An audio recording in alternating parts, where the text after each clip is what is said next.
5:44. Let's go out to New Jersey, where an investigation is underway after a woman was found dead during a welfare check over the weekend. Police were called to this home on Redwood Court in South Brunswick because nobody had heard from the 47-year-old woman inside. Officers found Veronica Jones inside this home unresponsive. First responder pronounced the victim dead at the scene. As of yesterday afternoon, police say the woman's death is suspicious, and what sources are saying was that her body was found bound with tape, and she may have been dead for several days. A neighbor of the victims says Jones had lived in the neighborhood for over a decade, but that she had kept to herself. But people said she was nice when she did talk to them, but they didn't know a whole lot about her. We didn't see her for a while, actually. Anyways, that's so sad to shoot this. Yeah, and of course, people frightened now. They want to know what exactly happened to her, and if they should be worried, a medical examiner going to now determine her cause of death. While we're in New Jersey, a family trip ended in tragedy on the Turnpike over the weekend. Getting more details about this crash that took place in East Windsor, and we now know who the victims are. Ellen and Kwasi Waith. They're from Bloomfield, New Jersey. One of their two teenage daughters was also killed in this crash. They were on their way back home from a family gathering in Maryland on Sunday afternoon when they had pulled over onto the right shoulder. It's not 100% clear why, but a tractor trailer unfortunately veered into the shoulder right there in East Windsor and hit the car. So the mom, the dad, one of the daughters was killed. One of the girls was rushed to the hospital. She is expected to survive. Some of Eileen's co-workers, she worked at the East Orange Children's Nutritional Program.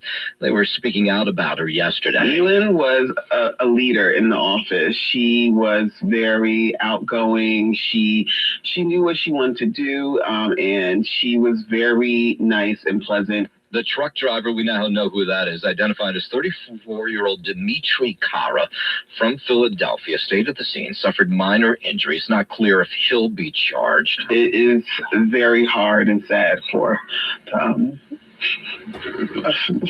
Yeah, I bet. The crash remains under investigation this morning. In a moment, we'll give you the latest on this missing Rutgers student. There are some more details and some thoughts about where he might be. But first, let's do some sports at 5:46 on this Tuesday morning. Here's Rhonda Moss. Monday Night Football. Chargers beat the Eagles 22-19 in overtime. Justin Herbert playing just 1 week after undergoing left-hand surgery, rushed for a team-high 66 yards, threw for 139, a touchdown, a pick. Also sacked 7 times, while Eagles QB Jalen Hurts had 5 turnovers, including 2 on the same play in the second quarter. Chargers head coach Jim Harbaugh couldn't say enough about the play of his quarterback. He's a superhero. He is a competitive maniac. I mean, he was even stiff-arming guys, with a broken hand. And he had surgery a week ago. Colts already lost Daniel Jones for the season. Now backup QB Riley Leonard dealing with a knee problem. So the team, according to reports, set to work out 44-year-old veteran QB Phillip Rivers. Baseball winter meetings continue in Orlando. Free agent first baseman Pete Alonso reportedly in Orlando, set to meet with the Red Sox and Orioles. All right. That's sports. I'm Rhonda Moss. All right, 5:47 now. Traffic transit. Yeah. Pete Alonso going to leave? What's going on with that? Good morning, Chrissy. Yes, right. He's talking to the Orioles. I don't know if the Mets are going to give him the amount of years he wants. I think that's what part of the problem is. So we'll see. I just had to do a live stream early today. I've been up since 3:30. I went to bed early. I slept enough. Oh, really? Yeah. I mean, there's no way to put him. Because I had to wake my wife I up. love him at the That's Bronx. she's going to work. To him? No. So I had to nudge her. They're fine for Imagine, Baltimore's a nice place, but can you imagine leaving New York, you go to Baltimore, like, nah. 9 day of QRZ. Yeah, I'm waiting for the sun to come up. Yes, in that case, I love So I can do some FTS. I can get this confirmed contact over with. Day 9. ABC traffic desk, we're doing I figured pretty let me well be as you up. travel inbound on the Long Island Expressway. Just Talk about whatever you guys want to talk about. Then again, as you get into Queens Get Boulevard, some a little viewing slow hours getting in for through there, YouTube. then inbound on the Guadalupe. My last live stream, they blocked it. Brooklyn Bridge or approaching the Brooklyn It's like Bridge. you can't win with these people when it comes to the Commodore music and the Commodore computer, the mini Commodore Mini. I was playing games. My video got blocked because of that. It was another thing too. The TV scan. Something came up on the TV scan. That one really blocked me. So they blocked me for that, and then so I had to tell them to delete that clip of the video of the TV scan. So they deleted that. So I wasn't monetized. I didn't get monetized. So then after the Commodore thing, now it's just sharing. I guess the artist that made the Commodore jingle on this game. So you can't even a video game. I can't. I get hit with copyright strike. I mean not strike. I mean not strike. Notice. Now 18 days ago was at the Ocean County Court. All right, let me turn on. Yeah, so it's really annoying. It's like annoying, It's like just playing a video game and playing a video game live. Like a lot of people do that. A lot of people play video games online. And video games have music. There's no, every video game that I know has music. Unless they give you an option to shut off the music. There's very few games that don't have music. And I'm talking about like maybe flight simulator games. They don't have music. Like, old Commodore. The old Commodore games I can think about is like, Gunship. The helicopter game doesn't have music. It has an intro. The music in the beginning, there is a music intro. And it's a very famous opera. So I would have got hit with the copyright for that, just for the intro. It's ridiculous with this nonsense. Yeah, it's cold today. Right here it's 15 degrees Fahrenheit. Yesterday and today is actually today's supposed to be the coldest day of the year so far for us here in Yonkers. This is the coldest day so far. Of course, a few days back, over the weekend, I sealed the outside of that window because I have the AC there, and I didn't want to take it. I don't want to take all this stuff out just to take out the AC for a few months.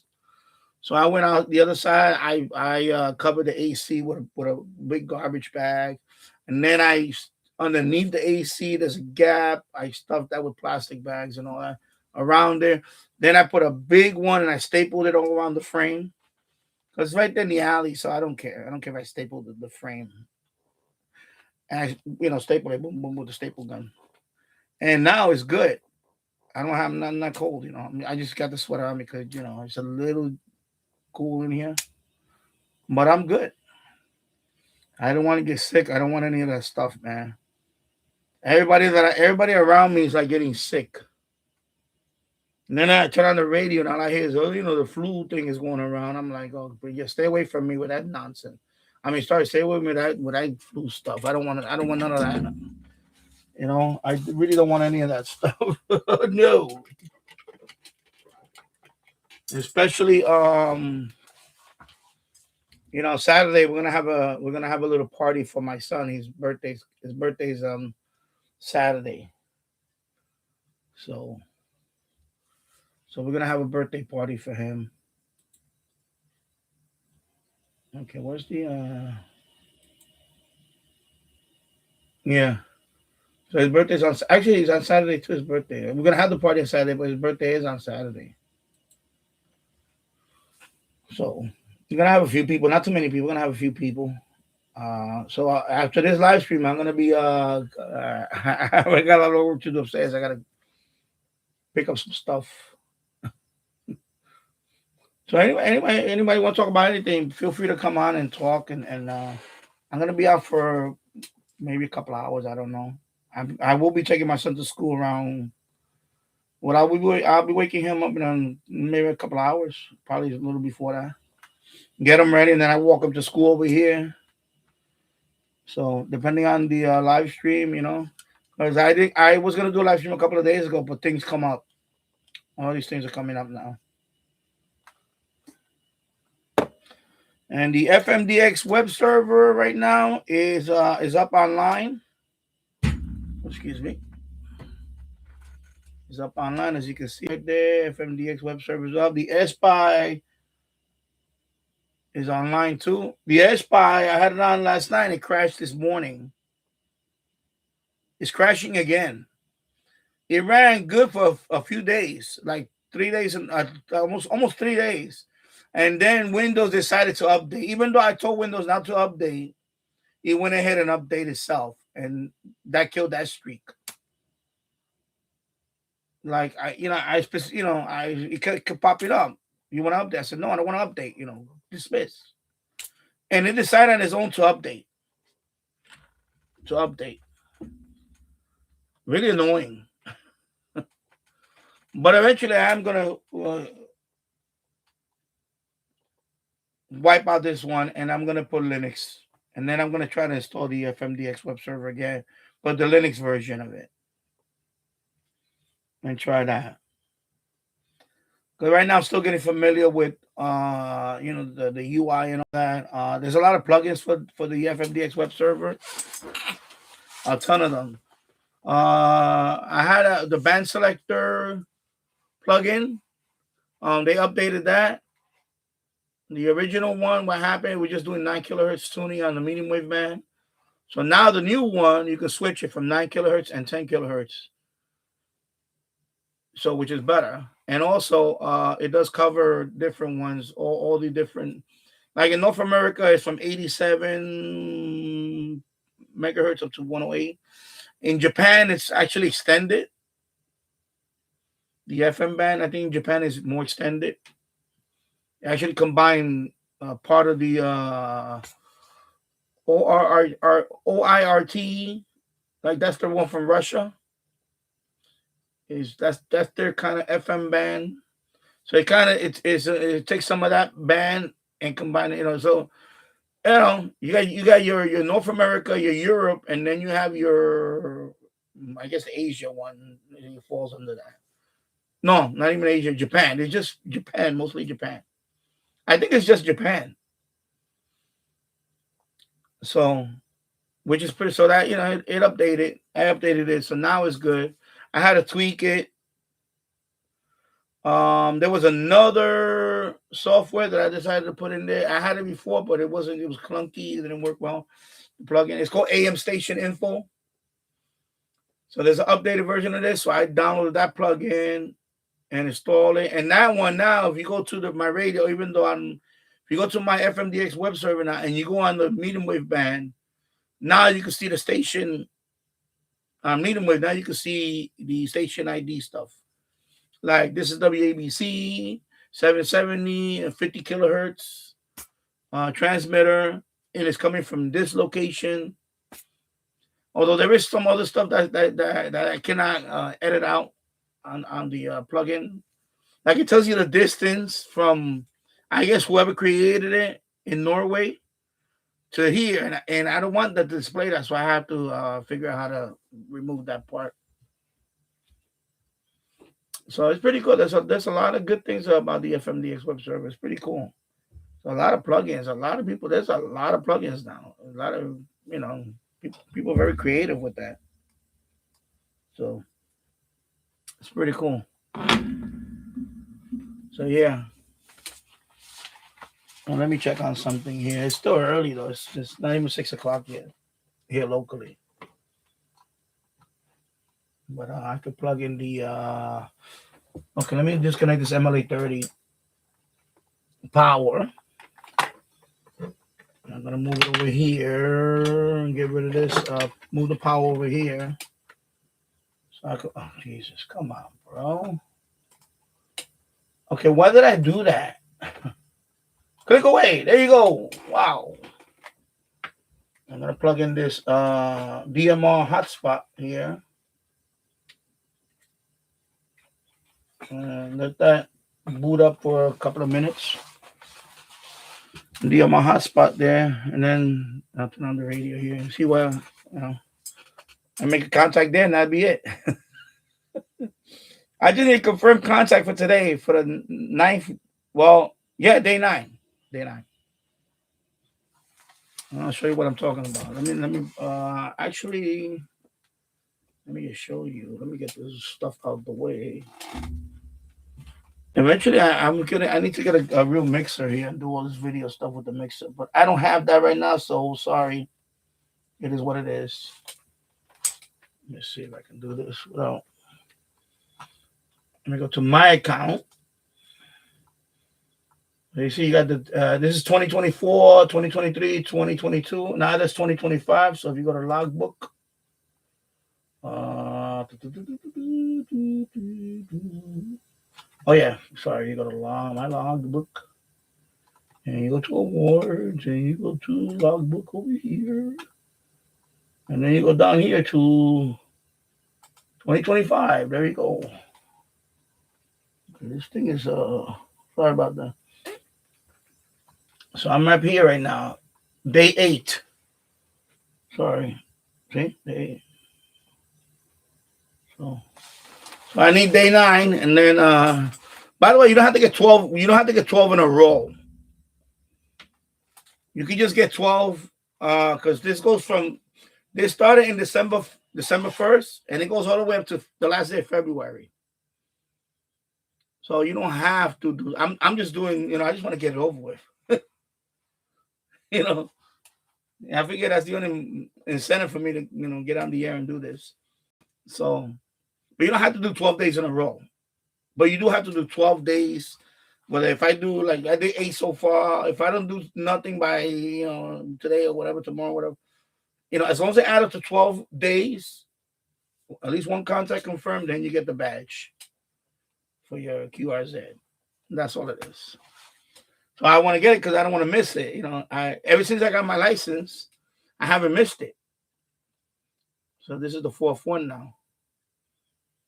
So yeah, these little, these badges are cool. Who doesn't like badges under QRZ? You know what I mean? Who doesn't like badges? Stinking badges. And then I have a couple of them that I'm like 2 away. Like the North American one, I'm 2 away from that. The South America, I'm 2 away from that. So who doesn't like badges? Stinking badges. So right now I have 11. So that QRZ want to be number 12. Not bad. Not bad for my 3rd year. Not bad. Oh, there's a bright light right there on my forehead. So not bad for 3 years in tech license. I know eventually I have to get the general.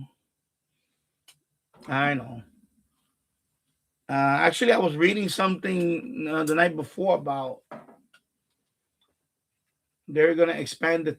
Well, that's a long way for now. That's a proposal. It's not even it's just a proposal to expand the. I'm going to put it right here. Let's see, because I'm getting a bright. And then I'm going to turn off this light for now. Let me see, that helped a little bit.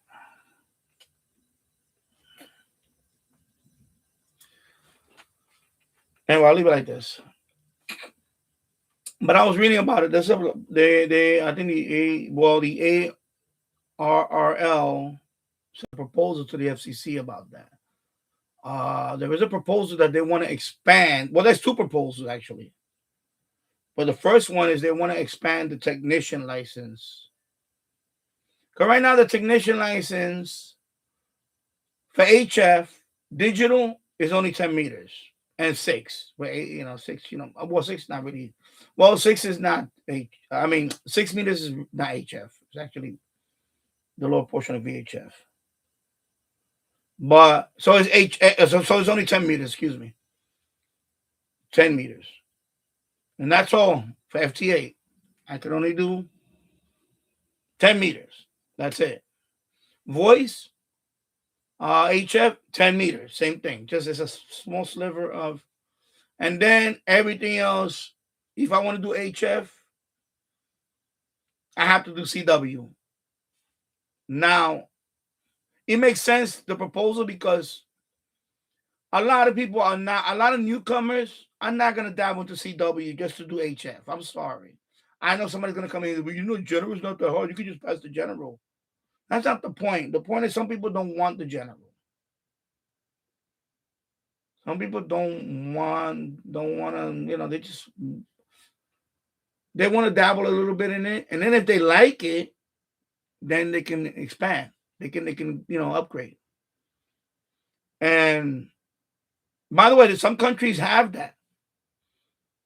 In the UK, I think it's two levels or 3 levels. I could be wrong, but the very first level, they have access to a small portion of the HF bands on voice and digital, and we're like the largest I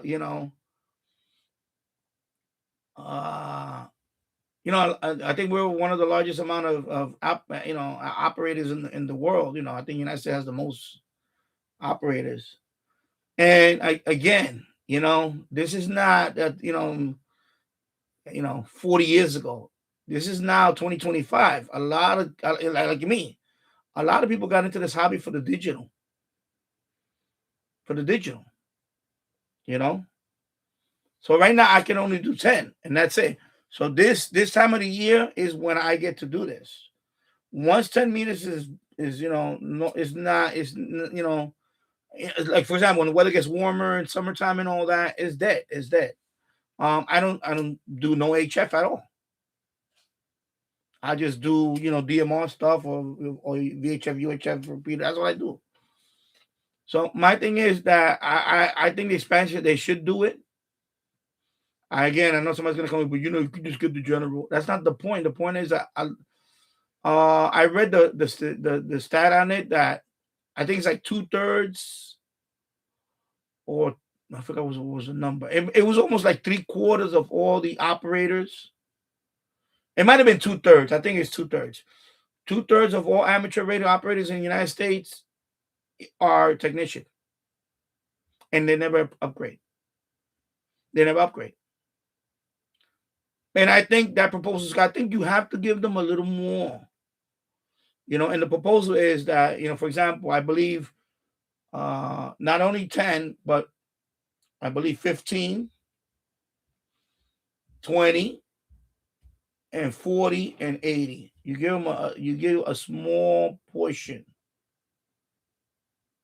for digital and voice. That's it. You don't have to. Then it doesn't have to be the whole band. That's the way it already is with the 10-meter one. The same thing. And that, by the way, that's the same thing in some other countries like England. They have it like that. But my Radio DXer, he's what they call a foundation. I believe that's what the term is, foundation. So he's like a technician. He's an entry level, and he has access to all those HF bands. In Canada, also is similar. I know Jill's, he has access to all the HF bands, and then there's another level. I believe in Canada there's only 2 levels, if I remember. Somebody correct me if I'm wrong, but I believe the UK is 2 levels or 3 levels. But but even the first level is just the power. The power requirement is low in the UK. It was 10, now it's 20 or 25. I forgot what the number is. So the same thing with technician. It's 200 watts, right? So the proposal is, even if you expand it, even if you give the technician access to a few more HF bands, limit it to 200 watts. And I think that's good. I think that will keep more more technicians, and eventually, because I believe because they're trying to push, like, you know the term STEM. That's science and math, whatever.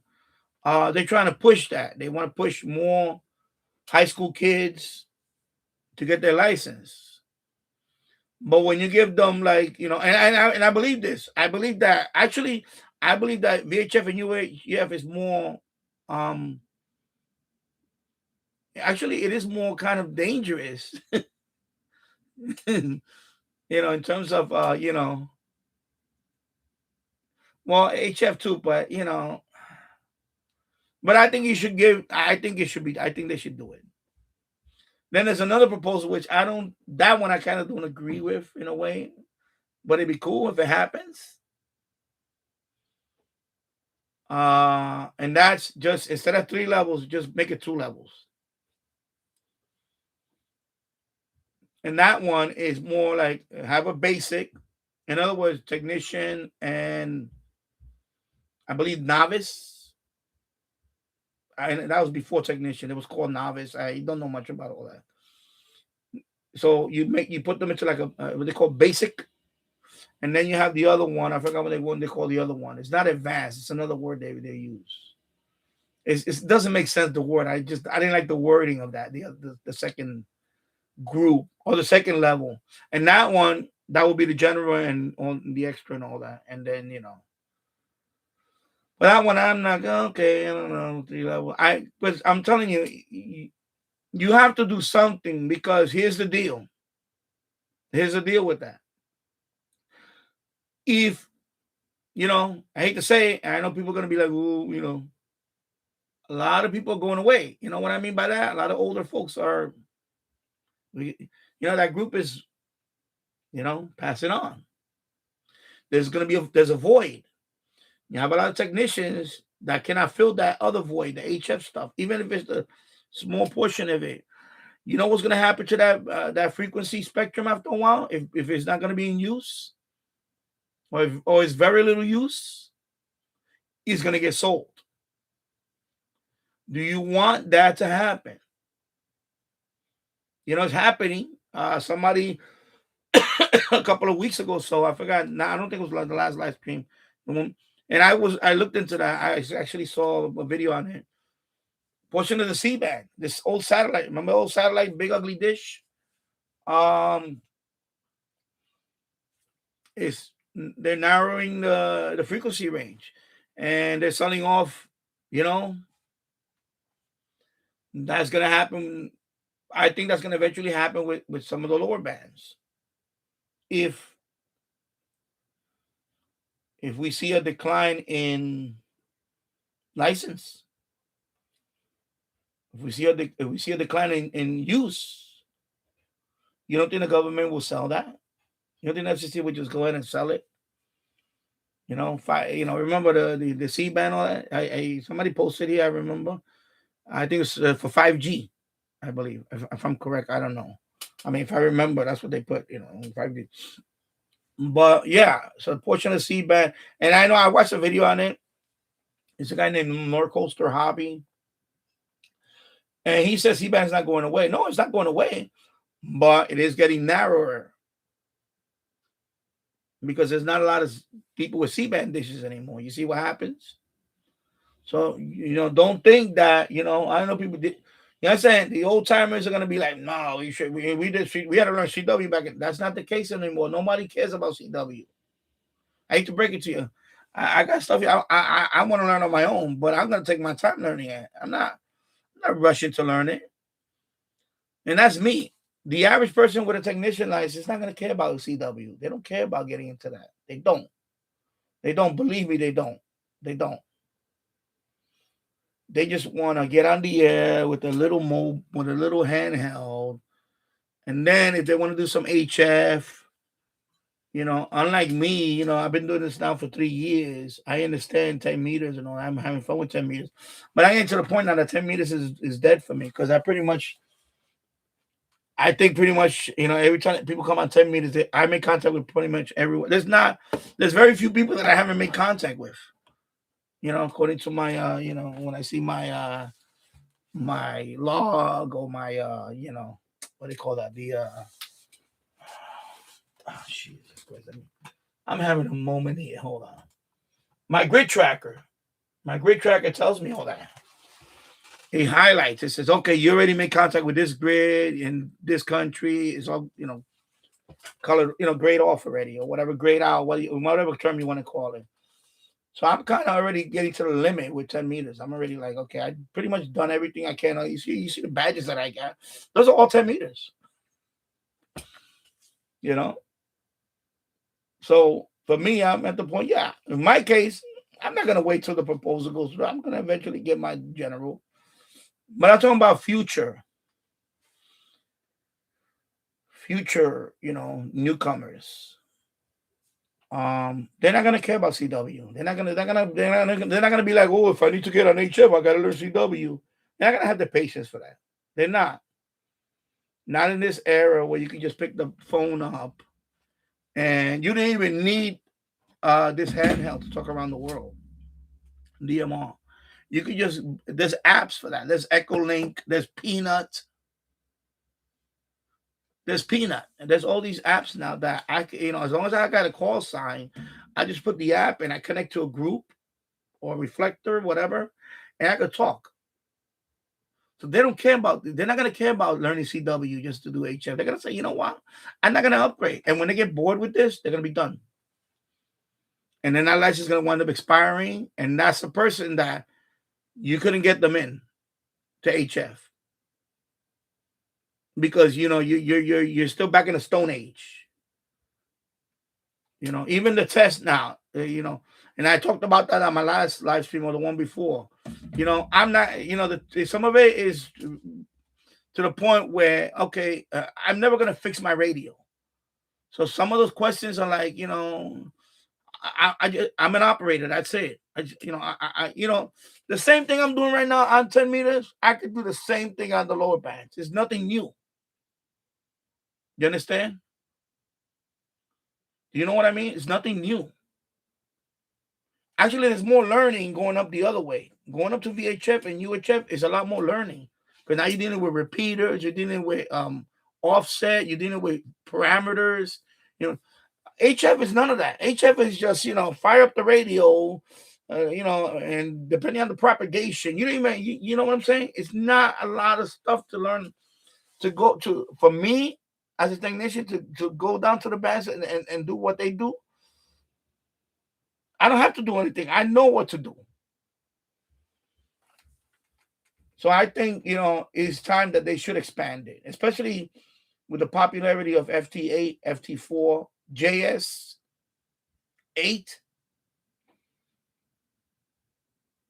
all that digital stuff. They need to expand it to keep these people in, including myself. And like I said, myself, eventually I will just, I'm not going to wait till proposal. We're talking about, if they do if their proposal, well, they did the proposal already. We're talking about maybe another 5 years. It might be reality, but I'm not going to wait 5 years. By then I'll have I'll have mine. But I'm talking about future generation. You have to give them, you have to, this is not 40 years ago, people. No, these young kids don't care about HF. I mean, they don't care about CW. They don't care. You might get the 1% or the 2%, whatever, 1%, not even, maybe 1%. I shouldn't even say 2%. It's gonna be like 1%. And I'm being generous. I don't even think it's 1%. That's gonna care about learning HF. I mean, I keep saying CW to do HF. They're gonna say, no. Now, if right again, you give them just a, like I said, it's not the whole band. It could be, small. And by the way, the argument, and I also read from other like extras and all that. They also say the same thing. They say, yeah, I got access to all this, all these bands, but we don't have much people to talk to anymore. I should, and he wrote it. It was a post that he wrote. I read it, and I was like, you know what? It makes sense. The guy said, even though I'm an extra, the fact that I have access to all these bands, but I don't have people to talk to. So why not? Why not let some techs access at least that part of the band where they could talk to, extras or general, whatever, because the reality is, in my neighborhood here around me, I don't know anybody else that has an amateur license. Now I know somebody's gonna say, "Well, will you go join a club?" I'm not into clubs. I know if I have to go to a club to meet a few people, that's telling me, yeah, it's in the minority, and that's fine. It should be exclusive. I know somebody's gonna say, "Well, we don't want to turn it into CB." He's not gonna turn into CB. I mean, you already have that 7200. So that argument is dead about turning the whole thing into CB. You already have that.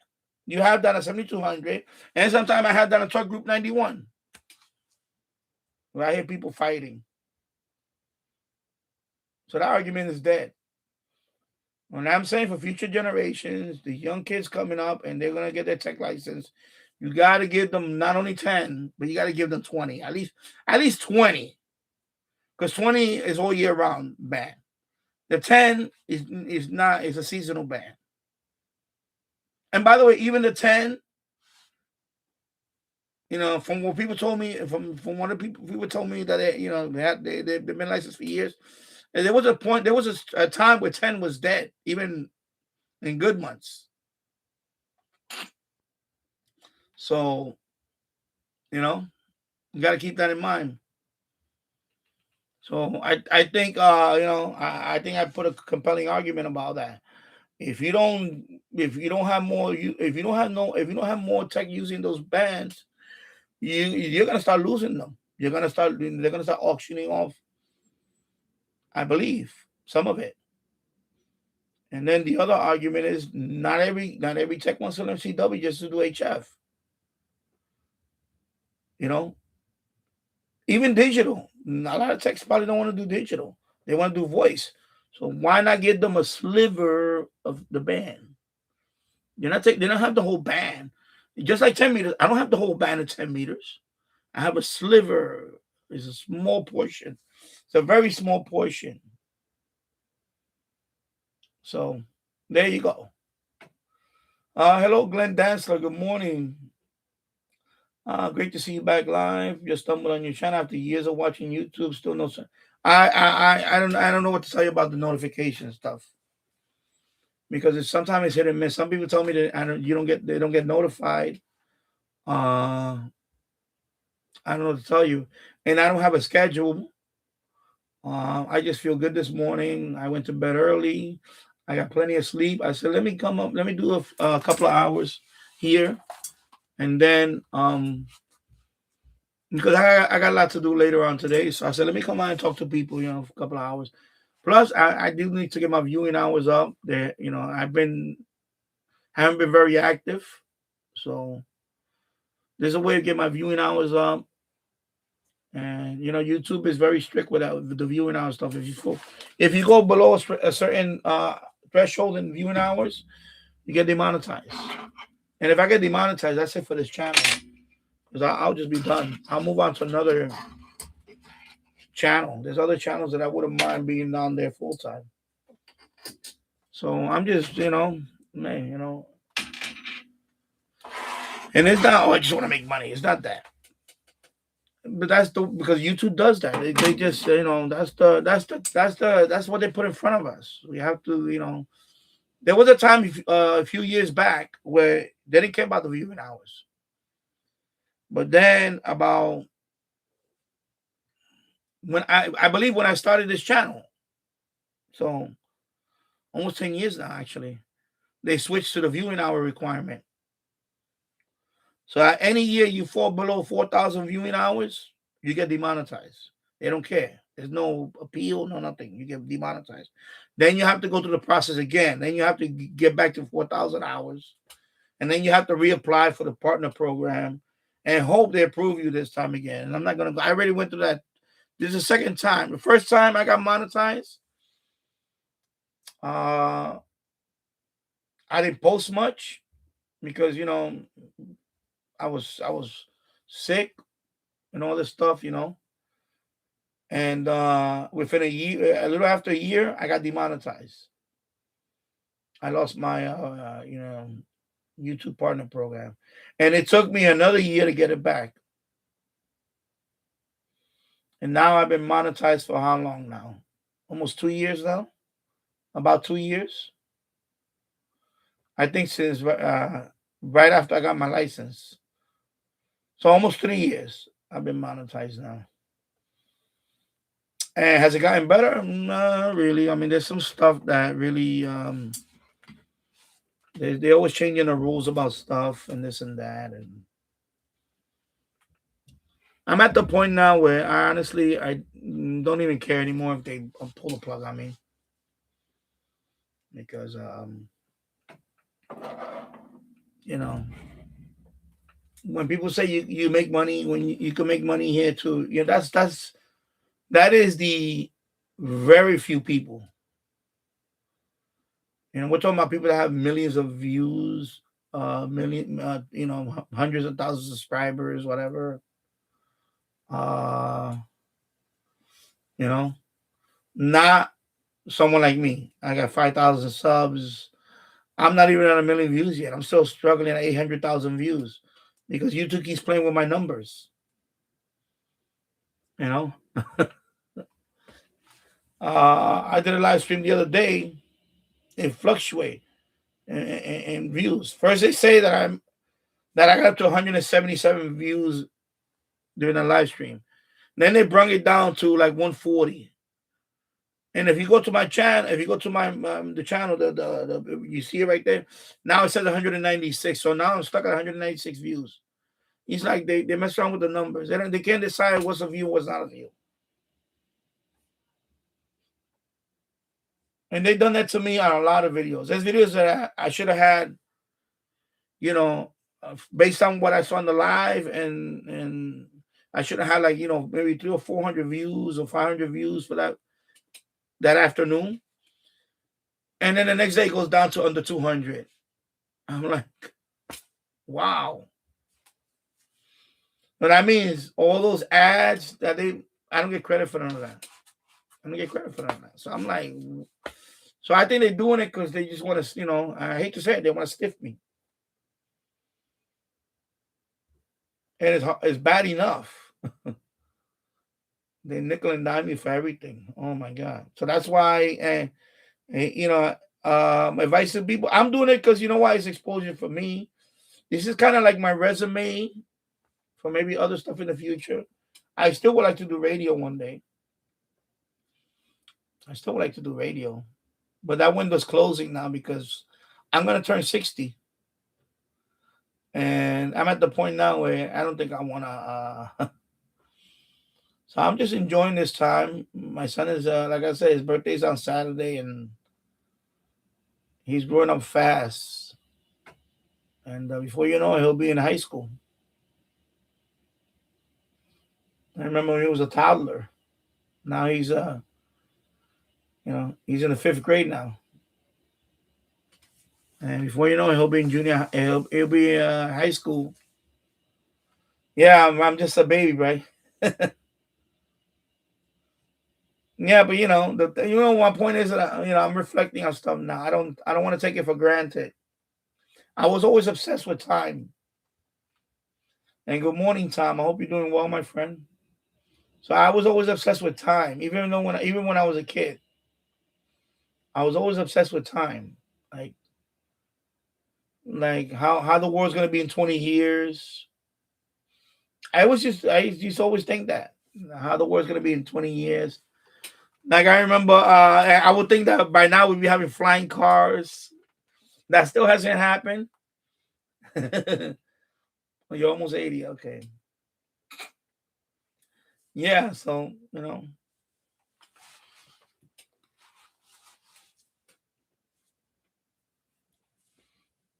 it's a state of mind too. But the reality does hit me with the body part. Sometimes, for example, like when I remodel the kitchen, there's certain things I had to do. And I remember I had to bend down to put the plumbing and all that. And then all of a sudden I got this big belly that gets in my way. So I realized that I'm not as agile as I used to be. I'm not that agile now. So reality, okay, you can't reach all the way underneath the sink. Yeah, I struggle to get underneath the sink now. Sorry, okay. Yeah, you know what? I think I need to do something about the belly, I lose because things like that. So yeah, I know what to do. Yeah, but the body tells you, yeah, you can't crawl in that space there. Eh. Hamrat 88. My latest toy is actually the I love the TF 6686 and the QRZ. Those are my two favorite radios. Every day I use them. Well, right now this one is an FMDX web server. So and I'm showing the SPY SDR right there. That's this one, the SPY. So let me open up the other one, the FMDX. Let me see who's connected to it right now. So right now, it looks like Chicopee already connected this morning. So that's Chicopee. Connecticut, that's Chicopee. And Brooklyn, that's somebody else. Anyway, so right now people use the of course I banned somebody yesterday. So he tried to connect. Sorry. So people can go on here. Okay, focus in there. So my FMDX web server, they can go on there and tune the radio. And that radio is connected to a folded dipole up on the roof. And that one they can tune on FM. They can go on medium wave. They can go on short wave, but those bands are not going to work well because the antenna is really made for FM. But at least medium wave, they can hear the local stations, the strong ones. So, and then of course the SDR, that one you can use SDR sharp and just connect to the SPY network. And then mine's on the map there. Of course, I'm in Yonkers, New York, so you click on it. I made a video on that on my channel, so you can go there and you can connect to my SDR. Right now, I don't run it. I don't run it every day for a long time. I had it over the weekend, so I extended it for a few more days. So you can use the SDR, and the SDR is hooked up to the MFJ86 loop. Let me move it over here a little. Oh, actually, this way. So the SPY SDR is connected to the MFJ86 loop. Okay. And that one, especially at night, if you want to FMDX on that one from here, and you want to see what you want to hear what I listen to, and that's the SPY. The FMDX web server, FM stations. Of course, right now it's winter time basically. FMDXing is not gonna happen now. Rarely happens in the winter time, but in the summer I did call a bunch of stations on FM, like Tampa, Florida, Arkansas, Jamaica. I called a Jamaican station on FM with that antenna with the and I made a video on that antenna where it's located on the roof. So, but right now, you can listen to AM. You can listen to medium wave. It's not a DX of that antenna because it's really meant for FM. But you could hear a couple of other stations. So of course this is just a preamp. But I don't really use this right now. So yeah, so those are my latest toy. Of course, I got the DMR radio. And then of course I still, I use my Yaesu FT991A for my amateur radio stuff. Right? So I still have that. And then of course I still listen to my Kenwood R2000 when I can. I listen to I usually use it every day for the radio listening. And the Sony HD radio. I'll listen to that too when I want more bass because it's stereo. I'll listen to this one for FM HD and also talk show, talk radio, whatever. I'll put this one up loud. Listen to it, especially when I'm in the other room, all the way in the boiler room. I just put this one up and I can hear it all the way across the Yeah, so those are my latest one. I mean, I did get a couple of other radios to review, but I'm not a the Quine Shank TK11. I'm not a fan of that radio. I believe that radio is junk. I get offers if people send me handhelds. I really don't want no more handheld radios. I got quite a few of them, so I'm kind of done with the handheld radio stuff. This radio is a DMR radio. It's not even the most. There are more expensive DMR radios out there, but I'm very happy with the Baofeng DM1701 because this one you can put a firmware update. It's called OpenGD77, and it works well. You can see the call sign right here. The person you're talking to, the call sign comes up, which is nice. You see the call sign right there. So so even if I'm outside with a repeater, I'm talking to DMR, I can see the call sign. Or most of them, 99% you can see the call sign and their name. And it's pretty cool. So that way I can, okay, yeah. And it's pretty cool. And I have fun with DMR. This is something, for example, I do over the summer when, because I'm a technician, of course. I can't do HF over the summer unless it's CW, which I just talked about a little while ago.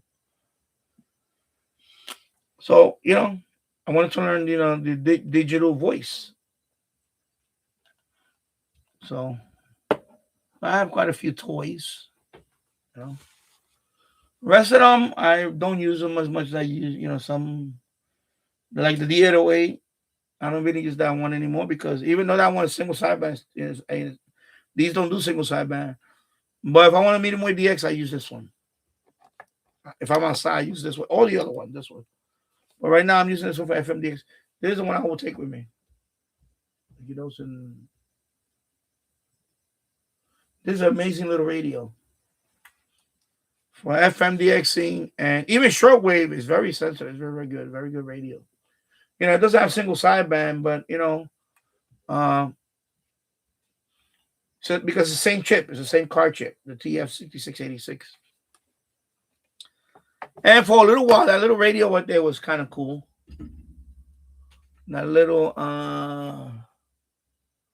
SI4732, the little radio right there. But right now, that radio's gotten to the point where, there's so many mods for it. There's so many updates on there. Plus, there's more versions of it now. There's more. That's the original one, version 1. Now there's a version 2.0, 3.0. I think there's a version 4.0 now that came out. It's a cute little radio. It does single sideband and all that. Depending on the update firmware you could put on it, there's a lot of firmware for that. Some of it is like CW decoder, FT8 decoder,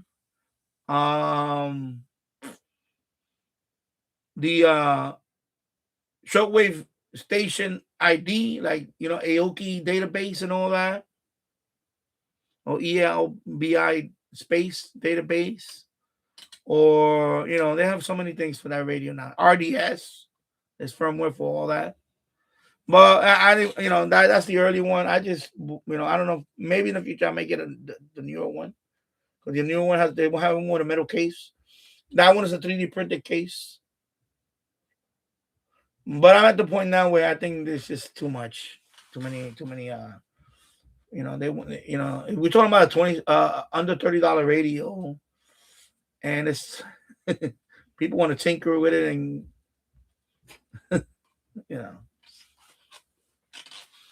So yeah, so I have quite a few toys, but those two are my favorite right now. I know there's other radios like the LC90. A lot of people seem to like. Me, I'm not a fan of it. From what I read about, it's above average radio with internet radio built in, and I already talked about that at nauseum. And they had a chance to. I reached out to them many times, and they had a chance to. They just not to. So I said, forget. I'm done with them. Even the smaller one, the internet radio only. I wanted to try that one out too, but what are you gonna do? You try to reach out to these companies, and Sometimes they send them out to other channels where I don't understand. For example, there's some channels out there. I'm not gonna name any of them, but there's some channels that they were reviewing tractors, and now all of a sudden he's a radio expert. Just scratches my head. And the other one, the CB guy in the shed. Now all of a sudden he's reviewing every junk radio and so on. So, that's why I said in my last live stream, I don't subscribe to anybody anymore. I pretty much, very few people I subscribe to now. I'm sorry, but I can't see people the same thing over and over, reviewing another radio. Oh my God, new, like I try to do tutorials here too, Like, I'm sorry, it just some of them just jump the shark for me after a while. Not saying who, I'm just saying in general. Maybe it's my attention deficit, whatever. Where's my mouse? Okay, there you go. My mouse disappears when I don't. My wireless, when there's no internet, when there's a time of inactivity, my pointer disappears. Let's see. Oh, Nightbot says check out my other social media accounts. Yeah, please do. I'm gonna pin that one. Let me pin that guy. I do have Instagram. I do have Facebook. I do have Reddit. I do have a Discord. I do have other channels. So everything is in that allmylinks.com/Dan the One. I do have other accounts. I have True Social. I have Blue Sky, whatever, But I have other accounts. So. I have other channels. At some point, I would like to build my layout for my model railroad stuff. It's been in the bin for years. I'm itching to build a model railroad layout. That's kind of one of my things that I never got to do in my life, and I want to build a model railroad layout.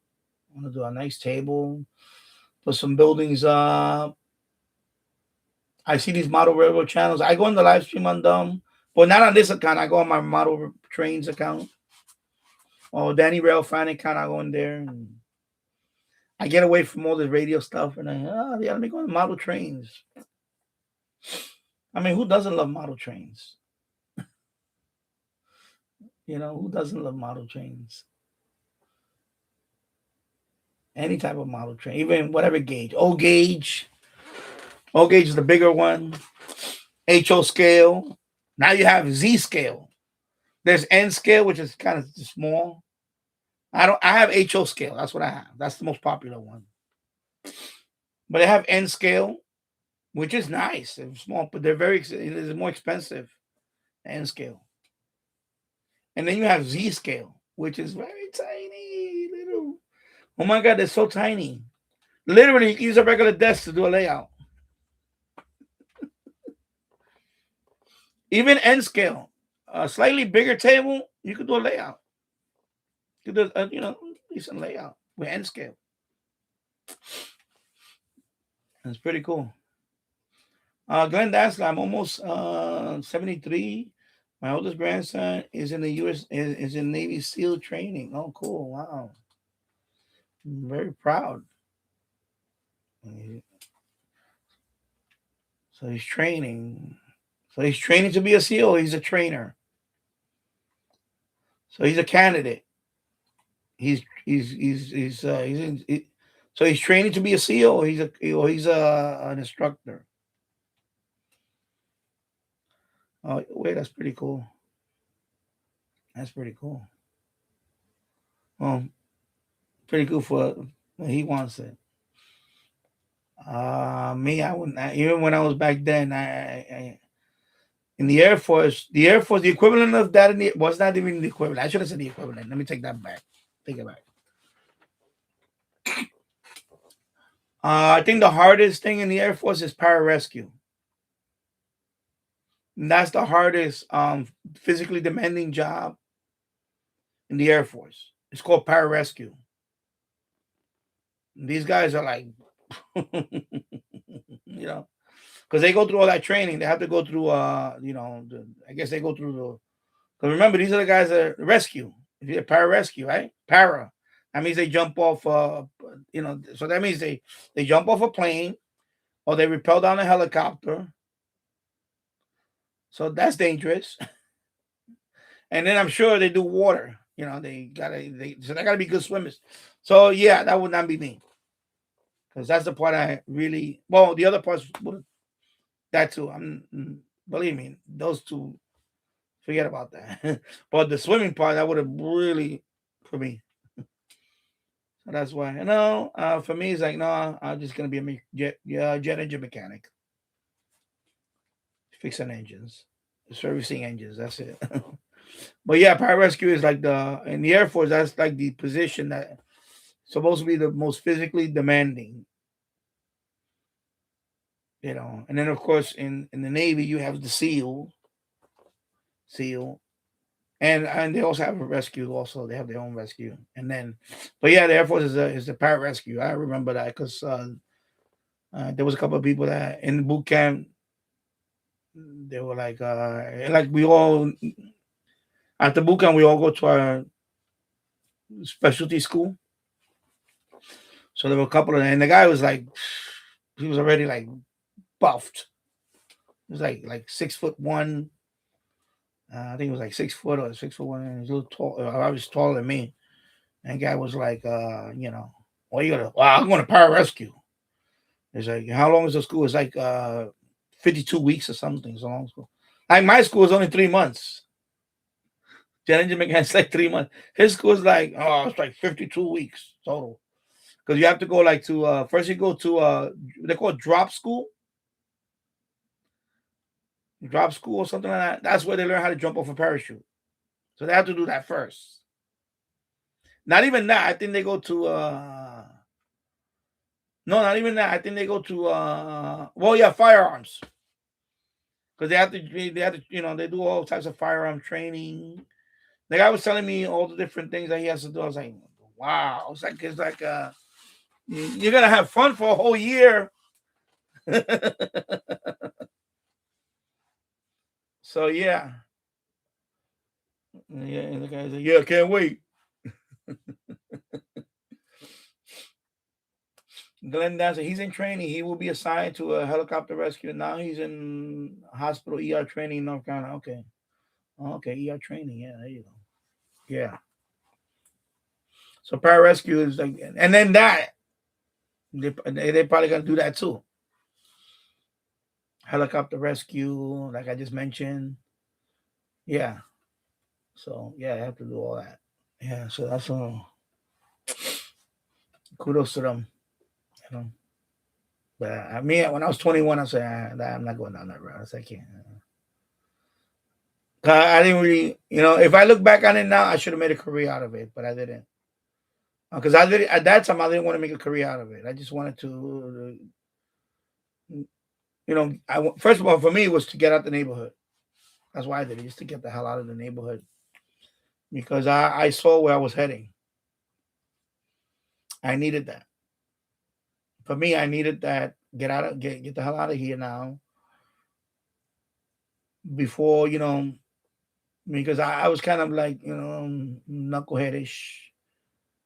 I had a little, knucklehead streak. So I said, let me get out of here now because, and it changed me. Even though when I came back, I still was a knucklehead, but, a different way. Because what happened was when I came back, I had a chip on my shoulder now. I already said that story a million times, especially with women, you know how people go and they leave their sweetheart behind. You think their sweetheart's gonna wait for you, and then you find out that your sweetheart is cheating on you while you was gone. That was me. So when I came back, I was like, livid. Then I went to Payback.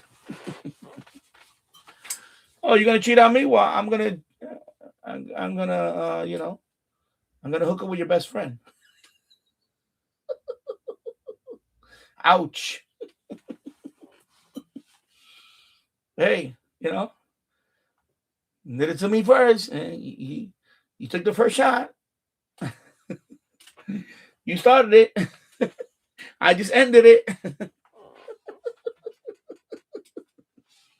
You see, and that's what happened. Yeah, yeah, yeah. She broke my heart. Yeah, she broke my heart, and then I destroyed hers. I had the last laugh. Oh boy. Yeah. Oh boy. All right, let me see what's going on. Let me see if I can hear signal now. 6:50. So let's see if FTA is coming alive now here on the East Coast. On the East Coast. Let me switch it.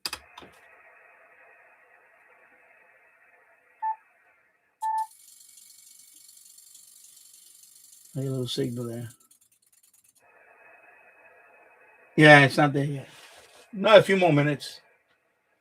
Let me open up the. I just need one confirmation to do day 9, and then that's it. Day 9 of QRZ, the 12 days of QRZ.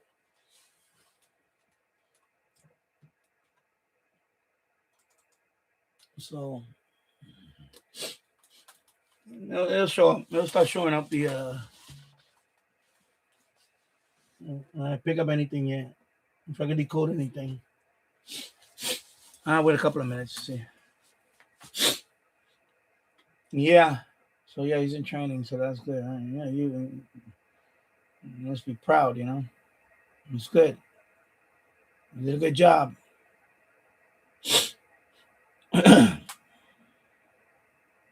That's what we want for our our children to grow up to be, to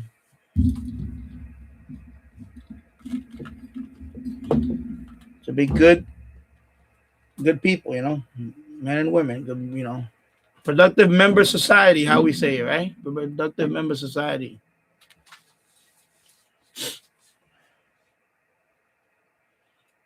Worst thing is I know friends, of course, we all know people that their child turned out to be like the life of crime or drug abuse. And usually it's both. If you do drug abuse, you are going to do life of crime. It's inevitable. So, and I know some that lost their love. They lost their child because of that. It's sad. It's sad to see that. I have two daughters from my previous home. I wasn't married to the mother, and they're both, thank God, they're both doing well. They're both very responsible, career oriented, both college graduate. You can't ask no more than that. You cannot, they're doing good, and they're doing good with their life. My son is gonna be, he's gonna be 11, and he's a good kid. He's a smart kid, and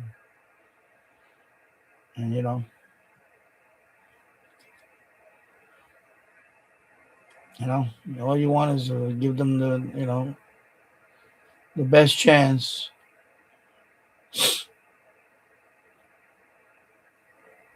Best chance to succeed in all that.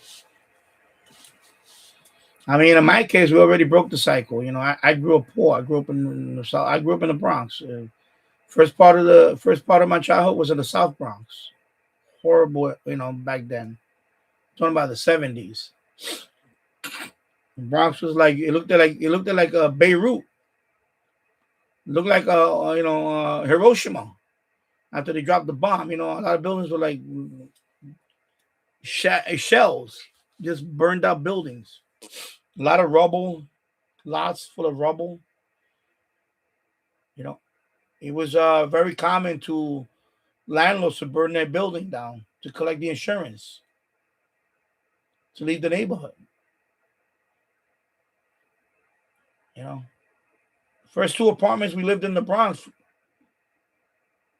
burned down. So for the first almost 9 years, we moved from place to place. For like I think 4 different places in 8 years. Two apartment buildings and two shelters, long-term shelters. And then finally, around 1975, late 1975, we finally moved to a area where it was still kind of like it wasn't burned down. It was further up in the Bronx. It was actually in the east part of the Bronx by Fordham Road, and that area was pretty. It was a lot quieter back then compared to the South Bronx. Like we all know what the South Bronx is. If you haven't heard about the South Bronx, then you must be living under a rock. The South Bronx was considered the worst part, the worst neighborhood in America.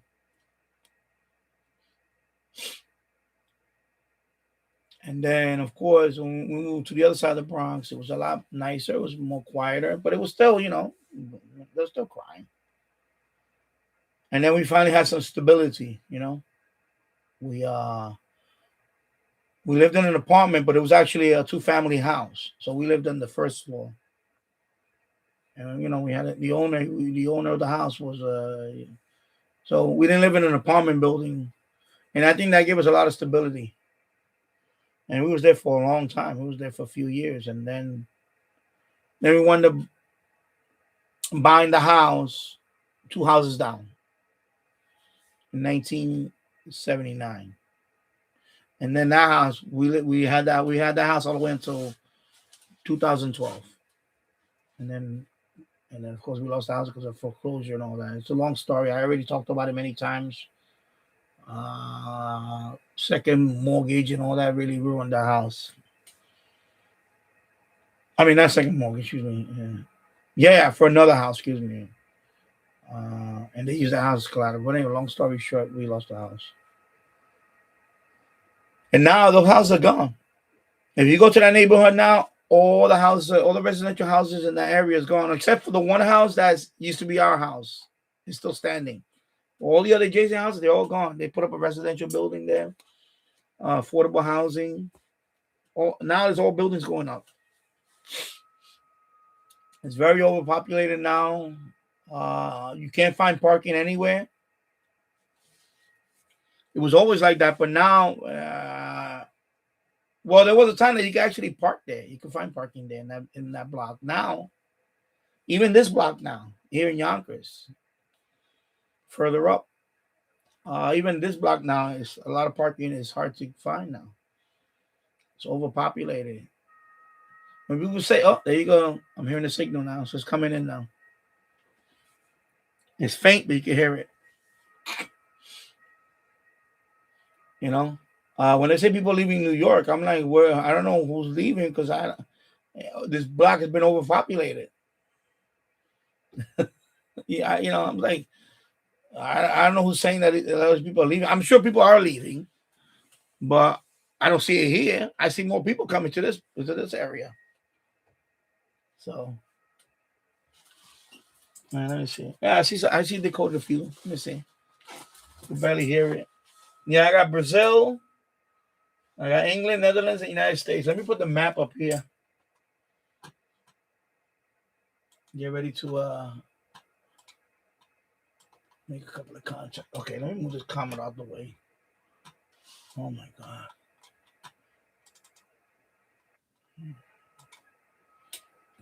PSK reporter.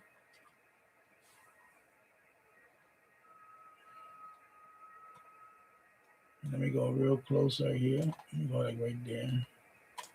We can see it. Let me see if we can see the back. Yeah, you can see a little bit. You can see the map a little bit. So right now Europe is all.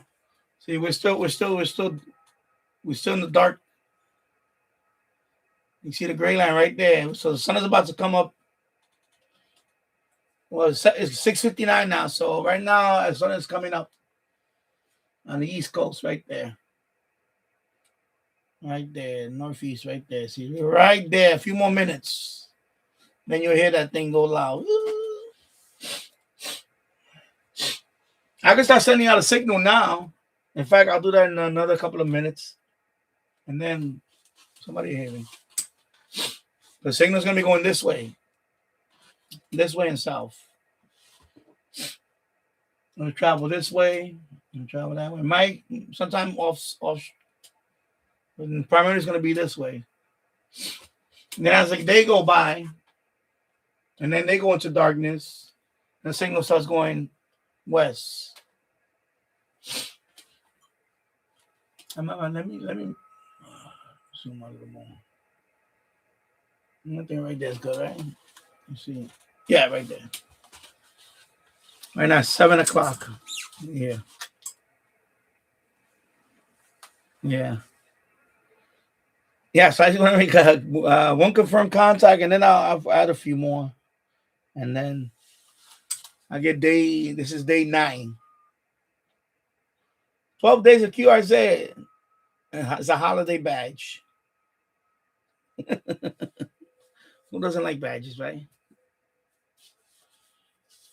So I know James Farley, I believe he's still at Tech. I believe James Farley. I keep telling him, like you just said, do your HF setup with the FT8. I know. Even like I said, even if I get my general, like I said, my goal is to do a lot of digital and eventually learn Morse code. But voice, I don't want to do too much of that. I don't want to. I just, I guess it's the introverted person in me. I don't even DMR. When I talk, I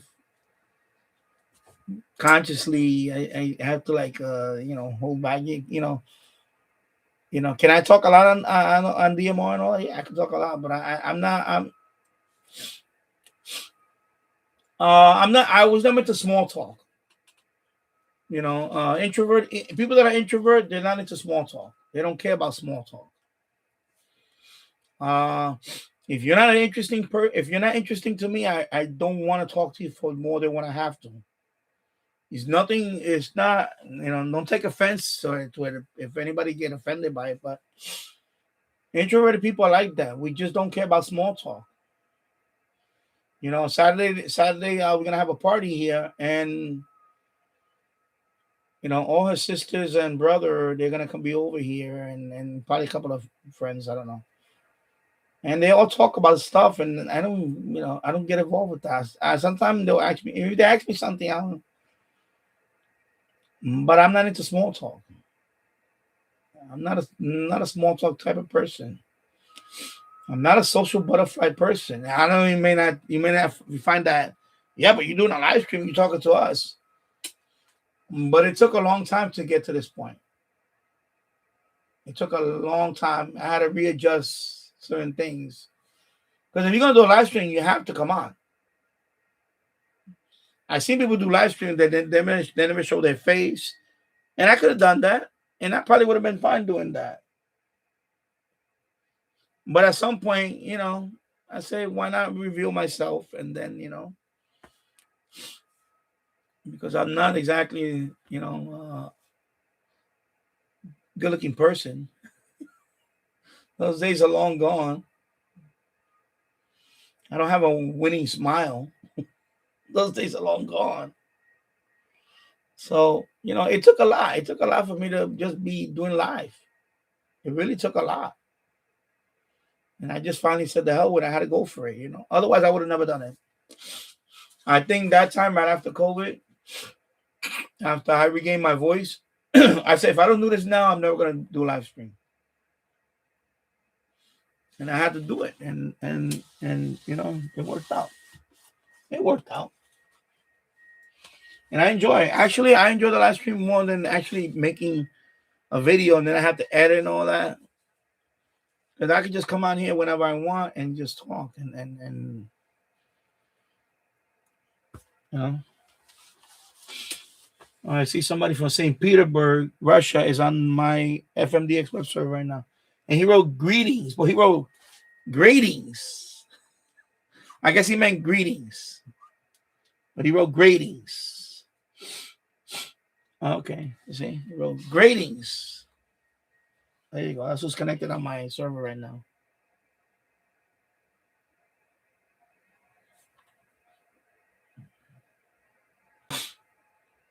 St. Petersburg, Russia. So there you go. So if you know, and by the way, in there I put the link to the channel. So that's what I had to do too. I added a banner. So now people that go in there, they have a link to this channel. If they want to come here and you know, subscribe to my channel. You know. Let me minimize this. All right. It's getting there. This is expanding. A few more people now. I'm gonna start sending a signal. Let me start sending my all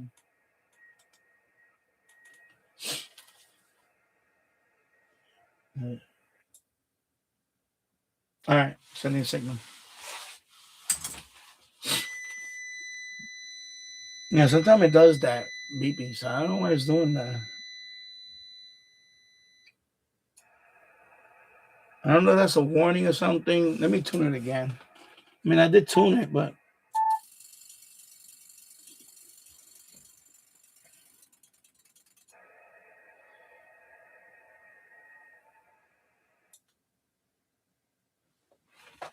see, now it's not beeping. Right now it's sending out a signal. See, now I'm transmitting, but it's not beeping. Before you heard that beep, I don't know if that's a warning. I need to look that up when I get that beep. Anyway, when I get that beeping, usually how I get rid of it is I retune it again. Yeah, I know. I'm my biggest critic. I'm my biggest critic. The Glenn Dancer says, don't be so hard on yourself. You have a great sense of humor. Yeah, I do. And always speak honestly. Yeah, I do. But you know, sometimes well, not now, but when I first before I did my first live stream, I was very conscious. And then I got to the point and said, you know what? If you don't do it, you're never gonna do it. That's what happened to me.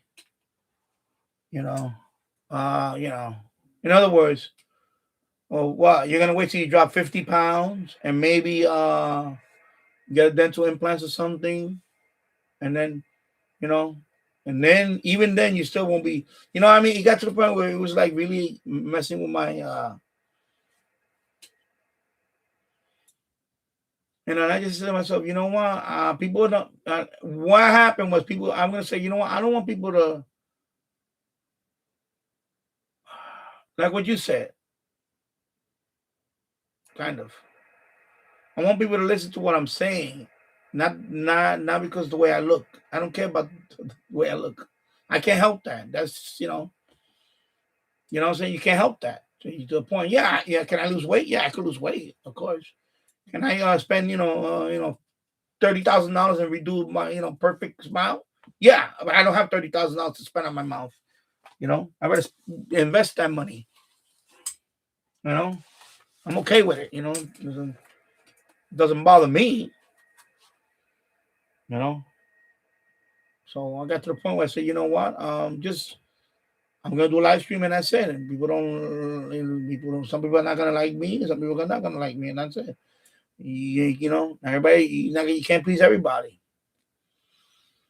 Plus, I have a face for radio. I'm not gonna be a Hollywood actor. I'm not gonna be a movie star. I'm not gonna be a TV star. I'm not gonna be a movie star. I'm just gonna be this guy from Yonkers. I like to play around with radios. And that's it. You know, and that's it. You know, you see, I'm not trying to be anything special. Huh? So I had to come to that. Say, you know what I'm gonna do. I had to come to that conclusion. I said, you know what, I'm gonna do a live stream and I'm gonna reveal myself, and that's it. The first time I did my live stream was years ago when I was at 400 subscribers. I did a 400 subscriber kind of special. I was a lot slimmer back then. And that one, I was kind of nervous. You could tell I was nervous as hell.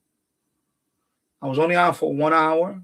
Exactly. I said, I'm going to do a stream for exactly 1 hour. And I'm going to get that, run out there. Get there and run the hell out of there. And then I would look at that stream and I would say, you know, I did have, even though I was nervous, I did have fun. And then it started itching. The bug started itching again. And then I thought about the monetization because somebody, I saw on some post somewhere that, you know, that was a problem too, the viewing hours. The only way you're going to get a substantial amount of viewing hours is if you live stream, because otherwise you're going to have to make a lot of videos, like a lot. I'm talking about a lot of videos, and some of them are going to be long. And when you make long videos, you better know either it's going to be a lot of tutorial videos or a lot of Bandcamp videos. So I said, you know what? Why? I could just do a live stream and do that live. Like I could do a live band scan, which I've done. I've done live band scans. I've done, you know, contacts live. I've done that too. Like DMR contact. I've done voice contact, and I'm doing it. I could do all that. I could just come on and talk about other stuff. I can come on and do TV thing, talk about. So I've done all that. And, you know, other stuff that we've done, like the Super Bowl. What else? New Year's. You know, so I said, you know what? That's actually, it actually is more fun. So now that I look back on it, I'm so glad I came out and did the live streams. Because it kind of dramatic. It kind of changed the way I do all my channels now. Every channel, eventually I'll do live stream. Eventually, like the model Merwell, once I have a layout, I'll start doing live stream there, running trains and all that. I go to many live streams where people running trains, and I go in there and chat and all that. You know. Yeah, right now it's see, it's not getting out there yet. Look, it's very local, so you know it's not getting out there yet. You see, 4 minutes in, it's not getting out there yet. So, see, I do this to show people. You know, I know a lot of channels just you know, talk and all that. And that's fine. That's what they do. When I'm showing you real time, this is how it starts. This is how it starts. Right now, I can hear them, but none of them are hearing me yet. They cannot hear me right now. He's not making over yet.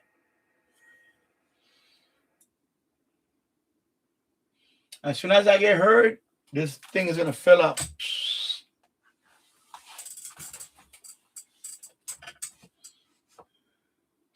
That's why I do these live streams. You know, I don't want to be like everybody else. That's another thing. When I said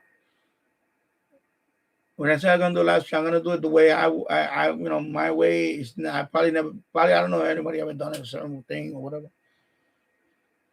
I got ideas from one person, from another person, you know, and I say, oh, I like his style when it comes to this presentation. I like this, so I try to do a little bit of. Then I'm gonna add my twist to it. Yeah, am I gonna use this live stream for as a forum for other stuff? Yeah, I may do that too, and I've done that. You know, do I exclude anybody out of here? No, I don't. I don't exclude anybody. Some channels do that. It's unfortunate, but some channels do that. Like I said, I went to another live stream a few weeks ago, and you know, I was very excited about this couple of countries that I got new countries, and his reaction was just like, so what? Like, wow. Instead of saying cool, you know, nothing. I was like, wow. I was like, wow, you really are sour about things. I don't know what happened. So I just said, Mom, I'm leaving the chat. And I left the chat, and I never been back, and I don't ever want to be back there again. I'm done. Because it's unfortunate. And it happens, people change. Some people get too big. Some people get too big. Some people head explode when they get a certain number of subs. It's true. Just like everything else in life. Some people you get them to, I'm not saying me, but I'm not saying that I got them there. But it was we all got him there. Or got them there. We're talking about more than one channel. I'm talking about a few channels. And they just don't even bother like acknowledging anybody else now. It's like, wow, like really, holy moly. Like when I try to help out a smaller channel. When they come on here, you see me many times. I tell them, can you put the link so everybody can check out your channel? I've done that many times here. Like a channel that has 100 subs, or they need 100 subs. I'll tell them, go check out his channel. Just give him a sub. Even if later on you don't want to keep them sub, but at least let's boost them for now. And then, you later on, you want to. I'm not saying that I do that, but I'm just saying, you know what I mean. I always try to help a brother out, type deal. And some people I went to great lengths that really helped them out. And to see them not even, someone I really went out of my way, really had a. Because I think we all win if we take this radio thing and make it really popular. We all gonna win. And I think that's the problem with this community. I think this community is too many people competing. Instead of thinking collectively, like I said earlier in the stream, I said about the HF spectrum, if technicians don't have more access to the HF band, you're gonna lose part of those bands. Because there's gonna be less people talking on them. And the FCC one day is gonna say, you know what? Just like we auction some of the C band spectrum on the C band, we're gonna do that We're gonna start doing that to 10 meters. We'll start auctioning some of that off. 15, 10. 20. Tony Robbins got that phrase. If you don't use it, you lose it.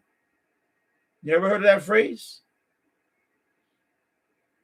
It's like the talent. It's a Bible thing about the guy that had the sword. There's like two people that had the sword. One actually hustled and created a second sword or something like that. I don't know the exact phrase, please, but you get the idea. The other guy hoarded the sword. He buried it.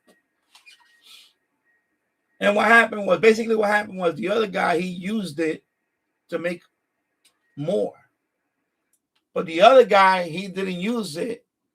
He hoarded it. So the king, I don't know if it was the king or something. Yeah, I guess he was a king. He took away. So what he did, he took away the guy that hoarded the sword and gave it to the guy that was using the other sword. So by you holding it and doing nothing with it, you lost it. So that's the phrase. If you don't use it, you lose it. Just like talent, right? You know what they say about talent, right? Everybody has a talent, but if you don't use it, you lose it. You never live up to your potential. So that's the same thing applies to everything. Same thing with this. Like I said, the spectrum. If you don't allow, like I said, if you don't allow technicians to, if technicians are 2/3 of all radio or amateur radio operators in America, if they compress it 2/3, why not give them more access to HF? I don't understand that.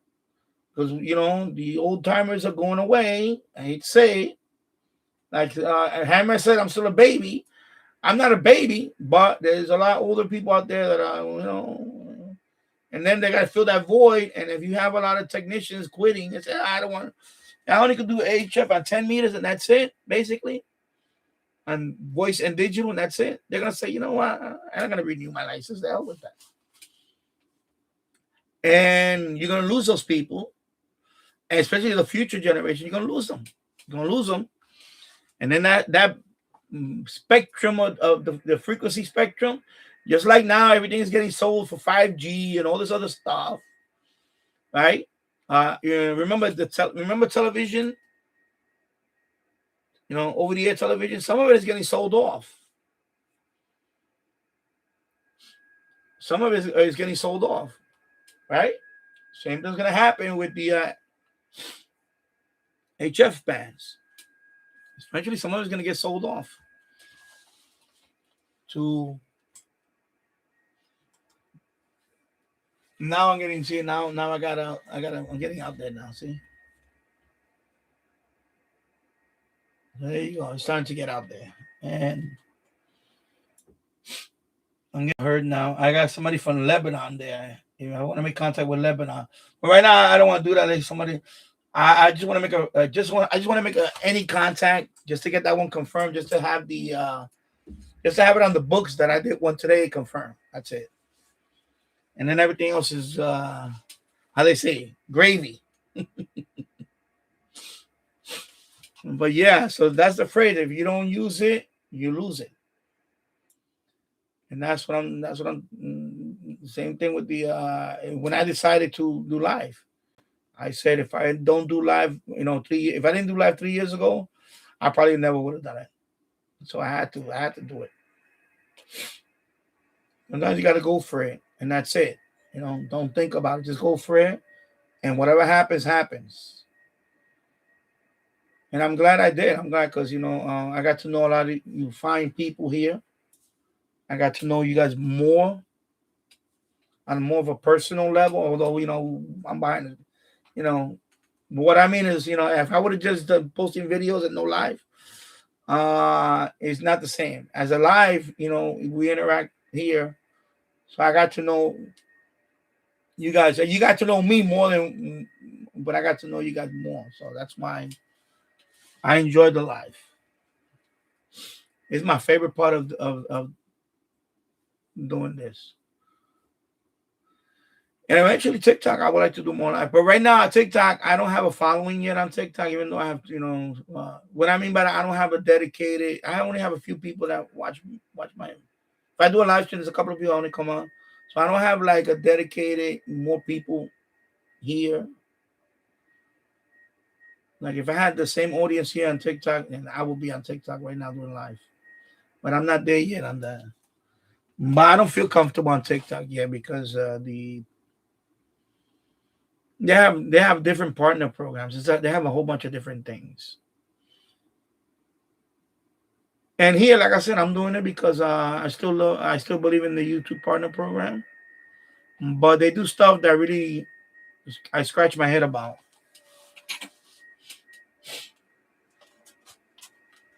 And when they do stuff like the other day, I did the live stream and I was playing the Commodore Mini and they flagged me for that. Because of the Commodore music, that really gets under my skin. That's the part that gets under my skin with that. Because I was like, dude, bro, I'm just playing video game on a live stream. You don't want to pay me for that? And I did it, and it was 5 hours. So it's not like a 1 hour live stream. I was on for 5 hours the other day. And this is how you reward me? By taking away my monetization. I'm not monetizing that video at all. How are you gonna be motivated to do more live if they keep doing that to you? So I had to tell YouTube, okay, this particular tune, just remove it.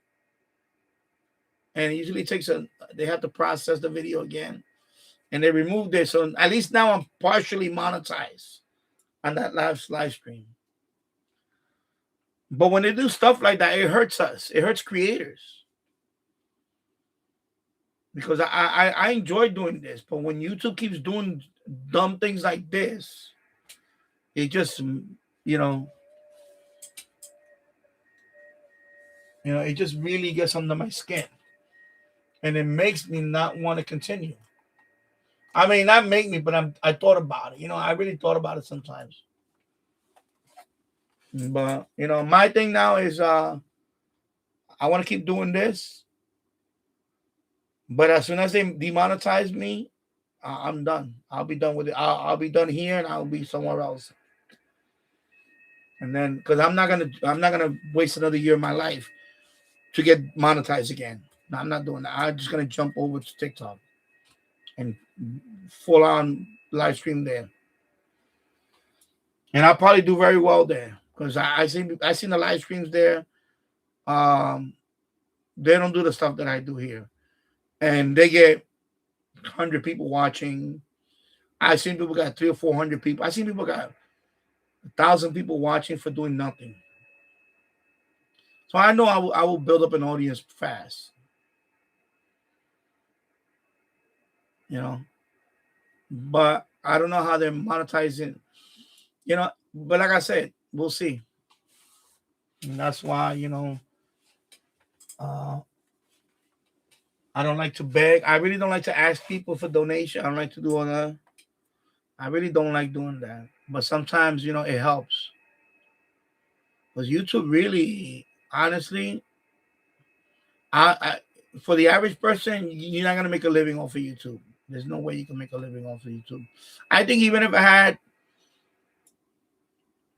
50,000 subscribers, I think it's hard to just make a living off of YouTube. You need to have a huge audience before that, and that's not a guarantee. I was watching this guy. His name is Action Kid. He does a lot of walkthrough videos. He used to live in New York City, but then he moved to Vietnam. He has 450,000 subscribers. 450,000 subscribers. And he posted videos on it recently that his earnings went like this. I think he's down like 70%. 70% for what he was earning a couple of years ago or so. He's down 70%. Imagine you take a 70% hit on your paycheck. How would that affect you every day? You see? And that's what's happening to him. And he even said to the point where he said there's no way you could do this for a living now. And he's at 450,000. Okay? He's at 450,000 subscribers. And he said it. He said, there's no way I could do this for a living. Like, I was like, wow. That really opened up my eyes. I'm like, yeah, I don't really. So that's the guy got me thinking about. Not that I'm, I want to compare, but he kind of put into, and I believe him because I look at my numbers and I say, man, what is it gonna take to earn at least, I'm just trying to get to like $100, $200 a month. Right now, I'm lucky if I break $50 a month. It takes me like 2 months to earn 100, so I can get that 100 here. So I if I could make $500 a month on this channel, I would be more than happy because that's money that I could pay a bill here and there, my internet bill, But to get to that number, I don't know what the hell I got to do. Because right now, I'm nowhere near that. There's months that I think a couple of months I got 100 in a month.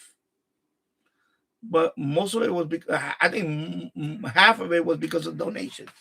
I got super chat, boom. I got the super chat, all the members. But I don't have that many. I only have 4 members right now. I got 4 members. That's it. You know, like when I see this stuff, it's like, I'll be on for like, what I'm on now. 1 hour and 44 minutes already. 7:30 in the morning. You know, it's not for lack of trying, but you can only do it so many times, and then you're gonna say, you know what, it's not worth the So that's where I'm at right now. But no contact yet. I want to wait till somebody contacts me. But yeah, that's where I'm at. It should be soon. I gotta wake my kid up in about 15 minutes. I gotta wake him up, get him ready for school. So I'm waiting for a contact.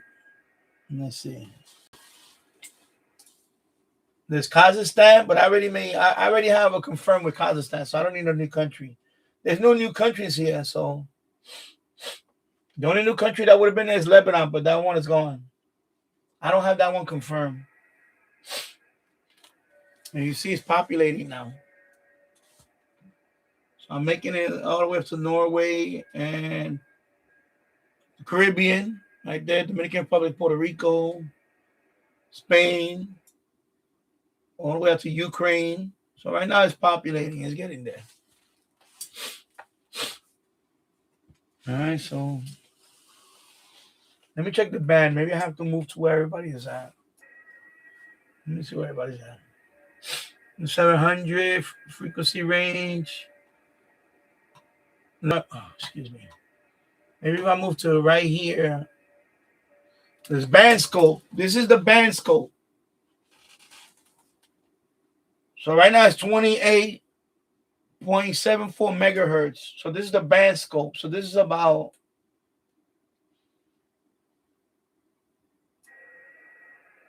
almost 2.5 megahertz within the band scope. So let me show you something. So right now there's some people here. You see those. So I'm right here right now. I'm transmitting right here. See, 1402, 1500. I'm right here. I'm transmitting right here at 1402. Okay. But I can move over here. I can move there. If I want to get heard more, I can get right close to it, right there, and then I'll get heard more louder. So I could do that too, but I don't need to do that because it's gonna populate. It's gonna eventually. But I could do it. I can move it. Right now it's transmitting. As soon as it stops, I can move it. You just press Control, and then move it there. So I'm gonna move it to 1660. 1665. Let me move it there. So now I moved it to 1665. So now I'm right next to that. I'm between those two. And sometimes that alone will get their attention. And say, okay, now I can hear him more. I can hear him. He's right there. Sometimes you got to do that too. Especially when it's sporadic right now, like that early. Another hour, so it's going to be a lot of people. But you could do that too.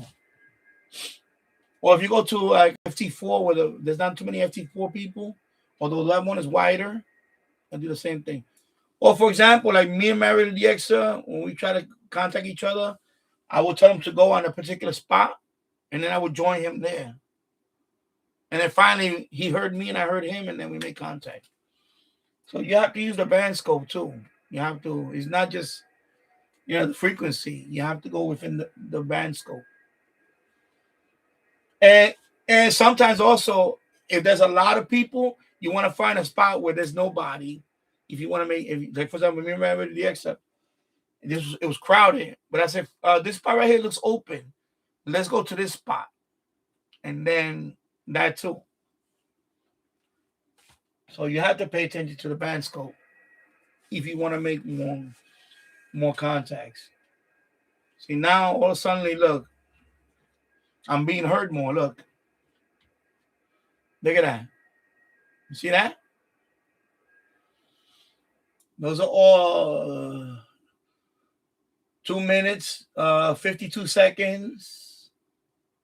See, all suddenly, you know, it's getting there. It's getting there. It's expanding. You see? Okay. So it's still.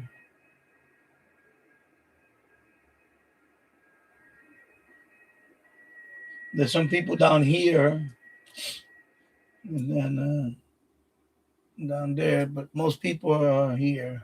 And you see, you can tell by the other those bumps.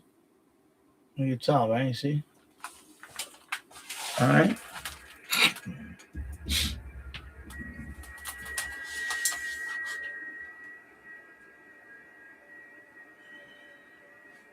So, I try to explain things here,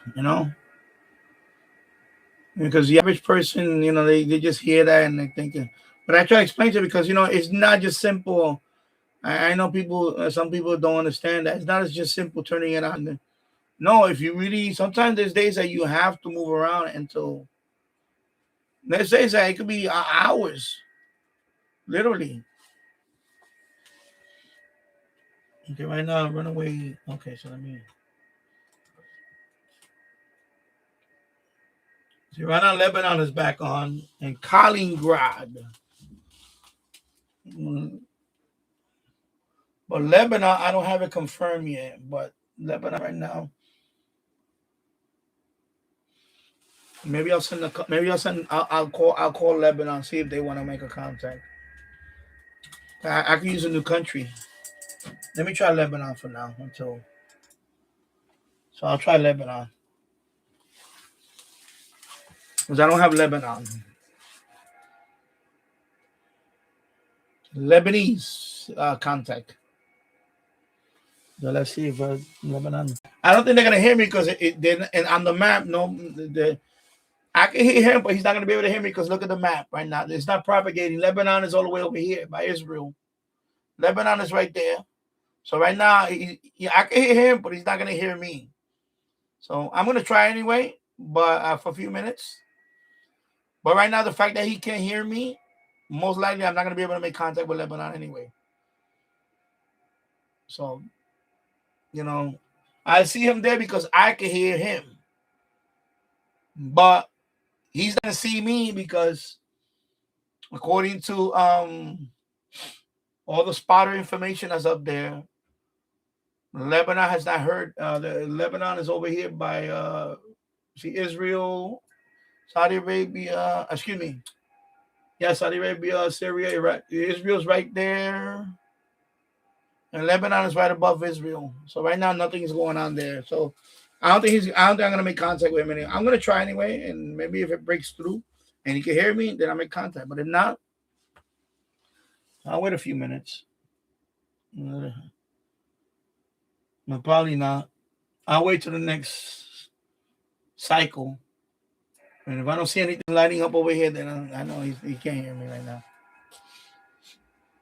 So that's, you need, it's good to have PSK reporter to see that.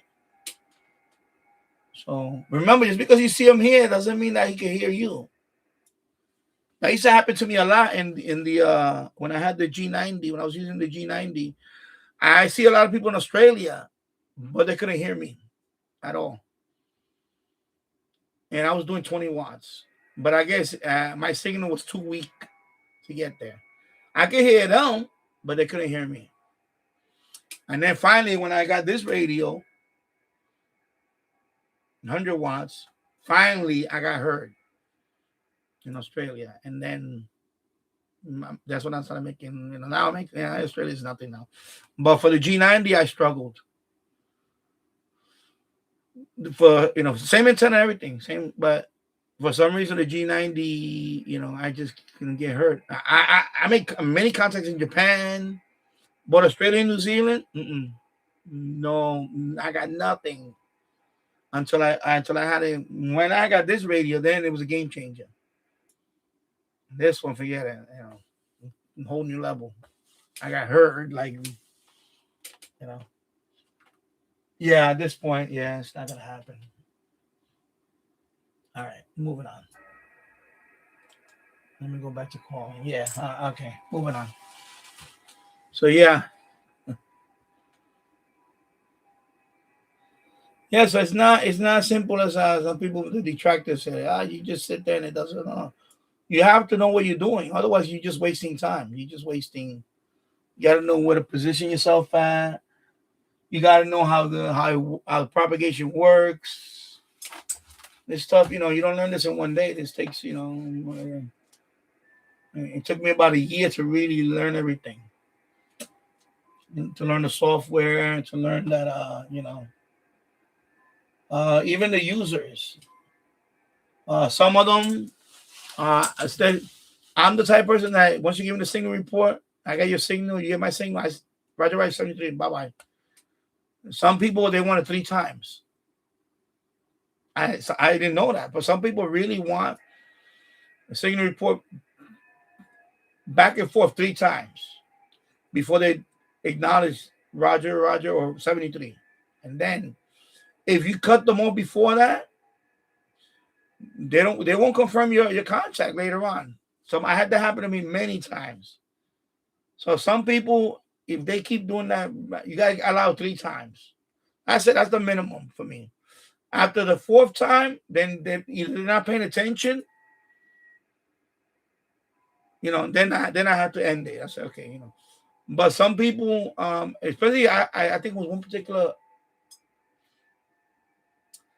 was it? I forgot what Pacific Island. The guy, if you didn't do it 3 times, and he closed it out, you was not gonna get the confirmation from him. I forgot what island, not Polynesia. It was another island. French. I forgot what it was. It's a Pacific island. I forgot which one. I have to. Anyway, but that guy, I remember it happened a few times, and I was like, "Why the guy's not confirming my?" And he would put not in my logbook. And he would put something like that, and that was driving me nuts. And then finally, I got him, and then he finally acknowledged it, and then I got the, and I got, and finally I got confirmation. I was like, okay, good. I don't got to deal with this guy again. And he's like only like 2, 3 operators in that whole island. That's it. It's him. There's another guy. No, I think it's only 2. It's him and another person, and that's it. I'm trying to remember what. Let me see why. Anyway, I'll look it up. I don't. I'm trying to remember which. It'll come to me. And so that I learned that too. Day one. When you do this day one, you don't learn that. But sometimes you have to do it 3 times, and then let them acknowledge. And then I say, okay. At the 3rd signal, I could either Roger, Roger, or he'll say Roger, or he'll say 73, whichever, and then that's it. And then I'll say, okay. But sometimes, I'm the opposite. Once I get your signal, you get my signal, I'm done. But sometimes you gotta wait till they do it 2 more times. So, that's why FT4 is more appealing for me. FT4 is, a lot faster, and you don't do that 3 times back and forth. I got your signal, you got my signal. I say, okay, thank you. Boop, boop, that's a bye. And so that's why FT4 is much faster. But FT4 is, the pool is actually smaller. But you see, it's getting a lot more people now. Look, it's getting there. It's getting there. See? It's getting there, see?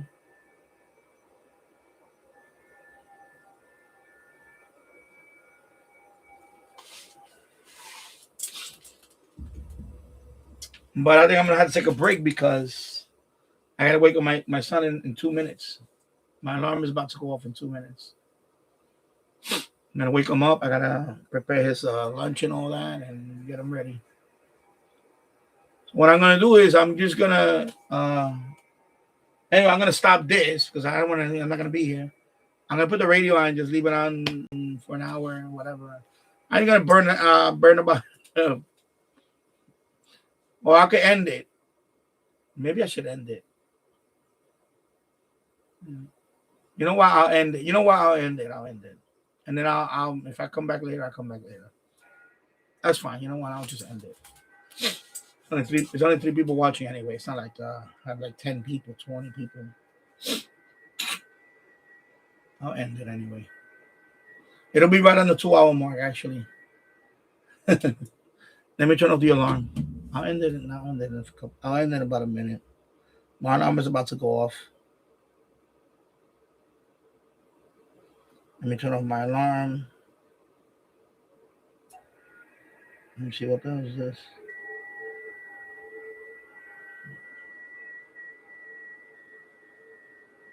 What is all this? Oh, now Tassel comes on. Now you come on. I'm about to leave. I gotta go get my son ready. There you go. See, alarm. Let me put snooze for 5 minutes.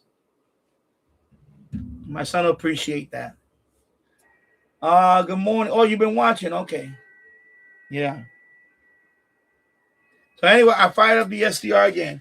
The Windows decided to update the other day. Oh, let me minimize that. Yeah, okay. So the SDR is here. Okay.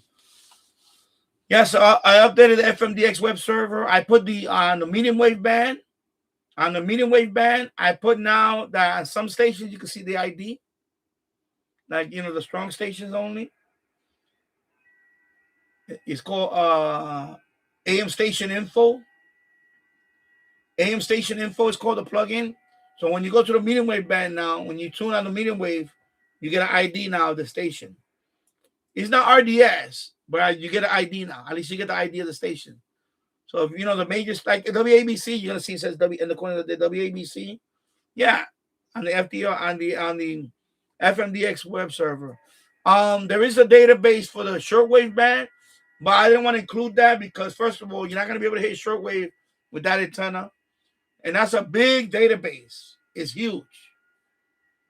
So I didn't want to include that because I just gonna slow down the server for that database. So I went ahead yesterday and added 20 stations to a small database. All medium wave stations. So I added the ones that the strong ones, starting from 570, 620, WOR, ABC, not yeah. No, it was working well, but then Windows did an update while I was sleeping. It did an update. And then when I woke up, it was just the welcome screen. So it shut down everything. So that killed that streak. And then earlier, because I've been up since 3:00, 3:30. It crashed. I had it up and for 2 hours and it crashed. Because I had now it's crashing again. But right now it's up. It's up. It's been up for okay. Now I'm getting contact. There you go. Look. Finally, I got a couple of contacts. Okay, let me deal with it before I go upstairs and. So the spy service needs to work, but sometimes it has its mind of its own. So let me see. First one I make contact, that's it. Let's go. So let me go to QRZ and I have to log them in before. So let's see which one is gonna I'll wait for whichever one pops up here.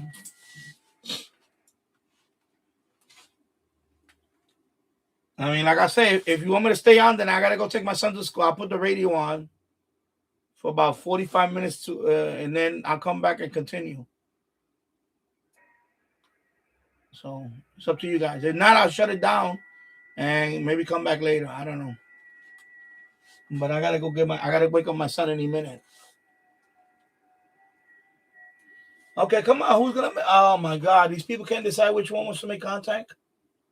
Come on, Signal, let's wrap it up, man. Oh my god. Here we go. Remember I talked about the 3 times?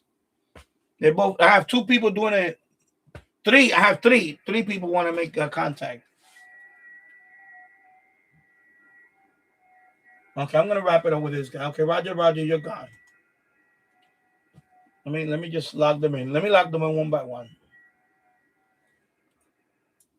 Okay, bye-bye. Okay. Then you know what? No, forget it. Next one. Let me try this one.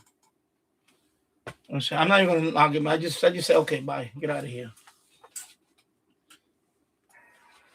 Like the guy 5 times already sending me the same. I'm sending you my signal. Give me your signal already. Probably asleep. Sometimes they get up and walk away and they leave it there. Oh my God! Come on. Another one. Oh, Jesus Christ. Sometimes it starts. Sometimes, by the way, it starts like this, and then eventually, you know, I don't know what I don't know what is it with some of you European people. You know, you give me the signal. I give you my signal report. Give me yours, and that's it. Move on. Say they just fall asleep on the. I don't know. Maybe they're too laid back in Europe. I don't know what it is. There you go. Thank you. Finally, one. Okay, snooze. Finally, I got somebody who's returned me. -7, -9, -19. Okay, here we go. Now I can log him in now. Thank you. Thank you, Germany. Oh my God, was that so hard? Jesus Christ. Finally, this guy gets it. I don't know what's in the water in Poland. And he even 73 me. There you go. Thank you. Thank you, Germany. Here we go. Okay, I'm gonna log you in there now. If you can confirm it, that would be good for me for today. -7, -19. Bammo. And Bammo. Okay. Let me who else is trying to contact me? And that's it. So you know what? I'm gonna leave it like that. I'm not gonna transmit again. I'm gonna leave it like that. I'll just listen. That's a mini. That's a Commodore 64 mini. And that's with the joystick. Yeah, that's a mini. That's not a Commodore 64, that's a mini. That has like 60 built-in games. It's called a C64 mini. All right, so is there some kind of solar? I hear nothing on 27.55. It's going off on. Okay, I don't know. Right now I'm doing 10 meters, which is this time of the year actually is normal. All right, I'm gonna go upstairs for a little while. I'm gonna just turn on the radio, or I can end it. Yeah, I need a vote right now. Right, like right now I need a vote. Otherwise, I'm gonna end it and I'll be back later. So I need to know right now. 5, 4, 3, 2, 1. Put the radio on? Okay, I'll put the radio on. I just gotta get him ready, and then he's gonna go to school, and then when I come back, a group of about 50 of us there, and he was saying she was I'll a very put good out member 10 of Congress. wins. She's very intelligent. Andre Farrow, 1010 wins on 92.3 FM. Cars for Kids reminds you time is running out to donate your car for 2025. Any car running or not can be picked up as soon as tomorrow. Call 877 Cars for Kids now to secure your 2025 tax deduction and vacation voucher. That's cars with a K. 1-877 Cars for Kids. Donate your car today. Now let's get a check of that AccuWeather forecast. Meteorologist Heather's there. Heather, to put it in meteorological terms, let me just say, holy cow, it's cold out there this morning. And it really is, Scott. Only in the teens in most of the area this morning. We have a couple of, luckier spots that are in the 20s, low 20s, but that's it. And we're going to be very slow to rise today. So at least it's not as harsh as yesterday was, because the wind is going to be less and sun will give way to clouds and a late day high of 34 degrees. So it's definitely still cold. Rather cloudy for tonight. Temperatures hold about steady in the mid-30s. Then tomorrow, it's even a little milder. We're going to have a lot of clouds around with a breeze and a high of 43. We'll even have a bit of rain during the afternoon and evening. That can mix with snow near and northwest of 287. But because temperatures will be above freezing, we're not expecting a lot of travel issues. Heading into Thursday, it'll be partly sunny, brisk, and cold. The high will be 38 and then 36 with sun and some clouds on Friday. Currently, it's clear, 19 in Central Park, as you said, and going up to 34. I'm AccuWeather meteorologist Heather there on New York's weather station, 1010 winds on 92.3 FM. All right, thank you, Heather. Let's talk about something that's near and dear to our hearts, the self-checkout at the supermarket. The grocery store gave up on us. They put in self-express checkout links. They basically said, you know what? You do it. Sebastian Maniscalco's got it right. New study shows more Americans admitted to stealing from a self-checkout lane, often taking essential items like food and household staples. LendingTree reports 27% of shoppers confess to swiping something without paying, with price increases and affordability cited as major reasons.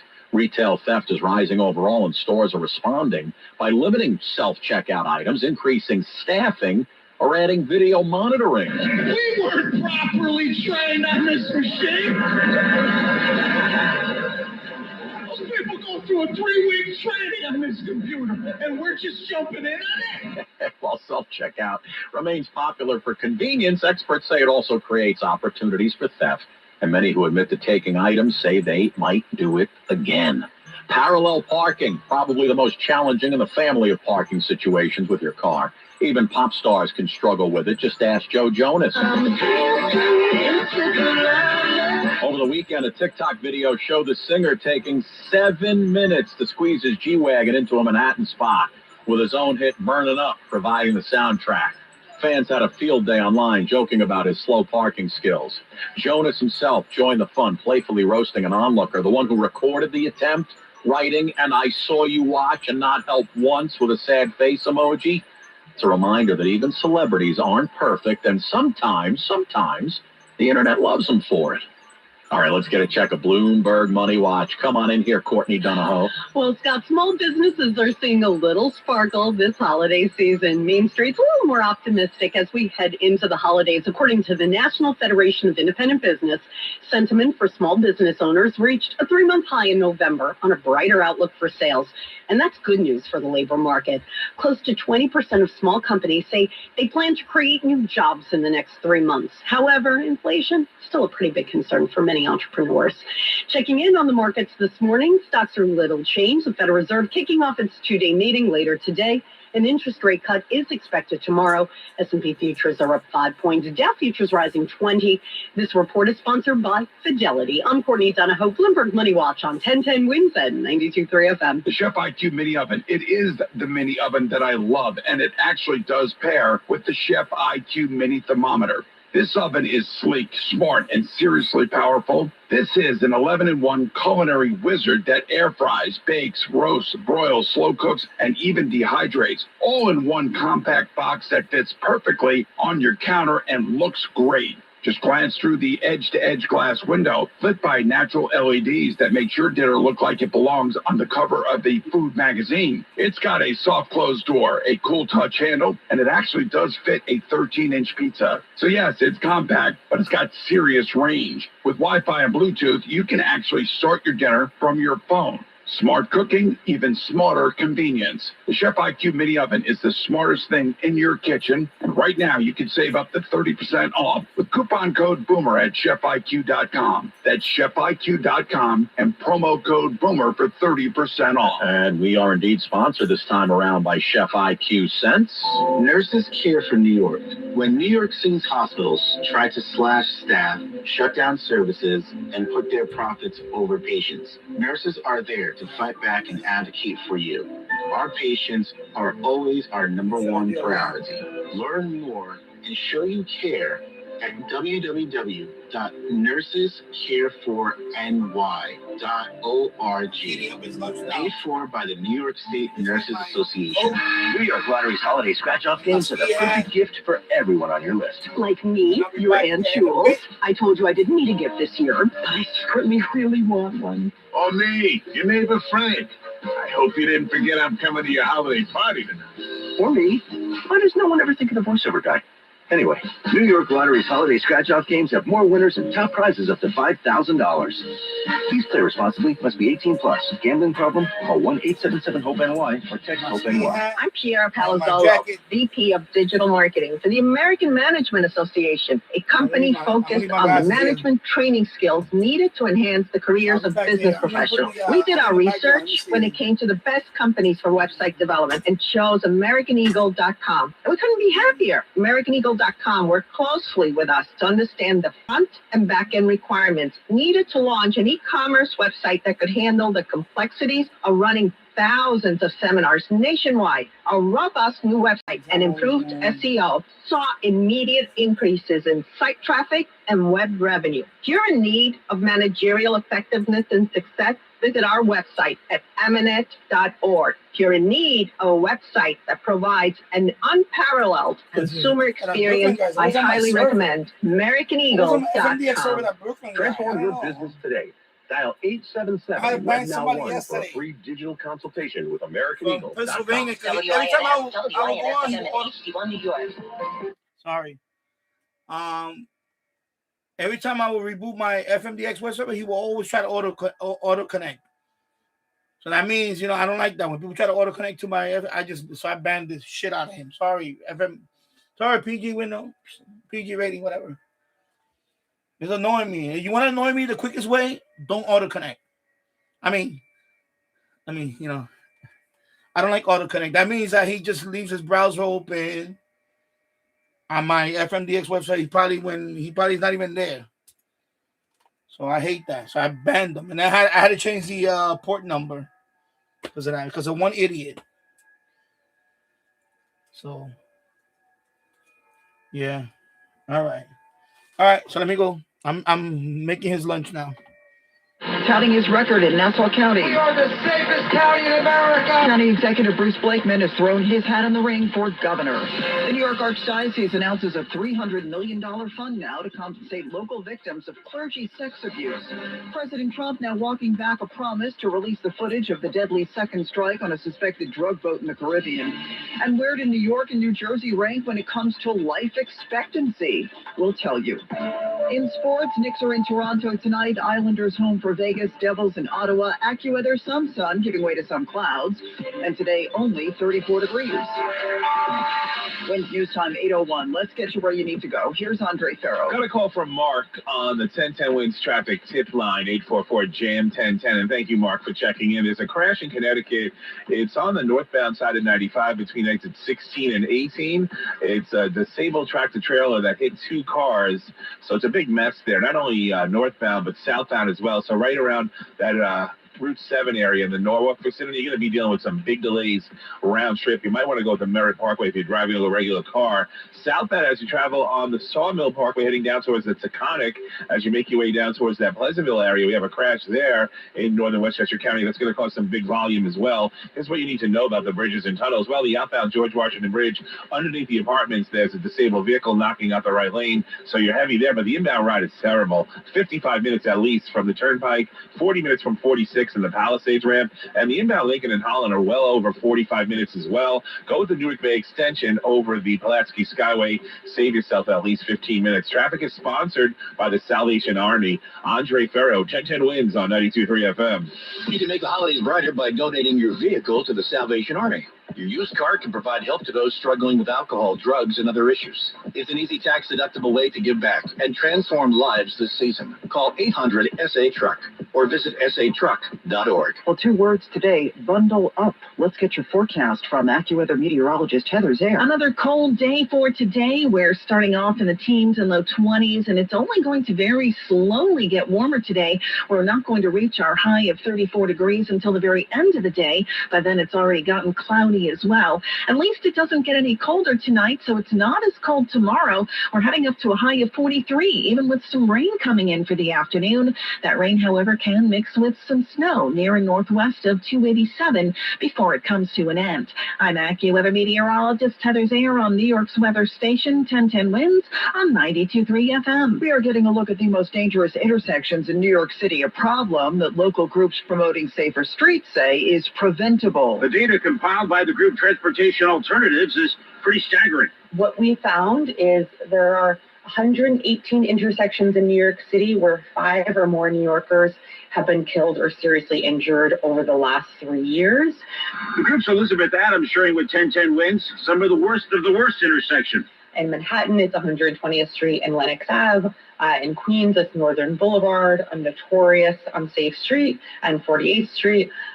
Brooklyn, it's Flatbush Avenue and Avenue H. And the Bronx, it's Bruckner Boulevard and St. Anne's. With just 2 weeks left in the city council session, an all-out push for the daylighting safety bill. It would remove parking spots closest to intersections, increasing visibility for drivers and pedestrians. Glenn Schuck, 1010 Wins, 92.3 FM, East Harlem. There has been much speculation and now confirmation that Republican Nassau County Executive Bruce Blakeman is indeed running for governor. He made the announcement in a video on X with the slogan, New York First. 4 years ago, we made promises. We said that we wouldn't be a sanctuary county. We said we would take the masks off the kids and stop oppressing our children. We said we wouldn't raise taxes. We haven't raised taxes 1 penny. We are the safest county in America. Also running for the GOP nomination, upstate Congresswoman Elise Stefanik. In an email, her spokesperson said Blakeman, quote, has no shot, is putting ego first, and that his bid blows up the best opportunity in a generation for Republicans. Well, Governor Hochul welcomed the primary fight, saying she is looking forward to see how the two of them can out-MAGA each other. A new poll is looking at possible contenders for the 2028 Democratic nomination for president. It finds that AOC is a top contender. In fact, Congresswoman Alexandria Ocasio-Cortez leads the list among 18 to 22-year-old registered Democrats.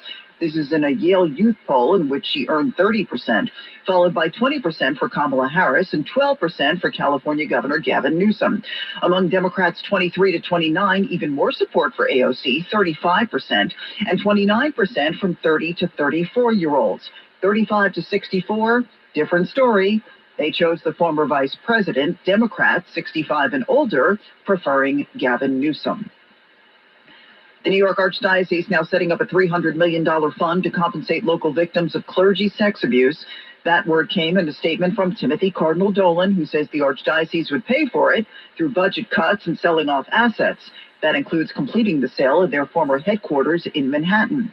In addition, retired Judge Daniel J. Buckley, who served as a mediator with the Archdiocese of Los Angeles, will perform a similar role here in New York. Well, some big news out of my childhood neighborhood, Rego Park, where the old library there that dates back to 1975 is being renovated into a new state-of-the-art branch. Dennis Walcott heads the Queens Public Library. Currently, the Rego Park Library is one of our busiest libraries.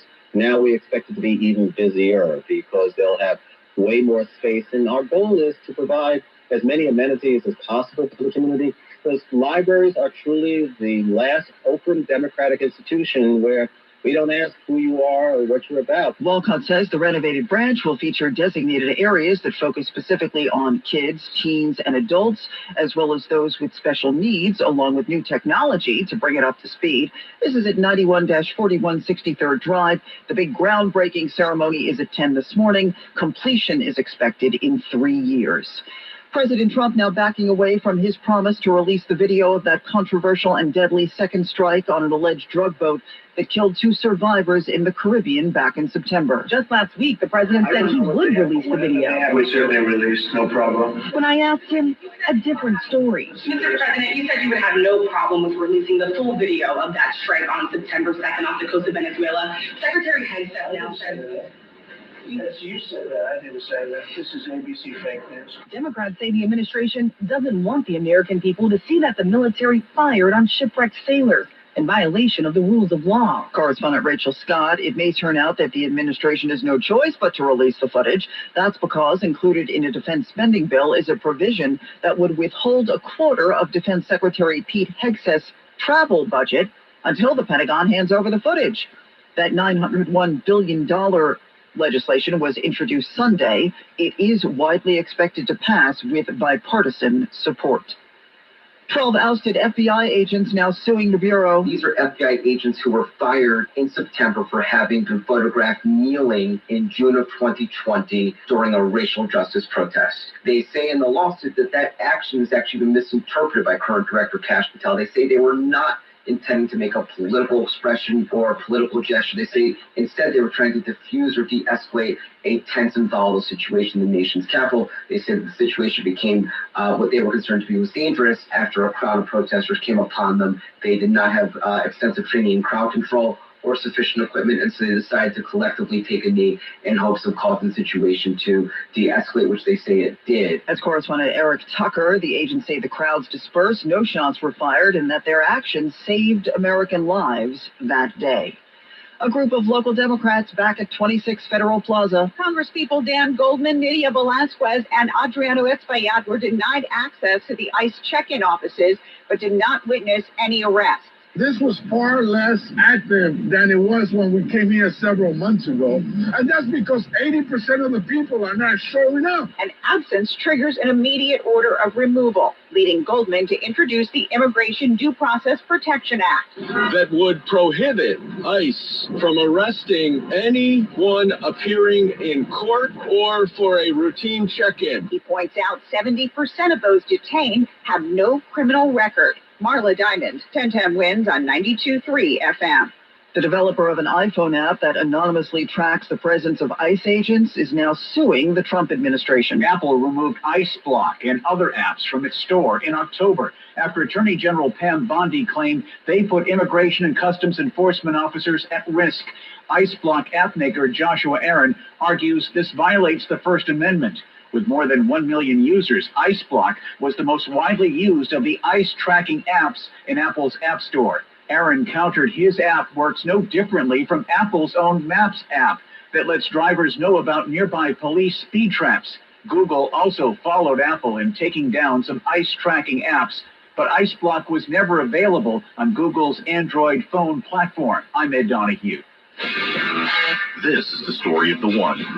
As the purchasing manager at a manufacturing plant, she knows the only thing more important than having the right safety gear is having it there when you need it.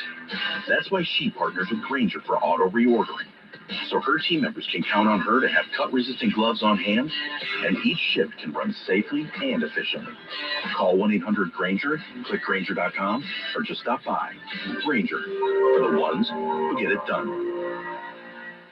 Hey, I'm Mike Slater. My dad passed away at the age of 63. It's out of nowhere.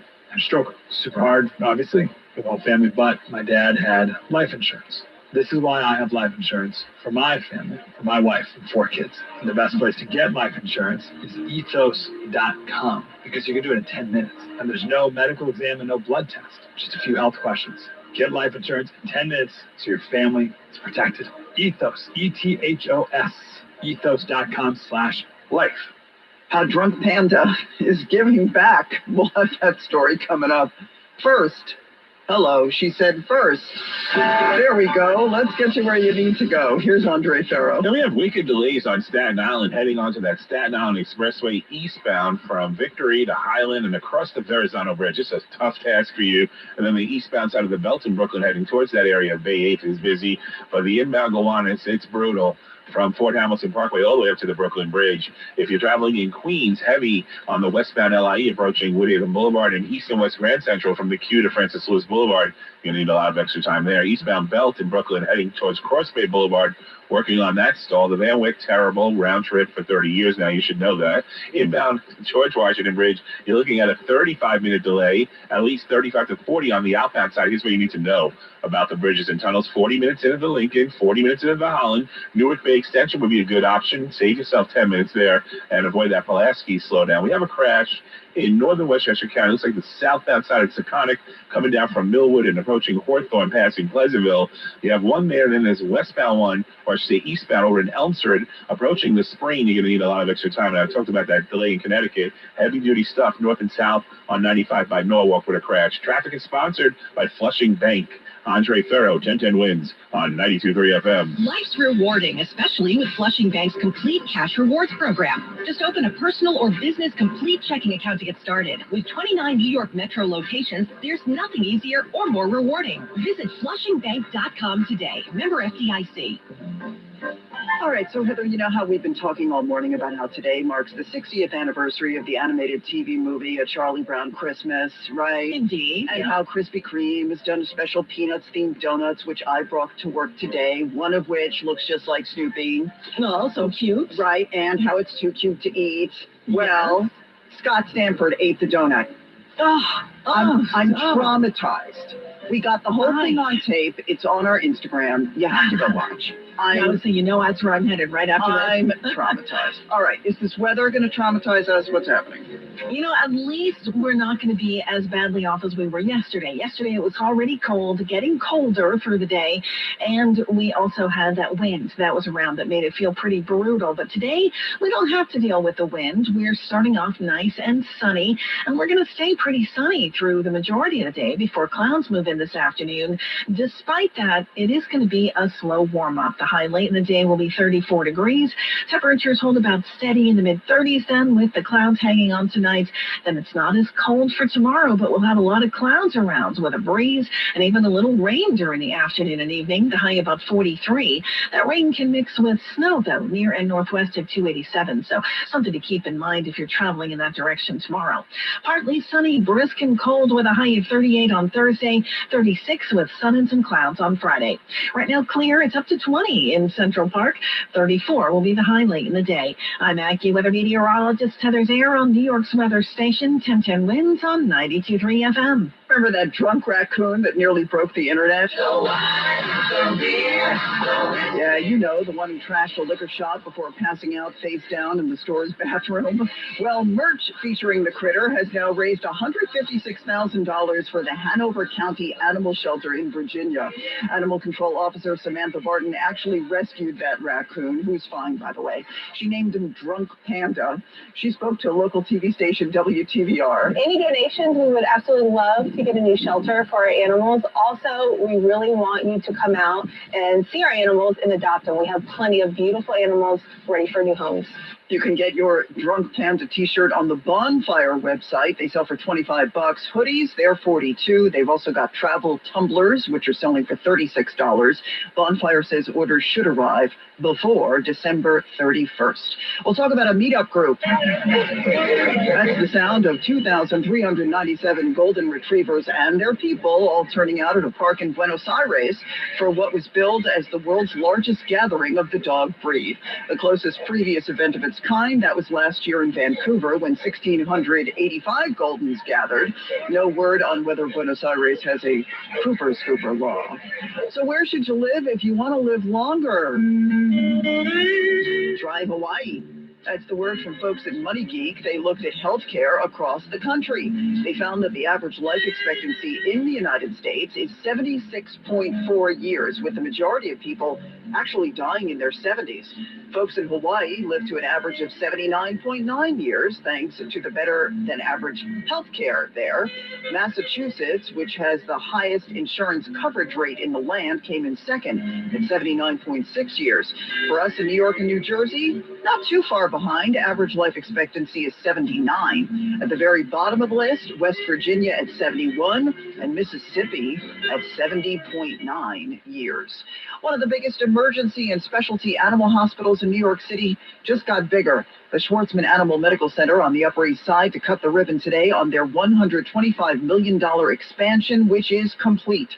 President and CEO Helen Irving. By transforming that hospital, increasing our capacity, we've doubled the size of the hospital. We've been able to add more doctors and attract the best talent in the country to come work at AMC. The expansion includes a new emergency room, an expanded ICU, surgical unit, cardiology, radiology, neurology, and other specialties. We have started doing 3D printing of joint replacements and guides that help our surgeons in the OR.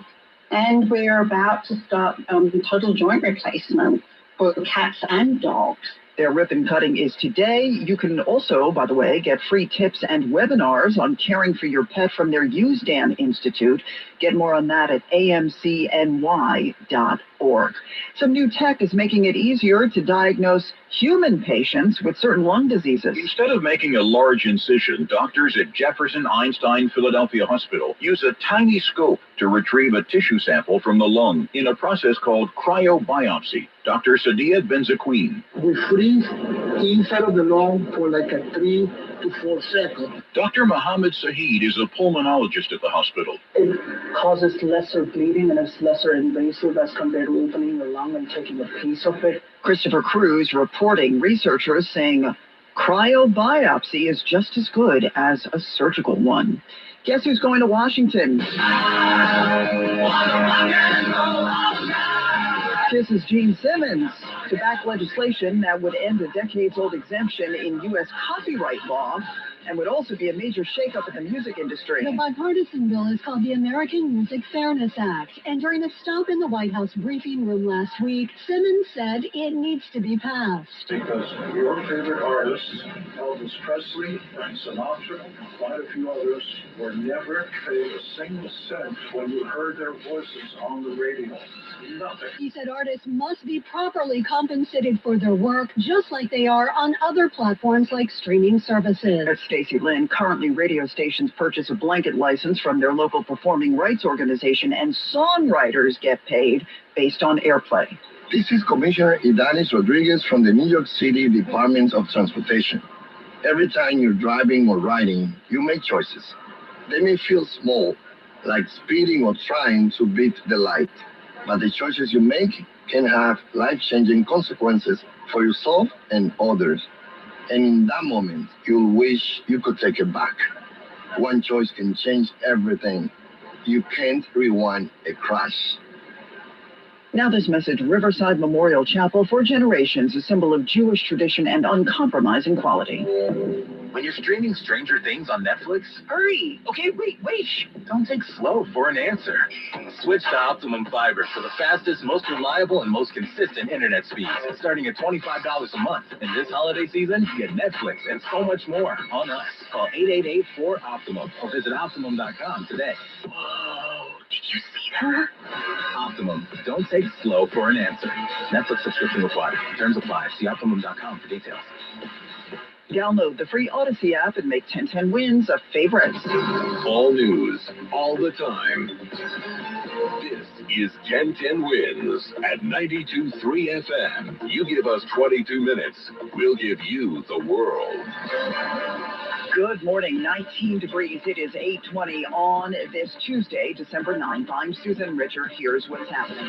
Traffic and transit groups calling for something to be done. When it comes to street safety, we need to be focusing on intersections. We need to be focusing on the curb. After a new report found that more than a third of New Yorkers live within 10 blocks of a dangerous intersection. New study finds a possible link between having worked down at Ground Zero and PTSD. The Fed's looking to make air travel more family-friendly. Maybe you want a workout area where people might get some blood flow and doing some pull-ups or some step-ups. Yeah, we'll tell you what else they're doing. A Miami Heat player pleading not guilty in a sports betting case that's been linked to the mob. Oscar Mayer now accepting applications to drive the Wienermobile. In sports, Knicks in Toronto tonight, Islanders home for Vegas, Devils in Ottawa, AccuWeather, some sun, giving way to some clouds at a high of only 34. 8:21, let's get to where you need to go. Here's Andre Farrow. We have trouble on the Taconic if you're traveling southbound in northern Westchester County coming down towards Pleasantville and Route 117. It's a bad crash with injuries right by Pace University and delays that go all the way back to Millwood. That's not good. We have a better ride on 684 or Route 9 if that works for you. Even the Sawmill could be an option. Again, it's a crash southbound over by Route 117 and it involves injuries.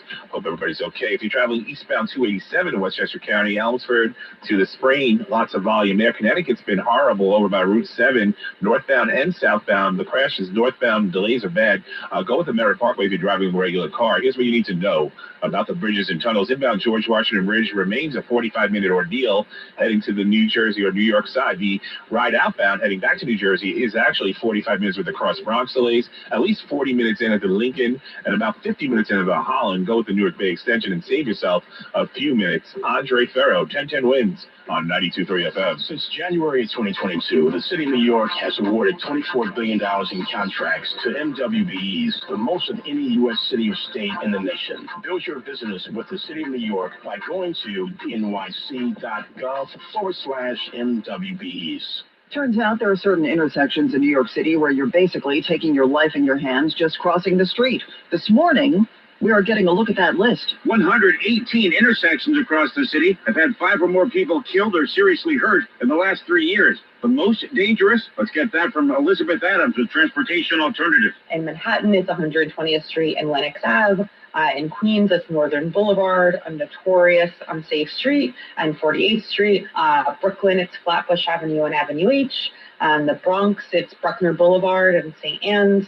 The most dangerous on Staten Island, Hunton Street near Richmond Road. Now, all of this means there's a push for Intro 1138. That's universal daylighting, and the council, with only 2 weeks left in the session to get this passed. It basically would repurpose curb space and parking closer to intersections to improve visibility for all. Glenn Schuck, 1010 Wins, 92.3 FM.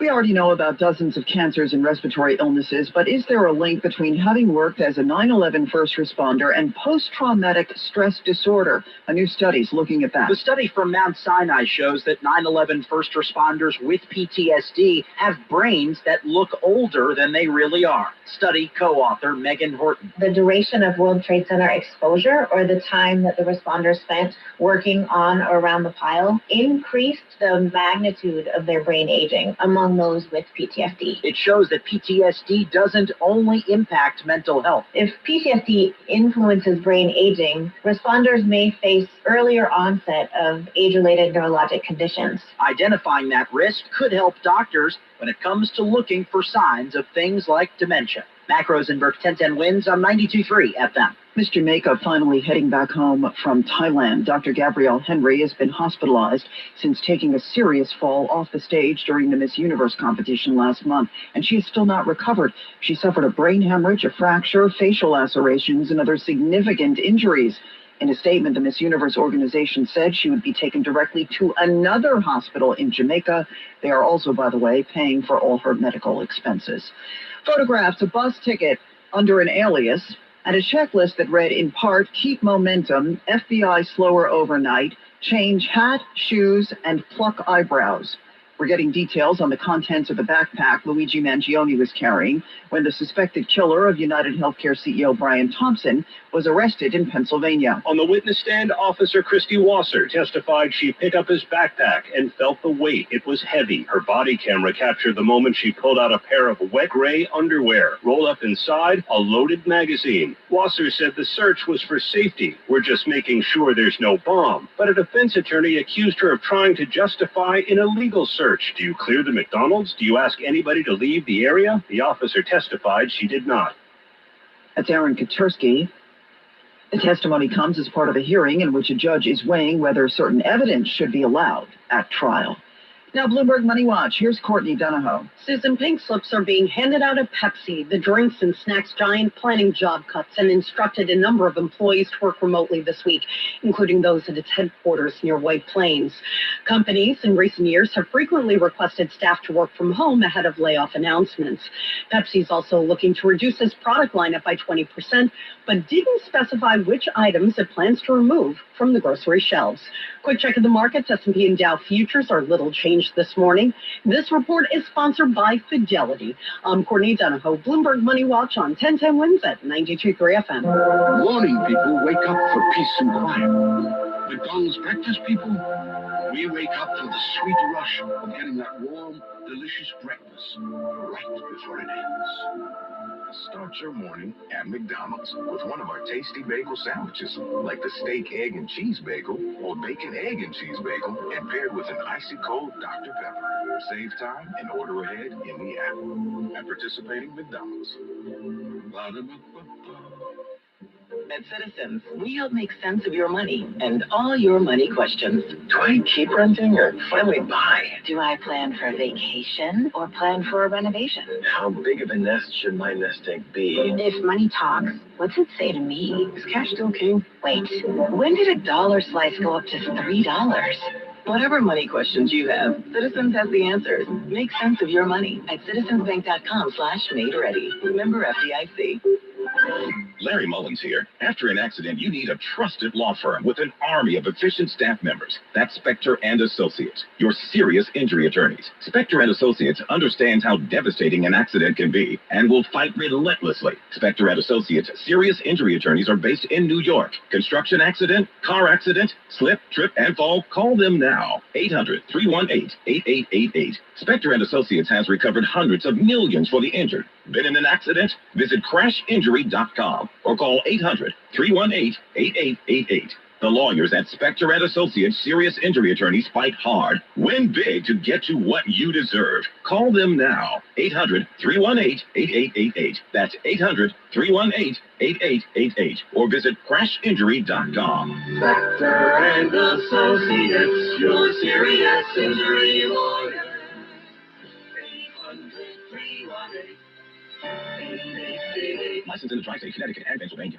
Looking for something fun to do this weekend? Experience world-class gaming at Resorts World Casinos in New York City, Catskills, and the Hudson Valley. For info, go to visitrw.com.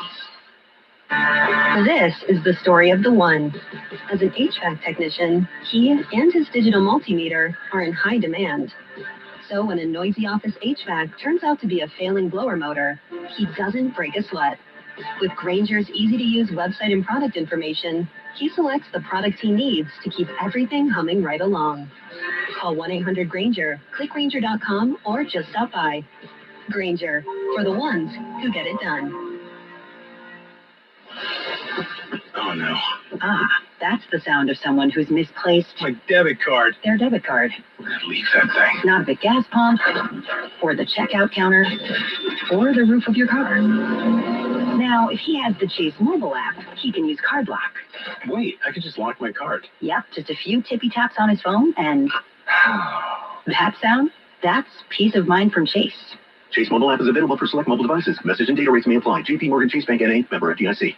Now this message, John Thurr Cancer Center, call 833-CANCER-MD for nationally recognized care.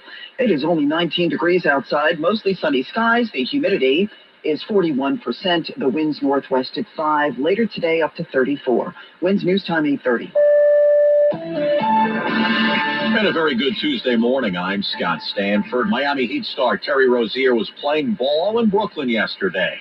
I'm not talking about basketball. Mr. Rozier in federal court pleading not guilty to charges including money laundering, conspiracy, and wire fraud that allegedly involved other pro athletes and members of the mob.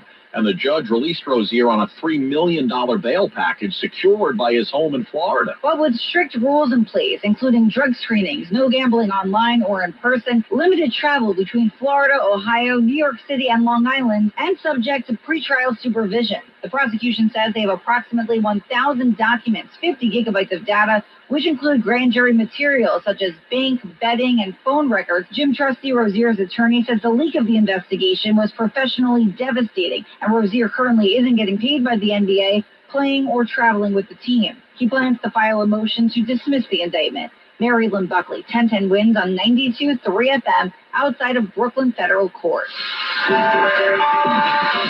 Wins news time 8:31. We're going to get you where you need to go on a Tuesday. What do you see, Andre Ferro? Oh, it's very heavy, the delays. If you're traveling in Queens, northbound on the Cross Island parking lot, heading up to the UBS Arena, all the way back to the Southern State Parkway are those delays. And you have big delays as you travel across the BQE. Better quickly exit between Queens Boulevard and the Queens Boulevard area, heading towards the Flushing Avenue area as you pass the Williamsburg Bridge. But the inbound Gowanus is terrible. We have that disabled bus right around the Prospect and really haven't recovered from that, although the bus has cleared. We're dealing with some big delays heading across the Verrazano and all the way up to Brooklyn Bridge. You're going to need a lot of extra time. If you're traveling inbound at the George Washington Bridge, here's what you need to know about the bridges and tunnels. 45 minutes from the Turnpike, 30 minutes from the 46 and Palisades ramp inbound.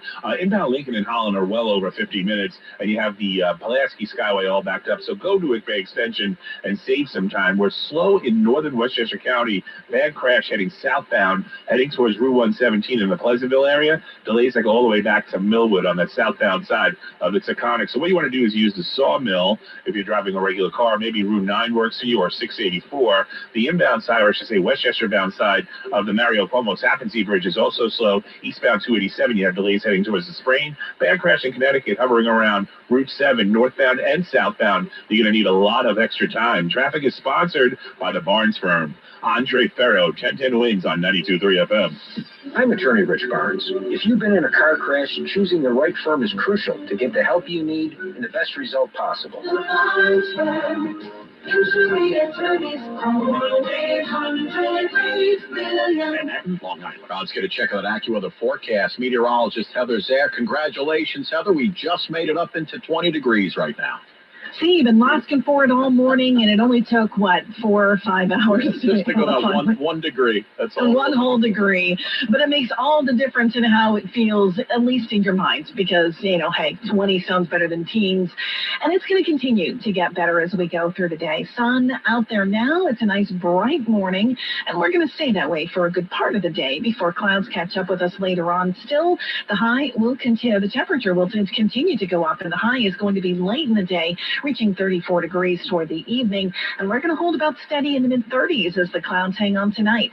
Tomorrow's still mostly cloudy, breezy, but not as cold. We're going to get all the way up to 43 degrees, and that's despite a bit of rain during the afternoon and evening. That rain can mix with snow to the northwest of 287, so you want to keep that in mind if you're headed in that direction tomorrow. Partly sunny, drying out again, brisk and cold with a high of 38 on Thursday, then 36 with sun and some clouds on Friday. Clear and, yes, 20 in Central Park now. We're going up to 34 late in the day.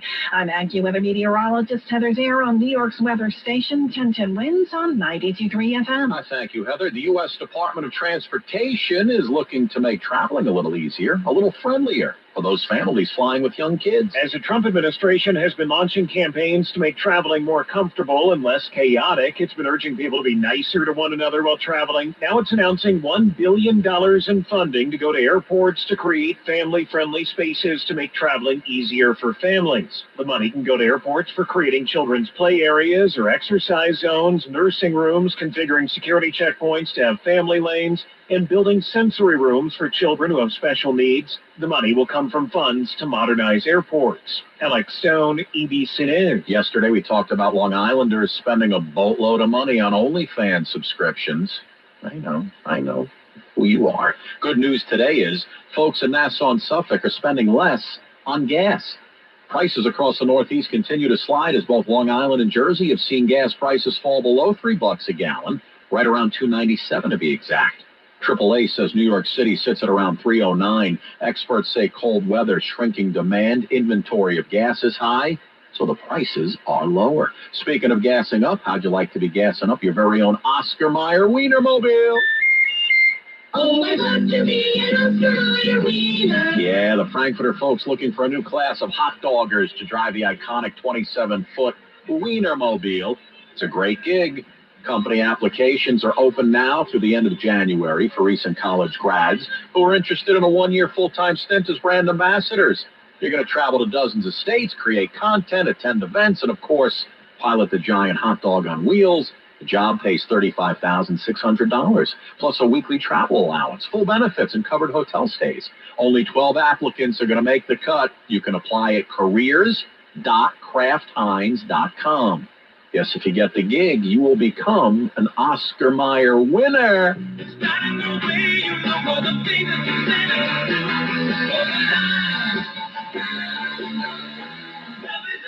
Long Island, the Catskills, and New Jersey are going to be able to party like it's the 1980s all over again. Got a trio of classic hitmakers on the road together next summer. Tell you where they're stopping and when they're doing it in our area. Many jobs are available with the City of New York today. Get connected to career opportunities as a teacher, school nurse, correction officer, taxi inspector, and more. Whether you're starting out or looking for a change, there's a place for you with the City of New York. Start right now at deliveringforyou.nyc or call 212-386-5000. Hiring professionals are waiting to help. Work with NYC, it's where you're meant to be. Deliveringforyou.nyc. Now this message, Scott Stanford here. Did you know that less than 10% of the nearly 300,000 office workers who were down below Canal Street on 9/11 have enrolled in the World Trade Center Health Program? Less than 10%. So many of you were there on that awful day and in the 8 months after. That's where our friends at Barish and McGarry come in. They're the lawyers for the 9/11 community. As a matter of fact, Michael Barish lobbied in Albany for the 9/11 Notice Act. And that means it's now a law that businesses that were in that exposure zone at that time must notify former employees of their potential eligibility for free health care and significant compensation. If you haven't been contacted by that employer, it's time for you to contact Barish and McGarry at 911awards.com. Even if you're not sick right now, you could be covered with any 9/11 related illnesses in the future. See, Michael Barish is a 9/11 cancer survivor, and he takes the World Trade Center Health Program very personally. Let them help you see if you qualify. It is cold out there. What? Oh my God, it's cold. Yo, it's cold out there. It's not even windy and it's cold. It's just straight up cold. Wow. Oh my goodness, it's cold. I gotta thaw for a couple of minutes. Anyway, I brought me a breakfast sandwich. I gotta go get some orange juice and I have some breakfast. Man, it's cold. What is it? 14 degrees Fahrenheit. That's what minus. What the hell is that minus? I don't know. Oh, I got the app. Let me check. I can check my app. Let me see. What is that in Celsius? I'm just only gonna type it real quick, but go ahead. Google says 20. It's not 20. It's 14 right now in Yonkers. So that would be what? In I don't know what that is in Celsius. What, minus something? I don't know. Anyway, minus something. Who knows? I'll be right back. Let me go get some orange juice. Actually, I can eat the thaw first before I eat. Let me put my ski hat over here. Let me put my jacket over here. What? It is cold. Oh my goodness, it's cold. You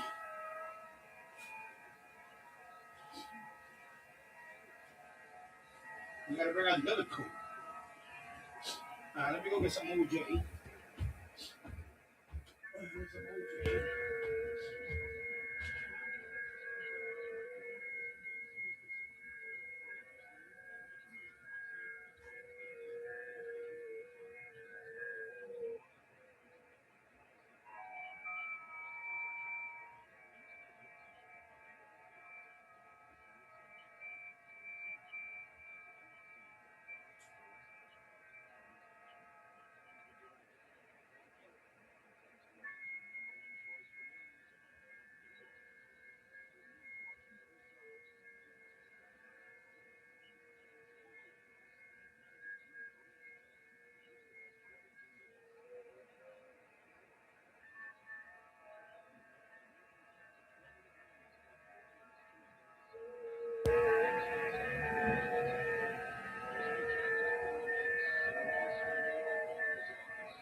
Oh well. No orange juice for me.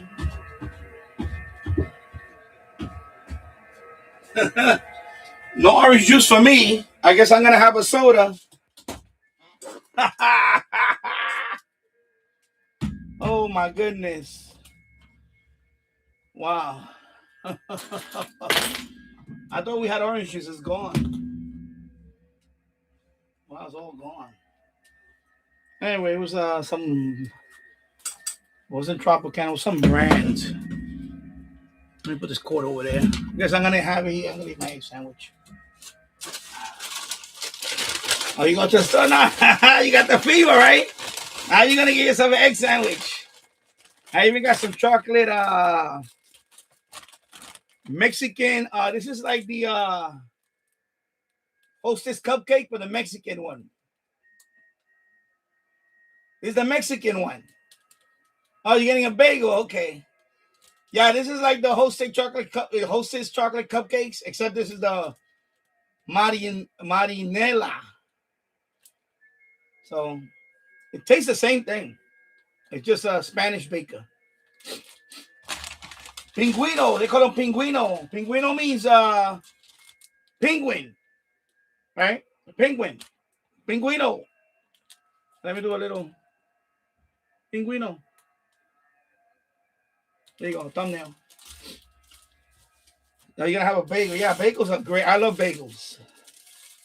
I love all kinds of bagels. There's not a bagel I don't like. I don't know if anybody. There's a bagel that I like every bagel. I like the onion, the poppy whatever poppy seed. I like the cinnamon swirl, whatever it's called. Plain bagel. I love my bagel with cream cheese, of course. Cream cheese is the best. Some people put jelly and cream cheese. Sometimes I would say, yeah, why not? But I'm more of a cream cheese. Cream cheese. Of course, they also have sandwich, like breakfast sandwich with bagel. I know Dunkin' has that, right? They have the bagel with the bacon, sausage, egg, and cheese on a bagel. Like they have it with the croissant. They also have it with the bagel. So anyway, I got a hero. Sausage, egg, and cheese hero. Big. I gotta have it big, boy.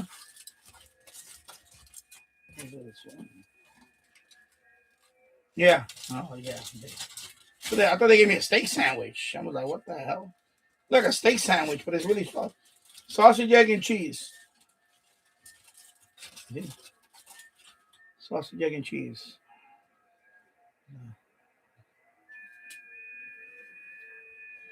There you go. Sausage, egg, and cheese. Mm.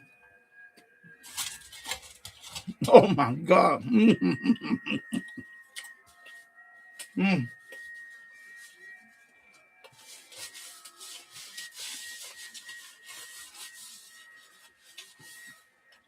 Has a lot of people on, see?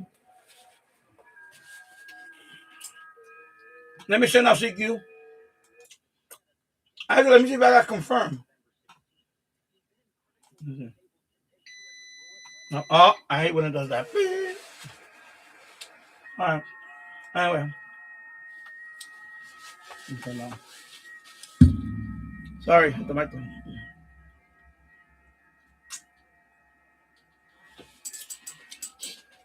It is cold out there. Oh my God. And it's not even windy, which would have made it worse. You know, wind makes it worse, but it's not even windy. It's just straight up cold. It's just cold. You feel it in your. I'm gonna have to wear my heavy duty coat. Mm. Mm. I'm hungry. That's so good.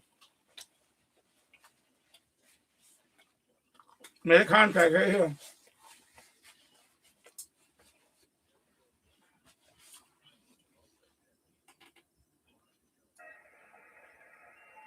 All right.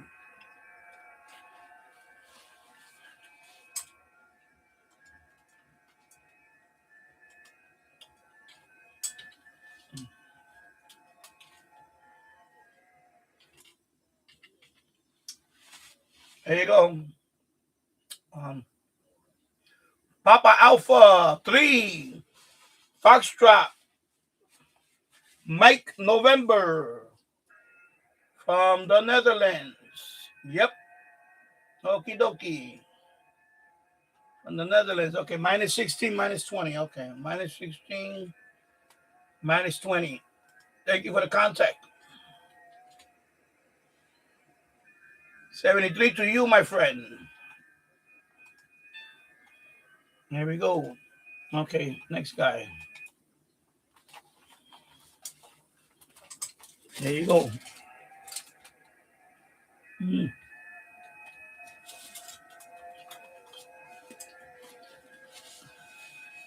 Mm.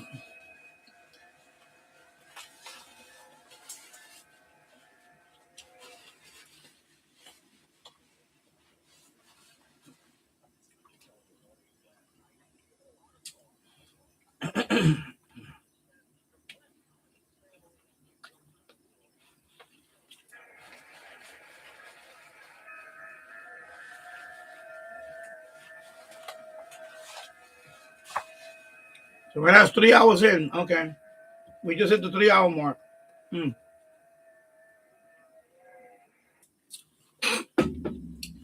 My son, he didn't want to get out of bed today. You see, my wife is at work today, so I take him to school. When my wife takes him to school, he plays the, oh, I'm not feeling well, and she starts, are you okay? And of course, you know what he's gonna say? No, kids are gonna say, but if your mom asks, are you okay? And you be like, and you don't want to go to school, you go, you start, what I mean. But he's fine. He's not sick. He's fine. But he does that with her. With me, he doesn't do any of that. I mean, if he's really sick, I would know. And if he would have been like really, he's not sick, but if he would have been sick, like really sniffling and coughing, I wouldn't have took him today. I would have said, no, stay home, sleep upstairs. He has not missed one day of school with me. But my wife, he missed like 6 days already. At least 6 days. And out of the 6 days, one was really legitimate. Like he was really not feeling well. But the other days, he just, and I don't get involved. I used to get involved, I guess, because, Mama Bear will go after you. I know, Tassel, you're not a parent, but one day if you ever become a parent, Mama Bear, Papa Bear doesn't say shit. Just shut up. Mama Bear controls everything when it comes to the kid. That's the fact of that's the world we live in now. And I'm not talking about, family courts. I'm talking about in general. The place of the father is not the same as the mother. It's not in society anymore. Even though very early on in his life, I established the disciplinarian. Like he would not talk back to me the way he talks to her. No, he would not do that to me. Not that I ever laid a hand. I don't never laid a hand on him. I shouldn't say that. I did one time, it went like that. That's one time. That was me. He was like the 3.5, and one time I went, he was crying. But I never. I don't. There's no reason to. But do I give him that look, like really in his face? Do I get in his face and give him the look? Yeah, I do. So I established that with him, that I'm not to be messed with. And I grew up without a dad. But sometimes the way he talks to her, I hear it, and I go up there and I tell him, what are you doing? And then he will. But she lets him.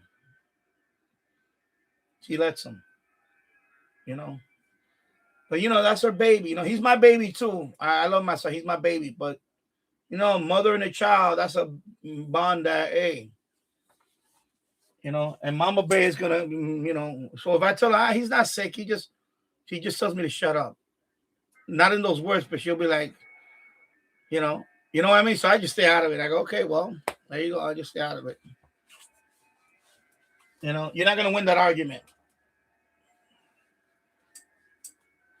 You're not gonna win that argument. You're never gonna win that argument with Mama Bear. So forget about it.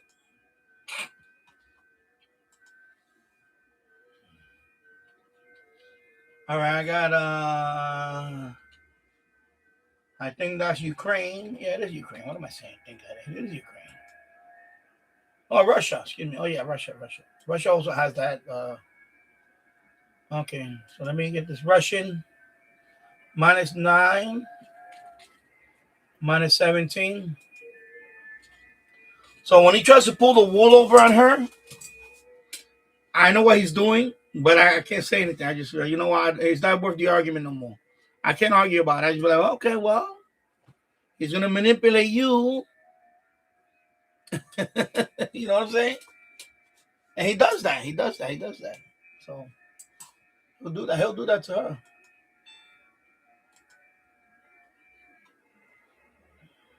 So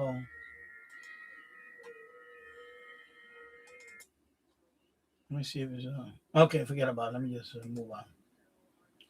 Yeah, so he'll do that. He'll do that with. Believe me.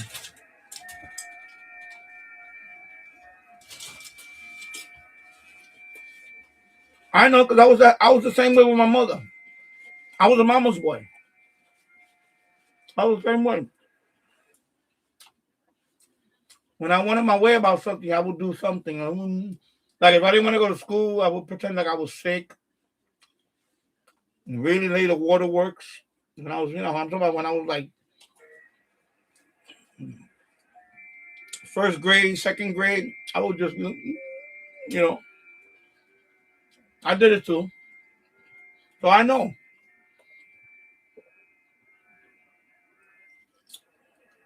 I know from experience. So I know what he does. But even if I point that out to her, she'd be like, let me handle it. I'm like, okay, here we go. Because I'm trying to teach him. I'm trying to teach him that sometimes, even if he's sick, I'm not saying hacking cough sick. If you like, and also what he does a lot is that he sleeps late. He goes to sleep very late, and sometimes even though I'm not here sleeping, because I don't. Newsflash, people, I don't sleep. I sleep down here. My wife sleeps upstairs, and he sleeps. Been like that for years. He took over. I'm relegated to the basement.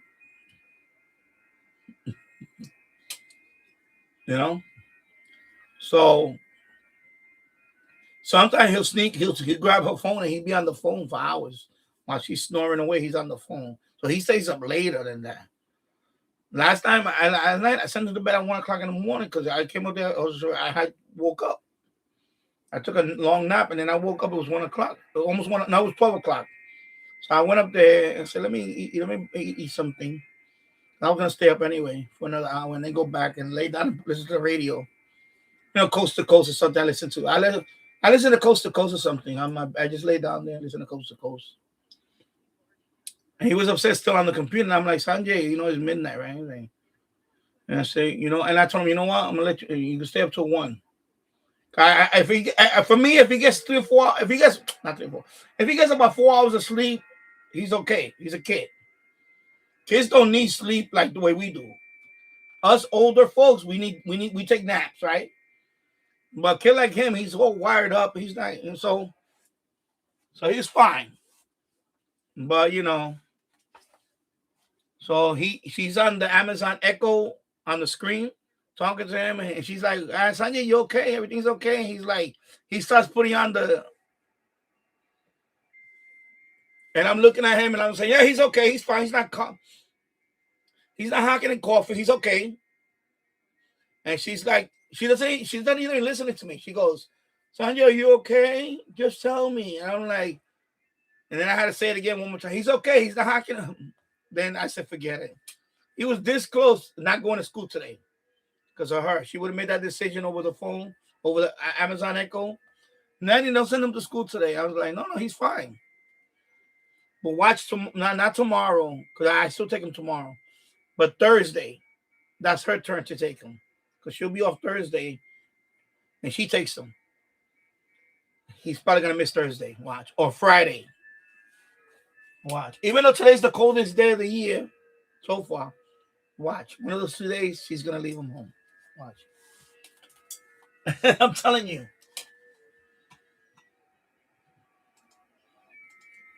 He knows how to pour it on when it comes to her.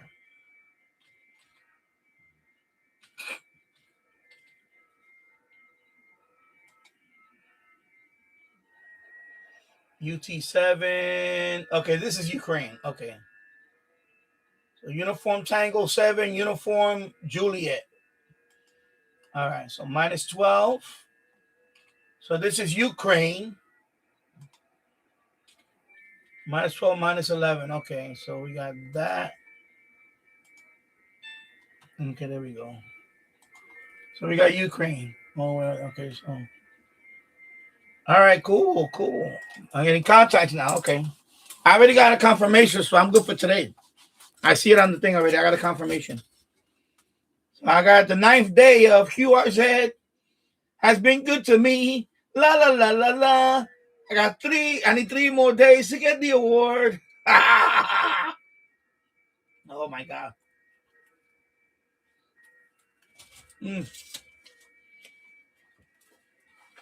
12 days of QRZ.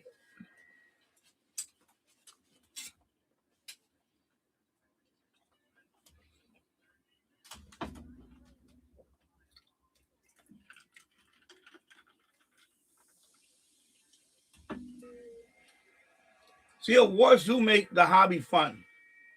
Otherwise, I would be bored. You know, always. That's another thing, you people out there that don't have a, you're thinking about getting an amateur radio license. You're gonna want to do awards, even if it's QRZ only. Just to get each badge. Like I got the Europe one. Now I'm trying to get the North America one, which is not. Believe it or not, the European one is the easiest one to get out of all of them. The 50 states is not a gimme. Not the 50 states. It's not that easy to get that.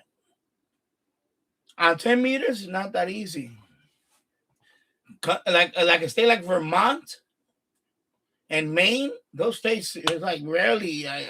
Well, Vermont, this guy, but he's tall.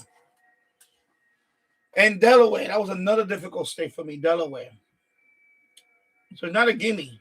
All 50 states, work all 50 states, not a gimme. Believe me, it's not a gimme. So Europe, Master of Europe is the first one that you really, well, if you get the continent one, but the Europe one, and then the DX100. But the Europe one is probably the first one out of all the continents you're gonna get first, because that's the most active one. It's the one that you're gonna be, as you can see, you're always gonna have a lot of Europeans. You go, the most contact you're ever gonna make in amateur radio is, of course, U.S., but Europe. More than South America, Europe. The most concentration of amateur radio operators is Europe. So you're always going to be talking to, England, France, Germany has a lot. Germany has a lot of operators. Russia, always. You have a lot of operators.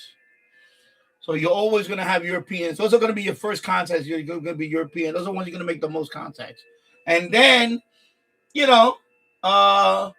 the Caribbean, Mexico, of course, Canada, your neighbor, our neighbors in Canada. But you'd be surprised, not a lot of Canadians that I make contact with. Not a lot. European is the ones that I make the most. And then Africa, you might get a couple of the Northern Africa ones like Morocco and stuff like that right away. And then you might get South Africa.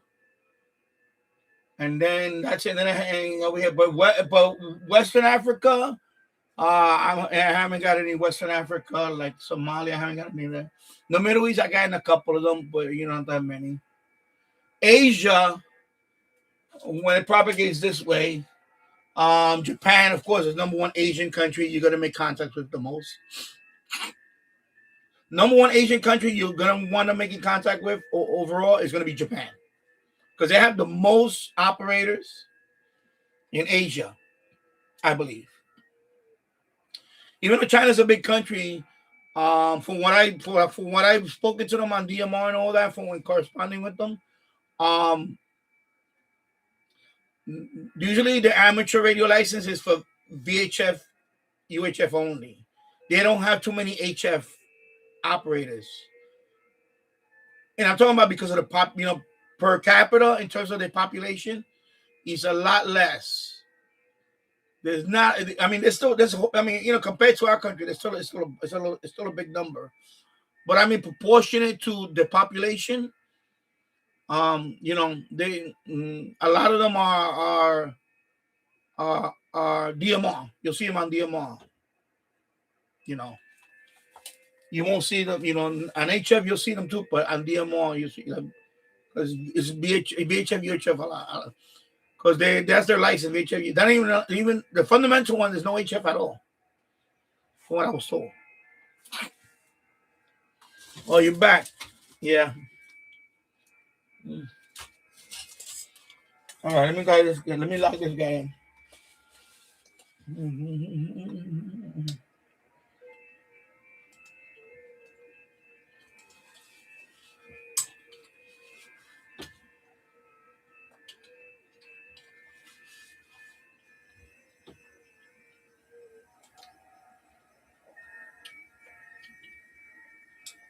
Estonia. Oh, I made contact with him before. Wow, long time. Last year. A year ago, I made contact with him. Okay. So he's our second contact. Okay. Vladimir. So there you go. Okay, so thank you for the contact. And then let me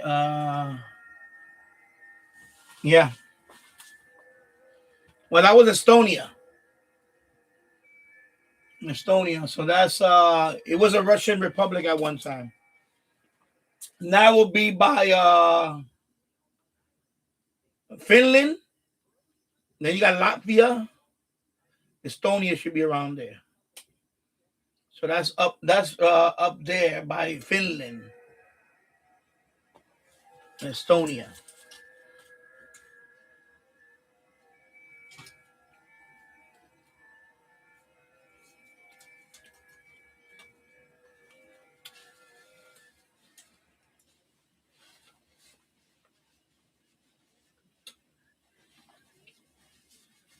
Oh, okay.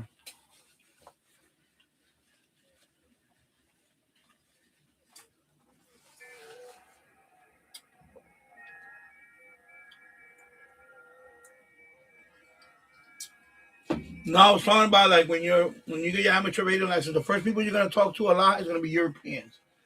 I mean, not even the first; those are the most you're gonna talk to because they have the most operators in Europe. In South America, I talk to like for example, Chile, and probably a handful of people. Argentina, a few people. Brazil, a few people. Colombia, Venezuela. I still have not spoken to anyone in Bolivia. No, not even any contact in Bolivia yet. No Bolivians. Peru, a couple. And then Central America, of course, you got Mexico. That's the most in that area. And then Costa Rica, I got in a few for Costa Rica and Honduras. The rest of them is like Guatemala. They once in a while you're in Guatemala. Nicaragua, I got like one contact from Nicaragua, two in the last 3 years. And I don't even have that country confirmed yet. Nicaragua is still. Then Cuba, of course, Cuba has a lot of. You're gonna talk to a bunch of Cubans. Cubans is they bunch of operators in Cuba. So that's Puerto Rico, of course. Jamaica, you have a few. Dominican Republic, you have a few there too. And then it starts getting, like some islands there, like Saint Kitts, Nevis, those countries. There's a, here and there, Antigua, and Antigua Barbuda. I got that one, but it gets a. That's why I say that the first badge you're gonna get probably is gonna be the European continent. That's gonna be the easiest one out of all of them, the European one. All 50 states is not a gimme. That's what I'm trying to say. It's not a gimme because, all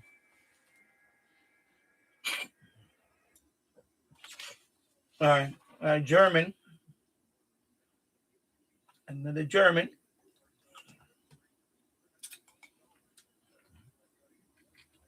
So even if you don't do voice, I enjoy doing this. It's not boring for me like some people say it is. because you could see in real time since I started the live stream how it came to life, right? You can see it. I'm showing you in real time how this came to life. You know, it's not a you know, I'm trying to destroy that misconception that it's just sit back and do nothing. No, it's not like that. You have to remember I had to move around on the band scope and things like that, you know.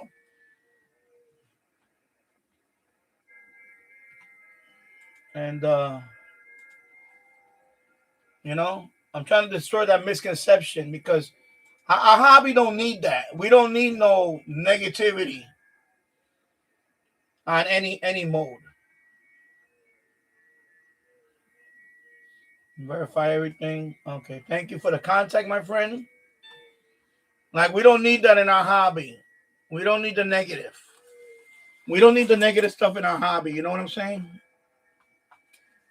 You know, not everybody wants to be on single sideband and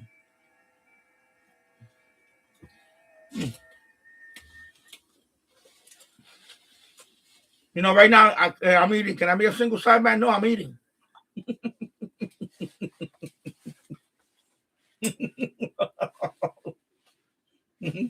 Hello.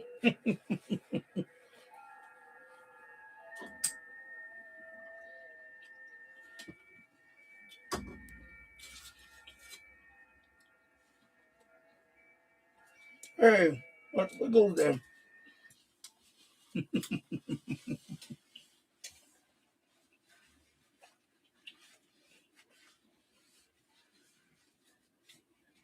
You see now, Iceland. I got hurt in Iceland. Let me move the camera a little bit up like that, just a little bit more. Iceland, right there, Iceland. Now I'm getting hurt down here in Brazil. Now it's starting to spread down this way. Canary Islands. I mean, excuse me, the Azores, Canary Islands. So it's starting to go this way. It's going westward. Now it's going westward a little bit too.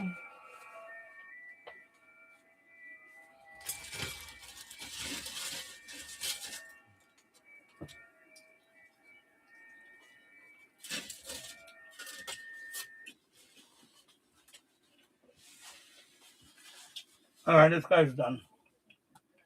He's not replying. Let me add him to.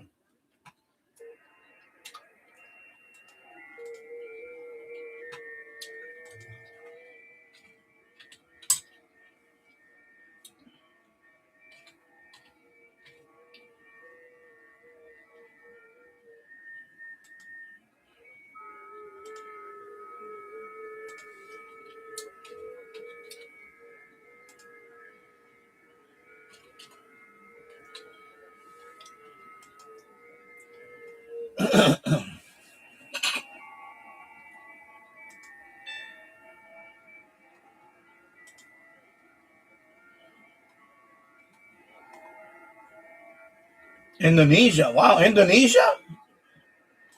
Okay, I got to try for Indonesia. Wow, Indonesia. Okay. But I'm not going to be heard because, look, Indonesia's all the way here. So right now, I can hear Indonesia, but they're not going to hear me. But I'll try. I'll try a couple. Maybe, but it's not going to happen.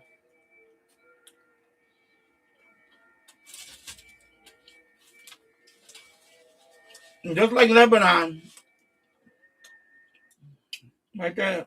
Lebanon is right there, right? They didn't hear me. I could hear them, but they didn't hear me.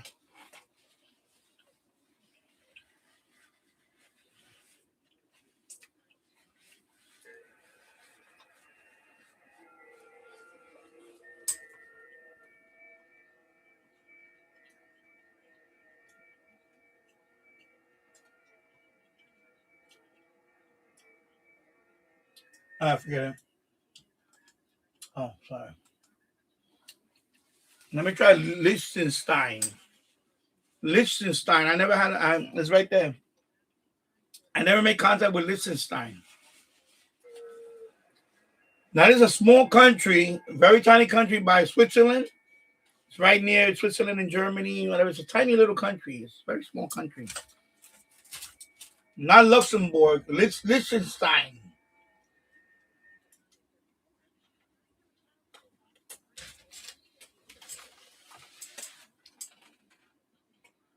Trying to get down.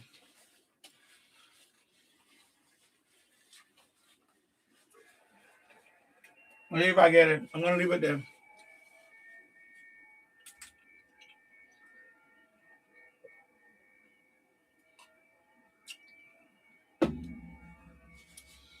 Different Gear TV. Radio on. Okay. Yeah. Well, let me turn it off. I left it. I lowered the volume. Let me turn it off.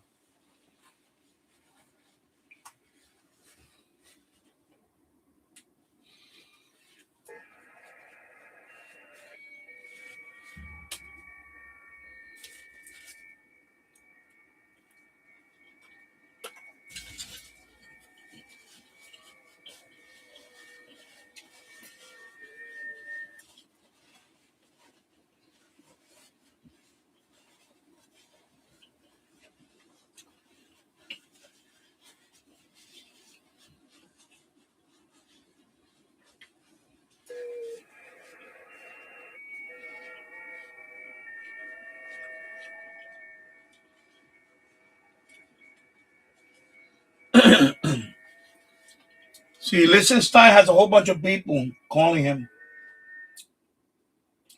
In a country like that doesn't come on often, so when he comes on, everybody wants to contact him. So right now I'm on the queue. So that means I'm probably like number 10 or something. So he's going to each. You know. Let me see how many. Let me see. Well, it's not that many here that are trying to contact him. So we'll see. Maybe he'll hear me. Maybe he can hear me, and then. Well, now he just got through with 2 American hams and a Czech. Right now he's making contact with a Czech Republic. So maybe I'll be next or soon. If he, yeah, you're on. Yeah, exactly. I'm on the line. So in single sideband, that would be like a pileup. You know, everybody wants to talk to one person, so people, going over each other. People, they have to wait till they're like, Kilo Delta 2 Zulu Zulu Echo. And then if he doesn't hear me, then he whoever he is talks to him. Then you gotta say it again when they done. Keep calling until he calls you, and then you heard me do it. It is fun, but I don't do it every day. For me, right now, because since I'm a technician, same thing's gonna happen if you do get your license. Yeah, but you know what? Let me tell you something about all the people that are detracting it sometimes. I go on the QRZ, by the way. And some of them I go on the QRZ. The majority of their contacts is FTA. FTA. So, for example, if you go to my QRZ, is 99% FTA. And I won't say 99. I should say 95% FTA. And then 95% FTA. And then 3% of that is going to be DMR. DMR, right? 70 centimeter DMR. Some of them might be 2 meter DMR, but 70 centimeter. And then maybe 1%, not even 1%, is single sideband. Not even 1%. It's like 0.5. I don't know. I don't do much. Since I got my license, I probably did maybe less than 100 contacts on single sideband total. Out of 5,000 contacts that I made, according to QRZ, I'm at 5,000, whatever it is now. Probably 100 is going to be single sideband. Like one day, I think I did like 10, and then one other day I did like 3 or 4 like that. I don't do that many, but I do them once in a while. I do it. I may even do one later. I don't know if I may go further up and then just try to talk. So for me, the majority is FT8, FT8 and FT4, which is the same thing. FT8 and FT4 is the same thing. It's just the speed of it. So digital. I haven't done CW yet. I haven't even started practicing studying yet. Maybe one day I'll have some of that. There's something for everybody, exactly. And I haven't even done satellite. Trying to talk to satellite. I haven't done packet, like packet radio, or I haven't done. I try. I dabbled in JS. I haven't done that because that's nothing. My license I can't do because of technician. I can't do SSTV. That's another thing that I should have talked about too. I can't do SSTV at all. Not on 10. I can't do it. On VHF, UHF, I could do it if I can. But on HF, no. I can't do SSTV. There you go. That's another thing. Not for technician. Nope.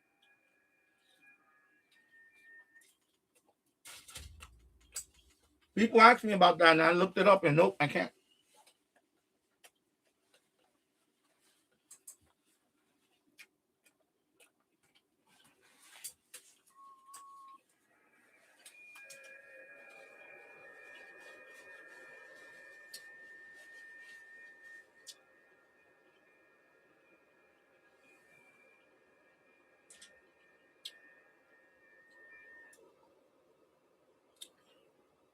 So yes, I can't do SSTV. 10 meters beaconing. Even though I did a demo on it, I demonstrated it, I wasn't supposed to do it. On 29 megahertz, it's beaconing. FM mode on 29 megahertz, I'm not allowed to do that either. Not with a technician. That's right outside my voice privilege. So I can't even do FM on 10 meters. You can't do it. And that's why I said they should have expanded it a little bit. But I'm just going to have to get my general if I want to do more.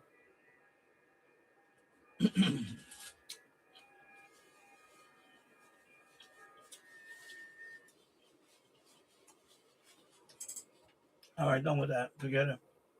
Moving on. Yeah, and the reason why I like FTA is, for example, you live in an apartment, right? You have to put the antenna in the window. Marriott DX lives in an apartment. Marriott DX lives in an apartment too. And that's what he does. He has to put his antenna out the window. Hello, James Farley. I hope you're doing well. Good morning. And that's what he does. He lives in an apartment. He doesn't have a backyard like me and all that. So he has the loop antenna. He has a tunable loop antenna. He has that. And he has a vertical. There's a whip that telescoping whip. And that's what he uses. He doesn't have it. That's what he uses. He makes plenty of contacts for his apartment.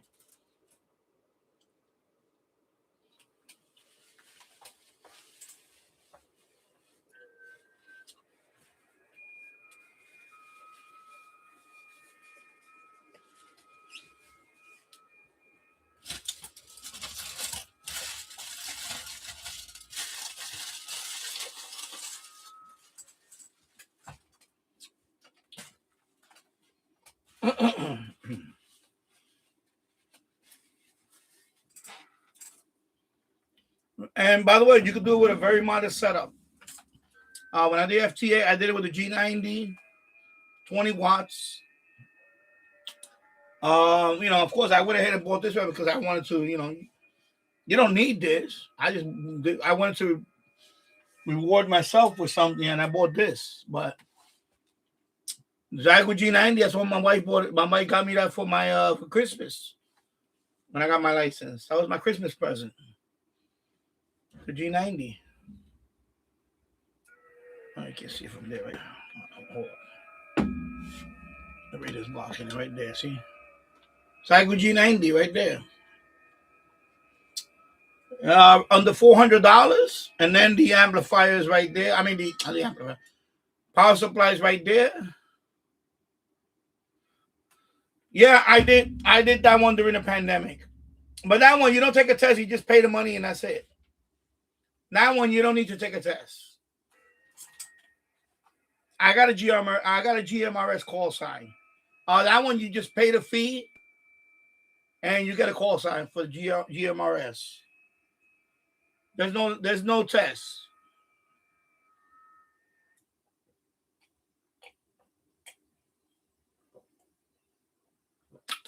So I have it. I got that one first. Yeah, GMRS, yeah. Because FRS is family radio. You got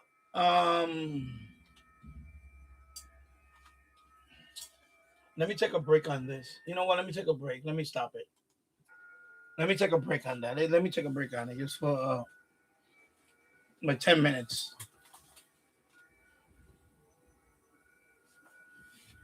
Yeah, but this is the difference between GMRS and FRS. When you get an FRS radio, you cannot modify it. So I'll show you. I'll give you an example. All right here. Sorry if you see me looking at my belly, but sorry. This is, yeah. So this is a FRS.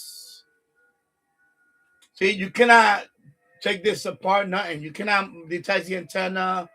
You cannot modify it. This, you don't need a license. There's a limit to this.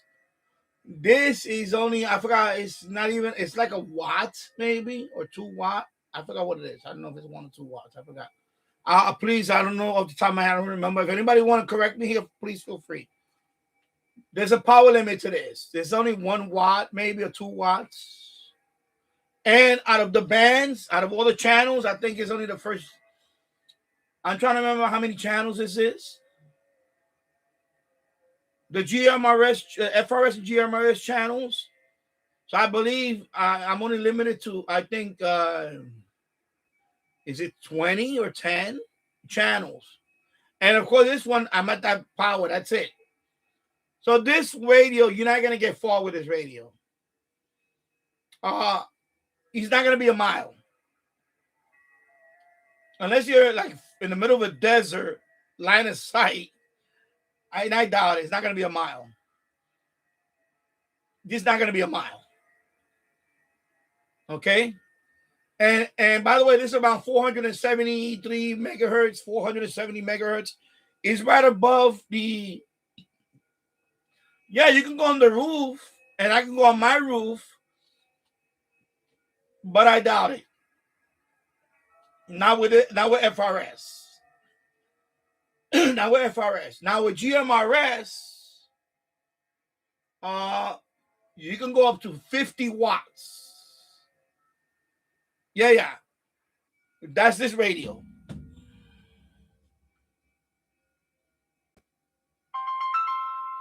Okay, my wife is calling me. I think let me see. Hello? Delivery? Okay. Yeah, I'm waiting for the star. Oh, Sam's? Okay, I'll be right there. All right, bye. Yeah, I got a delivery. So I got food delivery. Okay, I'll be back. Anyway, we'll talk about you. Just give me about 5 minutes. I gotta bring in some supermarket delivery. Be right back.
catch my breath. Oh my God, I gotta catch my breath for a minute. Let me catch my breath. Let me drink some water. I had to bring in some groceries. Sam's Club, they deliver, so it was 2 cases of water, a case of soda. You know the currying, the coffee making, so I bought a box of Bustelo K-Cup. Bustelo is, Spanish coffee, Puerto Rican coffee, whatever. Very good coffee. And then I bought a case of McCafe. That's the McDonald's coffee, right? McCafe. I like McCafe. It's good. McDonald's make good coffee, actually. So I said, because he was asking me, which one should I buy? Should I get Starbucks? I said, I don't want Starbucks. I don't want no Starbucks K-Cup. I'm sick. I hate Starbucks. I can't stand Starbucks. So it was between Dunkin', Starbucks. I said, no, I don't want to get Starbucks. Her sister likes Starbucks. I hate going to Starbucks. I never liked the Starbucks. They got that large, but they had the words for like I don't know what the size is for. I don't care about them. I can't stand Starbucks. It's so pretentious. Baristas want to get unionized. I mean, give me a break. You're making coffee. What union? I understand electricians, plumbers, a steam fitter, transit worker. I get the union. You make coffee. How in New York I say coffee? So they got a fancy word they call him barista. You're a coffee maker. You just go make me the coffee. That's it. Why there got to be a union for coffee making? What's this world coming to? I mean, seriously. Most people that take a Starbucks job, here goes my rant, because I'm huffing and puffing now. Most people that get into the fast food industry, it's just to get by college or, whatever. High school, if you're in high school, you want to make some money. It's not a career, right? It's for you to, you're making money now because you don't have that high, the college degree to get that job that you really want to get. The one that really wants to, you're not going to work at Starbucks and buy a home. I'm sorry. Unless you're like the manager, you've been there for 10 years or whatever, you become the manager, maybe you get a little more. I don't know. I don't know. I don't know what the pay is.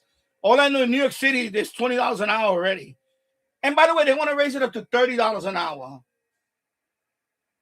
for just making coffee. I mean, are you kidding me?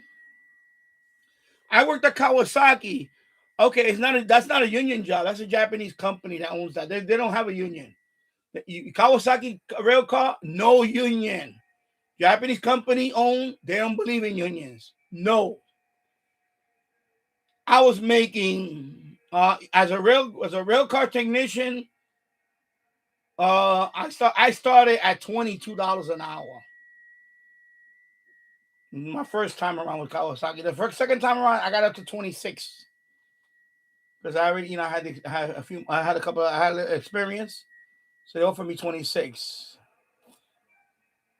26. Okay, that's just rail car technician. It's a tech. It's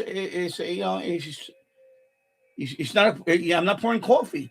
So you gonna tell me that Starbucks gonna pay more than a rail car technician in Kawasaki? I mean, are you kidding me? For what? Just taking orders? Would you like the latte? Would you like the whatever? The venti or the what the hell, man? Just come on, man. That's not a career. I was assembling trains. Final assembly, New York City Transit subway cars, final assembly Metro North commuter trains, Kawasaki rail car right there in Yonkers, New York. And I was making $26 an hour. This is like, right before the pandemic. Come on. You gonna tell me that a barista is gonna make more than even when my wife is a telemetry technician. Okay, you have to take a class for that. You have to know how to read the EKG and all that. You have to know how to read the different heart rhythms and spot the ones that are troublesome. Like this one is having a atrial fibrillation, AFib. This one is having a Brady tachycardia, whatever, I can't pronounce that word. Tachycardia. This one is almost gonna go flatline. You know what I'm saying? That's life and death stuff you have to be monitoring. And she didn't start at no 20 days. She didn't start at no $30 an hour. She had to start around 22 when she first started. When she got her first hospital job was $22 an hour. Almost 20 years ago now, $22.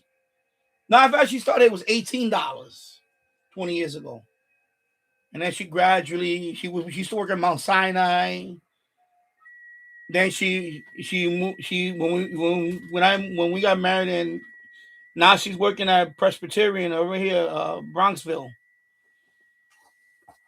And she's making more, but it's not $30 an hour. That's why I can't stand Starbucks. They're full of shit. I'm sorry. So what so if they raise it right now, it's $20 an hour. I think they're making now.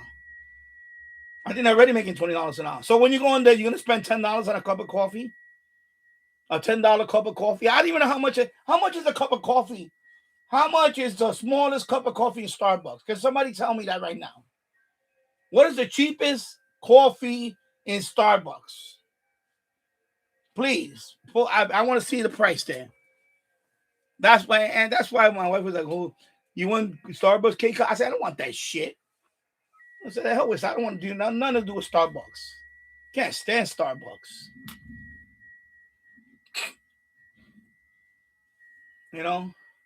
That's why I'm glad McDonald's came out with their own coffee. It's a lot of competition now. Everybody has their own coffee now. Dunkin' for the last 20 years, right? What is this? 20-something years now. It's been a while, actually, almost 30 years. They always had coffee. What am I saying? They always had coffee. But now, they have their own, they sell their own, coffee. So now you got, and by the way, they took away the donuts. So now it's just Dunkin'. It's not even Dunkin' Donuts. It's just Dunkin'. Tim Hortons has coffee. They have the Tim Hortons K-Cup. I was like, I don't know. I don't live in Canada. So from what I heard, Tim Hortons coffee is not that good anyway. I don't know. Any Canadian on there can tell me if you like Tim Hortons. Anyway. All right. So back to GMRS. So yeah. So if GMRS, there is a power. That one you can go up to 50 watts. But not every channel, but the upper channels of the upper part of the spectrum, the upper part of the GMRS band, FRS band, those are for, and of course they also have repeaters. GMRS has repeaters. That too. So you can go out, you can connect to a repeater and then talk to someone far away. So if you get GMRS, we can talk on that. Castle. GMRS, we can talk. I'll talk to you here. I'll be on the base unit. Especially when I put up that antenna, I want to put up the fiberglass one, the whip. It's right there. The fiberglass whip is right there. But I'll do it next spring. Right there, that white fiberglass whip. I'll use that one as my GM.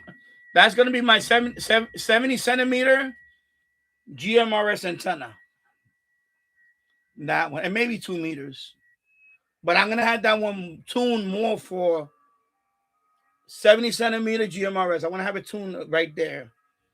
Because it comes with two different let me load this down a little bit. Sorry. Yeah. So that one has two sets of what they call it. What is it called? They're like radios. So there's one set for the 2-meter band, and there's another set for the 70 centimeter band. So I'm gonna put that one, the 70 centimeter. That is smaller. They're smaller radios. And I'm gonna put that one. And hopefully my SWR shouldn't be crazy. And then this, by the way, this radio I can do 2-meter, 70 centimeter. But there is a mod that if you hold the power button and you do something, it converts it to GMRS.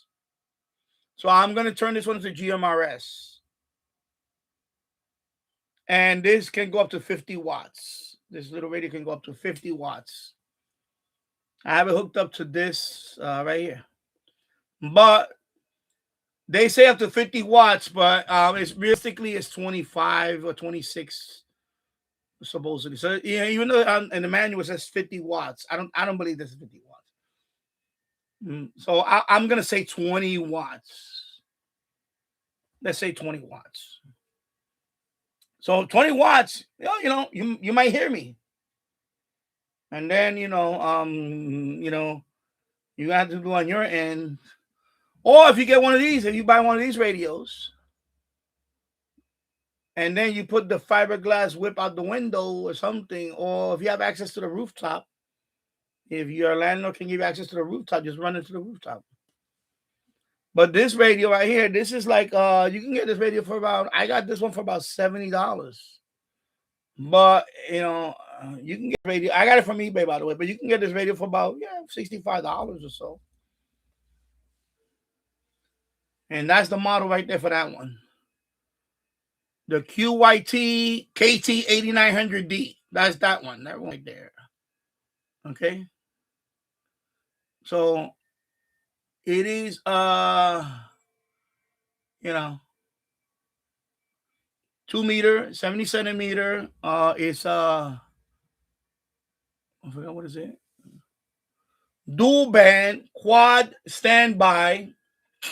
It has a speaker. It has a built-in speaker. But also by default it's 2-meter, 70 centimeter, but there is a mod. You just have to press I think it's when you power it up, you have to press and hold one of the buttons and it turns it into GMRS. It opens up the GMRS or enables it or something, and then you can, talk on that band. So I plan to use this one as I'm going to test it out on 2-meter, but I don't really need a 2-meter, 70 centimeter because I have this one. 2-meter, 70 centimeter, I could talk to you on this one too. I'm going to have this one also. I'm going to have a switch for this one and then this one. But this one I could talk on 2-meter, 70 centimeter. Okay. And this one I could go up to 50. This one I can go up to 50. That's the legal limit anyway. For VHF, for 2-meter, 70 centimeter, that's the legal limit anyway. I believe. I know UHF has the legal limit. 50. You cannot go beyond 50 anyway. That's the tippy top legal limit anyway. So 50. This one says 50, but I read up on, I think even a review, some of them say it's not really 50. So I'm gonna say 25-ish max power. All right. So yeah, if you get your GMRS, we could try. You could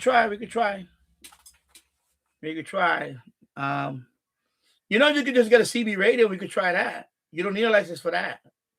I have a CB radio. I could hook it up here. I have a CB radio. I have the Uniden 980 SSB.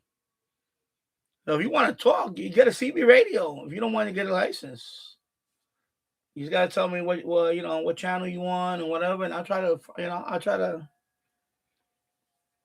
and especially the propagation, because I hear CB sometimes, locals. I hear locals sometimes. I do hear local CB talk sometimes. I haven't been monitoring recently. I haven't been monitoring, but when I do monitor it, I do hear locals, like from the Bronx. I hear people from the Bronx talking on CB. I think I heard someone from Brooklyn or Queens. I think from Queens I heard somebody from Manhattan. So, yeah, we could do that. Now, if you get your technician license, then it's on. Then we could just connect on any repeater. And I could talk to you there. If you get your tech license, then we could talk. We could talk there. Or when you get your DMR stuff, we could talk on DMR. We could talk on DMR. You just once you know how to set a DMR, once you get a DMR radio, you say whatever talk group you want to connect to, and we could talk. I like me and Mary DX. We talked on talk group 91. That's not the best talk group to talk to because that's the general talk group that everybody goes in there. You could create a private talk group and just go there and you could talk all day. You could create your own talk group, and then I could say go to this talk group, and when you do your input there, and then you go there, and then that's it. And this is digital, by the way.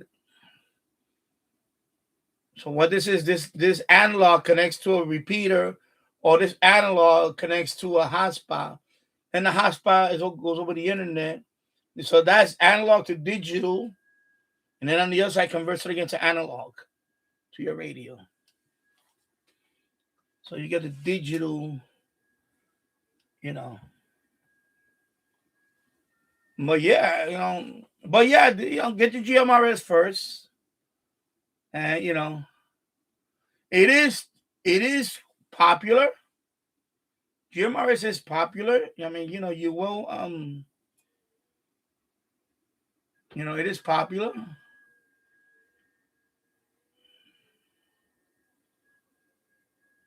So you can get that. You can get your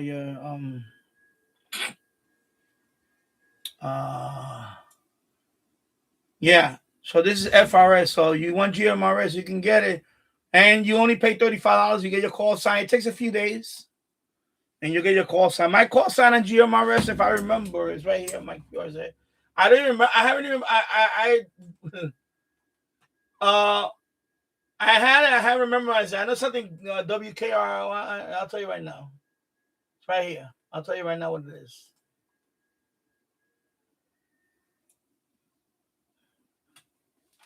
Yeah, so my call sign is WRKI 910. Yep. There you go. I got a nice call sign. WRKI 910. All right. There you go. Yep. 910. WRKI 910. That is my GR. I'll type it in the chat. Oh my God, my mouse. So you're gonna get a call sign like that. It's gonna be WR. Oh Jesus Christ, Danny, what happened? Why can't this? I think my keyboard went dead. Yeah, my keyboard went dead. Wow, my keyboard went dead. Let me turn it on and off. See if I get a little bit of battery juice left. Let me see now. Yeah, my keyboard is dead. Yep. I need to charge it. No, it's rechargeable. Anyway, forget. I'm not going to charge it now. Anyway, I'll show you right here. Yeah, anyway, it's been a long time since I charged it. So, yeah. Okay, hold on. I'll show you. Let me move this stupid keyboard over here.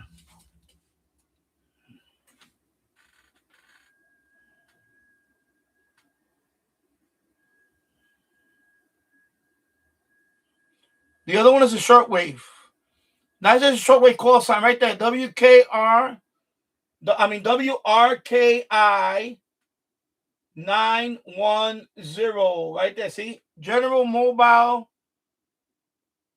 GMRS. Then the other one is shortwave listen to call sign.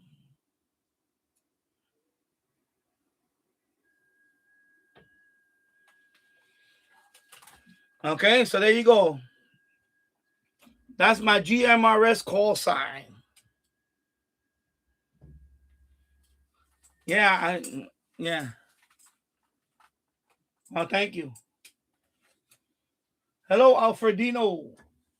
I hope you're doing well, my friend.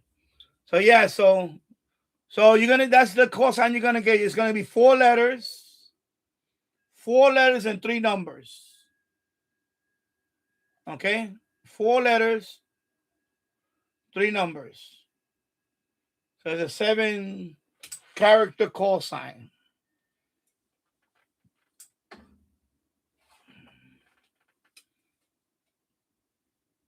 So I should plug this into charge. Let me see. Where's the okay? I need a USB-C. I need a USB-C to plug this in. Anyway, I'm not gonna type anything on here. So you know what? Anyway, I'm not gonna type. So yeah, so $35. You're gonna have to create tassel. Let me give you tips. You need an FRN number. So that's what I did. When you create your GMRS, you're gonna get an FRN number. That number is gonna be for your federal registration number on the FCC. That number is gonna be your FCC account for the rest of your life. Your FRN number. So the way I did mine first is I got my GMRS first. I got that first. I got an FRN number. So when you apply for your technician license, you need the FRN number to apply for the next license, the ones that you take the test for. So if I was you, I would go that route. Get the GMRS first. That way you get the FRN number, because you're gonna need that for all your other stuff. Because you want everything in one account. You want all your stuff in one account anyway. And then, yeah, it follows you. Exactly. That's your federal registration number. So, for example, you could type my FRN number and you'll see all. If I give you my FRN number, you could all my call signs will come up. It'll be So I only have 2. I have 2 call signs. I have the technician one, and then I have the GMRS. You'll see both of them. No, that's not official. That's just a club. I only put that on my QRZ, but that's not, you don't pay for that or anything. That's only on my QRZ. On the FCC, that's not part of that. No, that's not an FCC thing. It's the GMRS, because the GMRS, even to get a GMRS, you cannot have any felonies. Depending on the felony, actually, I believe. Because now you're applying for a federal license. That's a federal license. So the shortwave call sign, if you don't have one, there's a website you go for that, you get one. I got that mine a long time ago. I just got it for the sake of getting it. But you don't. If you want to do you have one? I mean, you can get it. You go to SWARL.org. If you go to SWARL.org, you apply for it, you get one there. That's all that is. But but that's not part of the FCC stuff. That's a club thing. There's an organization that gives out those things. Because here's the deal with the shortwave thing. There's some accounts, like when you sign up for QRZ at first, if you don't have a amateur radio license call sign or operator, proof, you need one of those shortwave thing. You could sign up for that, and then you get a shortwave account. Because they have shortwave listening account on QRZ, but that's not the same as that. It's a very limited account. That's just to practice and testing out. Now, once you get your license, your amateur radio license, then you get a full-blown regular amateur radio account in QRZ that you can lose the logbook and all that. So there's 2 levels of account in when I say 2 levels, I'm talking about free account. on QRZ. There's the non-amateur radio operator account, and then you have the amateur radio account. So I had a amateur radio one. That I just used to go in there to practice a test. Now, once I got my license, then they give you a full-blown QRZ account. That's the one that you can use the log and all that. So, I would just get the, if you want the FR, is it FRN number, whatever it's called, you're going to get that with the GMRS. And then later on, when you want to apply for the technician license, you just got to give them the FRN number. Like when you go take the test, they're going to ask you for that, the FRN number. And then when you pass the test, that goes to the FCC, and then, that goes in that record. And then later on, you get the general extra, whatever. And there's other licenses. There's a whole bunch of them. There's professional ones for certain job titles. I know if you want to be a pilot, I think they have what they call a radio telephone license. And that's they have a whole bunch of. There's so many of them. Elmer Time has one called GROL, GROL, something like that. That's a specialty license that he needed for his job. It's like all these. They all have to be registered through the FCC. So there's different stuff. So yeah, when you apply for the GMRS, you just pay a fee, and then it takes a few days. You'll get your call sign. Once you get the call sign, then you can talk on GMRS. You buy the radio, the GMRS radio, or you can get a handheld that covers that band, although that's not really. For example, you already have the SH data. There you go. I was about to show you that SH data, but anyway, but SH data, yeah, that one you can tune on GMRS band and use that one, but you're limited to you're limited to whatever the radio is. I think it's 6 watts, I believe. Anyway, 5 watts, that's fine. You can use that, the E100. You can use that. That's fine. Because that one has it's already open. The GMRS, I know you can key up on, although it's not really legal, but you can. Okay, let me not, because somebody's gonna get bent out of shape or whatever. But because that one you can change the antenna. You can take this antenna out. This is the stock one. Take it out. You can put the longer Nagoya, one of those Nagoya. Or in my case, I got the TID radio. I have those. In fact, if you do get it, we gotta meet up next. I think next time we're gonna meet up in the summertime. There are too many things happened this summer that I couldn't do it. I'll give you one of those antennas. I have 5 of them. I have one right here. Look, it's in the bag. Look right there. Right there. I'll give you that antenna. Because I have 5 of them. I bought them.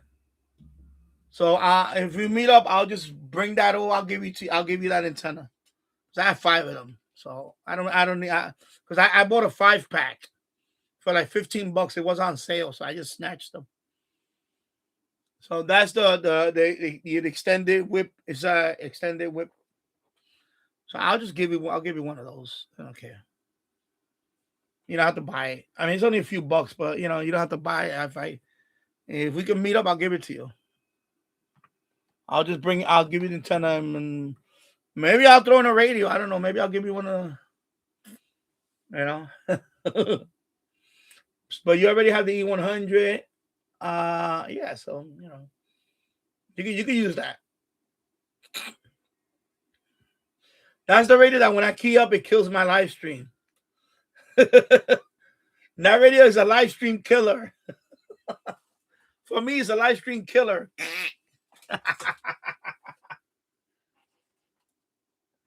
Yeah. Oh my God, what happened here? All right, let me wrap it up with this one. Sorry. Anyway, I'm gonna take a break from this. Let me see. Let me put this guy in. I totally forgot about this guy. Oh my God. I'm so sorry, bro. I wasn't paying attention. This is what happens. I'm guilty of this one now. I'm guilty, bro. I'm sorry. Sorry about that. Anyways, okay. I'm not gonna send you requests. I already see let me go here. Let me see. One new alert, okay. Anyway, so I got that one confirmed. Let me refresh.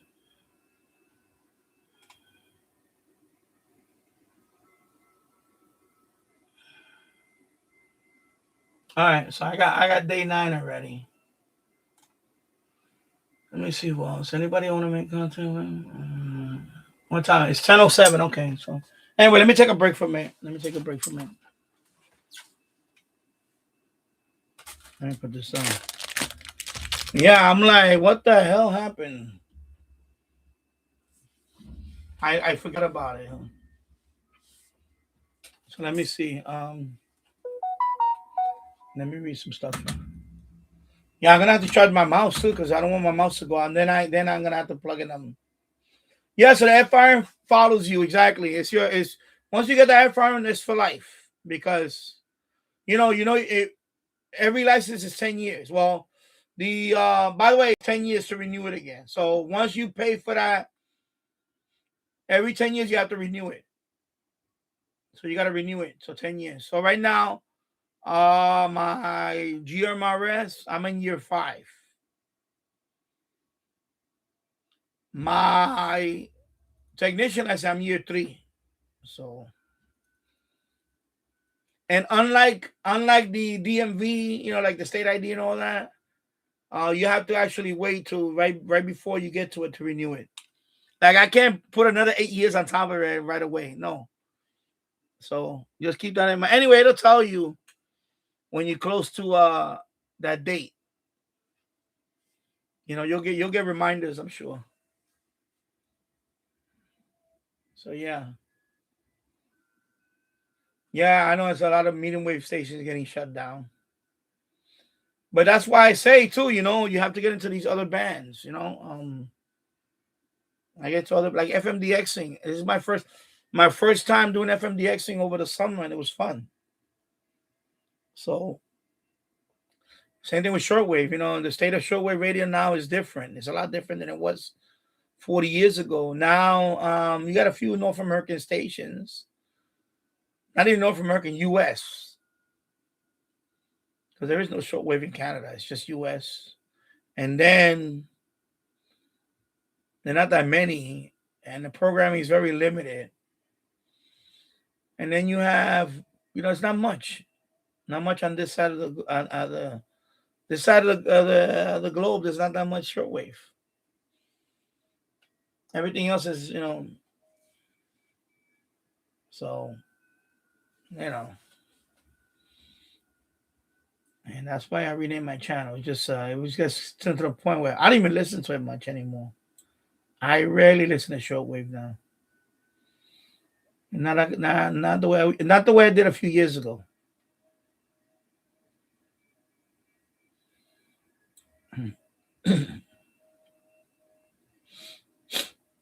Alfredino, I don't know why there is AM still when everybody. Yeah, I know that's another thing. A lot of it's a lot, same thing. They're trying to push more FM here, and I'll be real. I want. It may not be now, but I could see 10 years from now, less and less AM stations here. I mean, the government is really trying to. Well, not the government. The federal government is really trying to. They're trying to make it mandatory for car makers to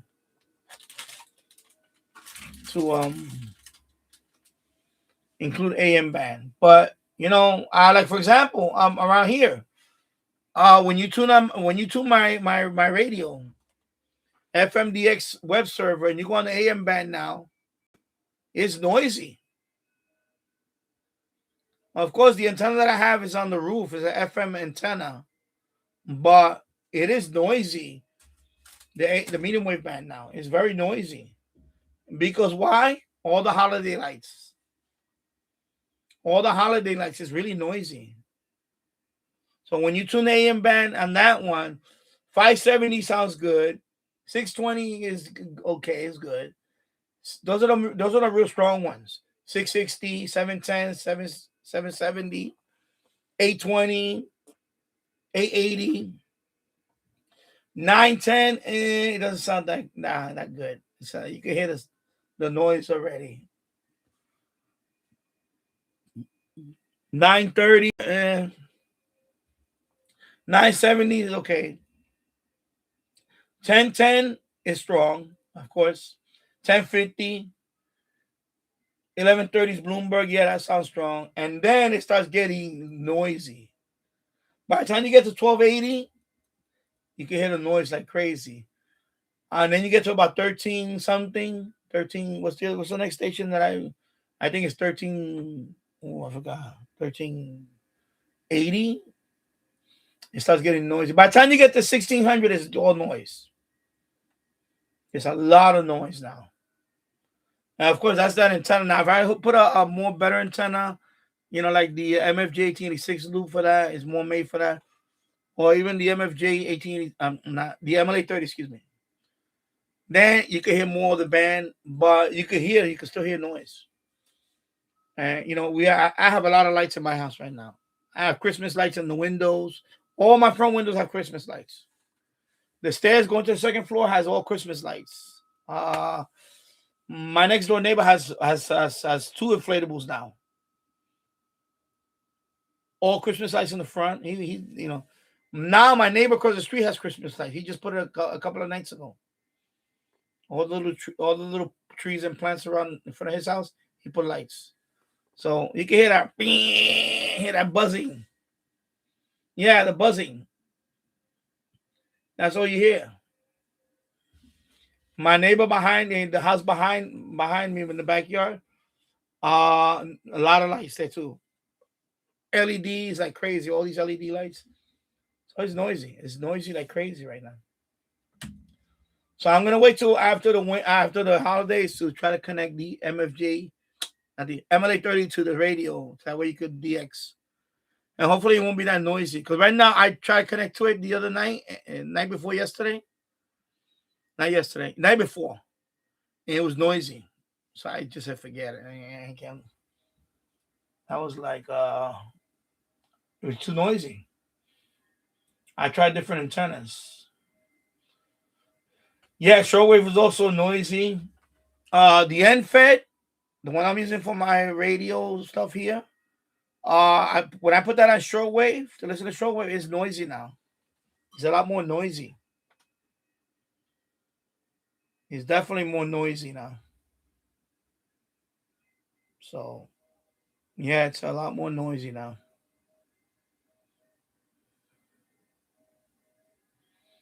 If you turn on AM and move to the frequency, you only hear, yeah, you hear noise. There's a lot of noise. So same here.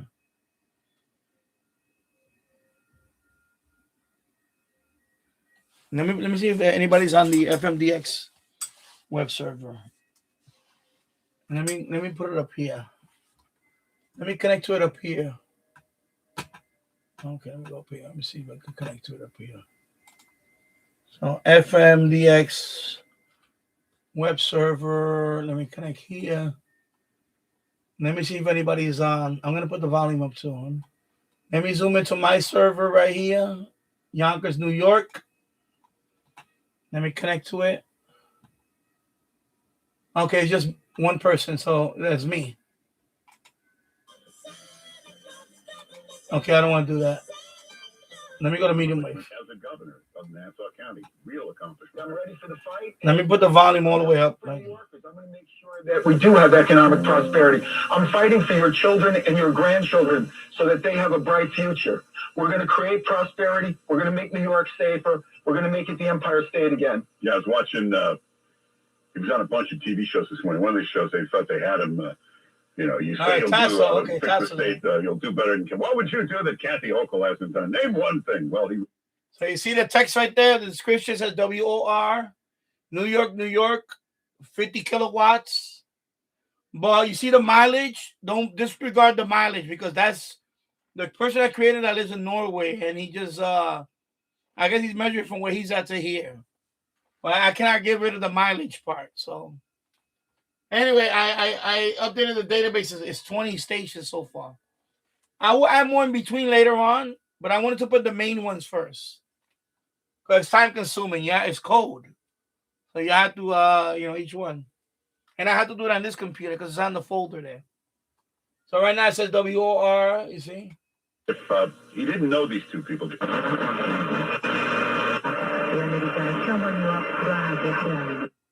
See, right now 740 is Long Island. I haven't put that one in there. I'm going to update that one, put that one station ID in there. So right now 740. I have to put 2 entries for that one. Because at night is this one, right? But then, at daytime is Long Island.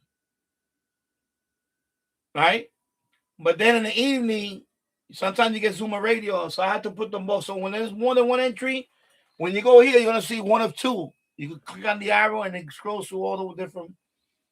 So I got to put 2 entries. On 740, I got to have to put 2 entries on the database. One is going to be for Zoomer Radio. One is going to be for the, I forgot the call sign for this one, for 740. If you can post it on the thing, let me know. It's Long Island. I know it's Long Island. Huntington, Long Island, I think it is.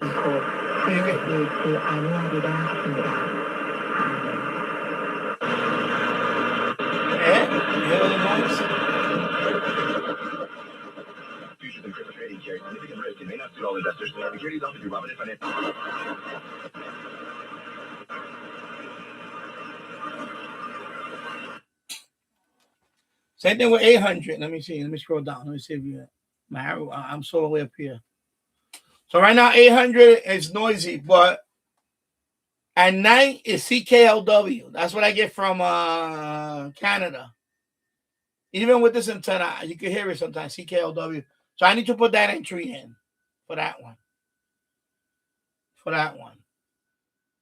Okay, so I need to do that. But those are the extra ones later on. Right now, I had to put the main ones first. There's a lot. So it's going to get updated more and more. Same thing. 820 is WNYC. 840 at night, I get WHAS out of Louisville, Kentucky. I got to put that one in. But I haven't heard it with this antenna, with the FM antenna. It doesn't pick up 840 too well. But if it's a good night, you can still hear it with the FM antenna. You can hear it, WHS. 860 is French Canadian is it CJBC out of Ontario. Anyway, that one is a Canadian one. I could put that one in the database because sometimes I do hear 860, but not lately. It's been too noisy. So I'm gonna be updating that database for that. NYC.org/BL newsletter, WNYC.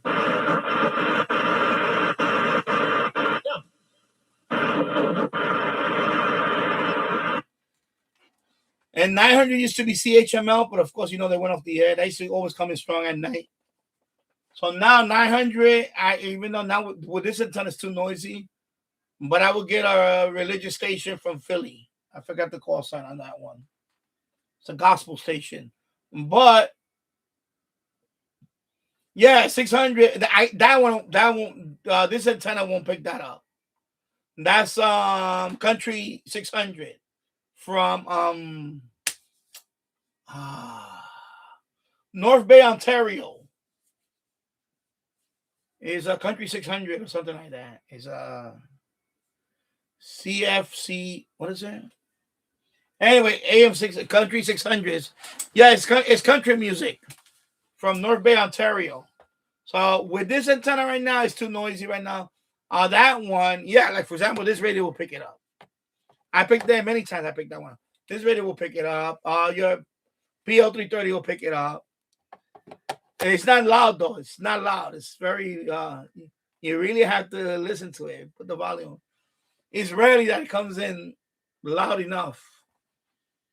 That's yeah. So that one, that's I gotta look at the call sign. I have it on my yeah. So 600 is that 680. Not here. That's Toronto. 680. It'll be CFTR. That's News and Talk Station. That's Toronto. CFTR. Toronto. 680. At first, I thought it was CJOB out of Manitoba, out of Winnipeg, but it's not. It's Toronto. CFTR. I was like, because I heard the global news, and I'm like, oh my God, that's Canada. Yeah, that's Manitoba. Nope. Toronto. I was like, I thought I was going to get Western Canada. I was so excited first time I ever heard that. But I picked that one up years ago. I picked that one with the copper loop antenna on the roof. My do it yourself copper loop antenna I had on the roof, and that's the first DX that I got was CFTR. That's the first time I ever heard it, period. Not even the MFJ 1886 loop got that. They got that kind. I got it with a homemade copper loop. I was so excited. I was like, yeah, baby. And I got that one on the SDR recorded with video. I posted that, and I was like, wow. And that's not an easy catch. Sometimes I don't get it for weeks. Okay, Corsica. Here we go. Let me see if I can get Corsica. It's calling CQ. Corsica's calling CQ. Let's go. Come on, Corsica. I can use another country. All right, so let me go back up here.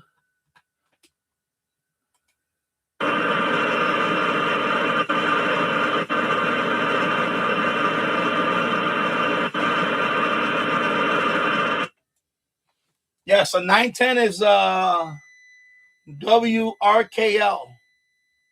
So of course I put that one there. 1000 watt station is Spanish.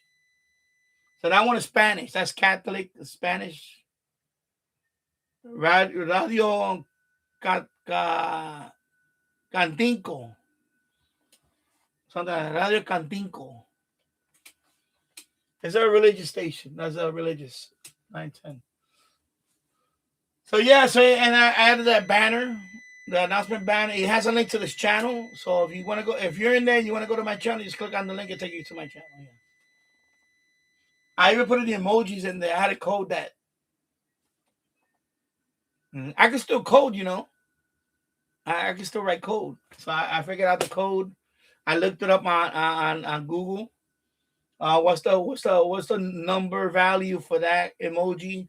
You got to put in the number value, and then I said, "Yeah, baby." So the front of the banner, I got a train. You got a train. Said, "Welcome to my FMDX West server from Yonkers, New York." And then I wrote, "Please be courteous." Da, da, da. And then I put let me see what's the next emoji. I think it's a smiley face. I'm looking at the banner now. Oh, check out Danny Radio and Tech Channel on YouTube. Thank you. And enjoy your listening. And I put emoji of a radio. And then have a great day. Happy holiday. And I put an emoji of Santa. Pretty cool, right? Yeah.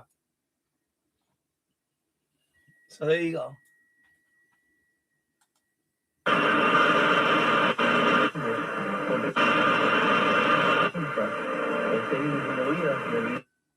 And then 930 is WPAT. So you get that to WPAT. That's from Patterson, New Jersey. WPAT. All right, WPAT. So I got most of the ones that you get.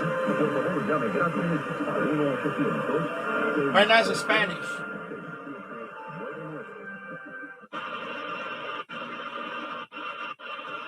Doing the right thing. Now I want to introduce. That's WNYM out of Hackensack, New Jersey. That's 50,000 watts. Although I don't know if it's really 50,000 watts WNYM anymore. He keeps listed at 50,000 watts. I think at night goes down to 30,000. But anyway, I when I put the power, I put whatever the highest one is, because I don't have room to put both daytime, nighttime. I can't do all that, so I have to put the higher one out of the two. So, real product. But the choices you make can have life-changing consequences. so that's 10 wins. And by the way, when you click on it, it opens up the map. When you click on that box, it opens this up. So I'm going to show you the map. And it's going to give you more information there.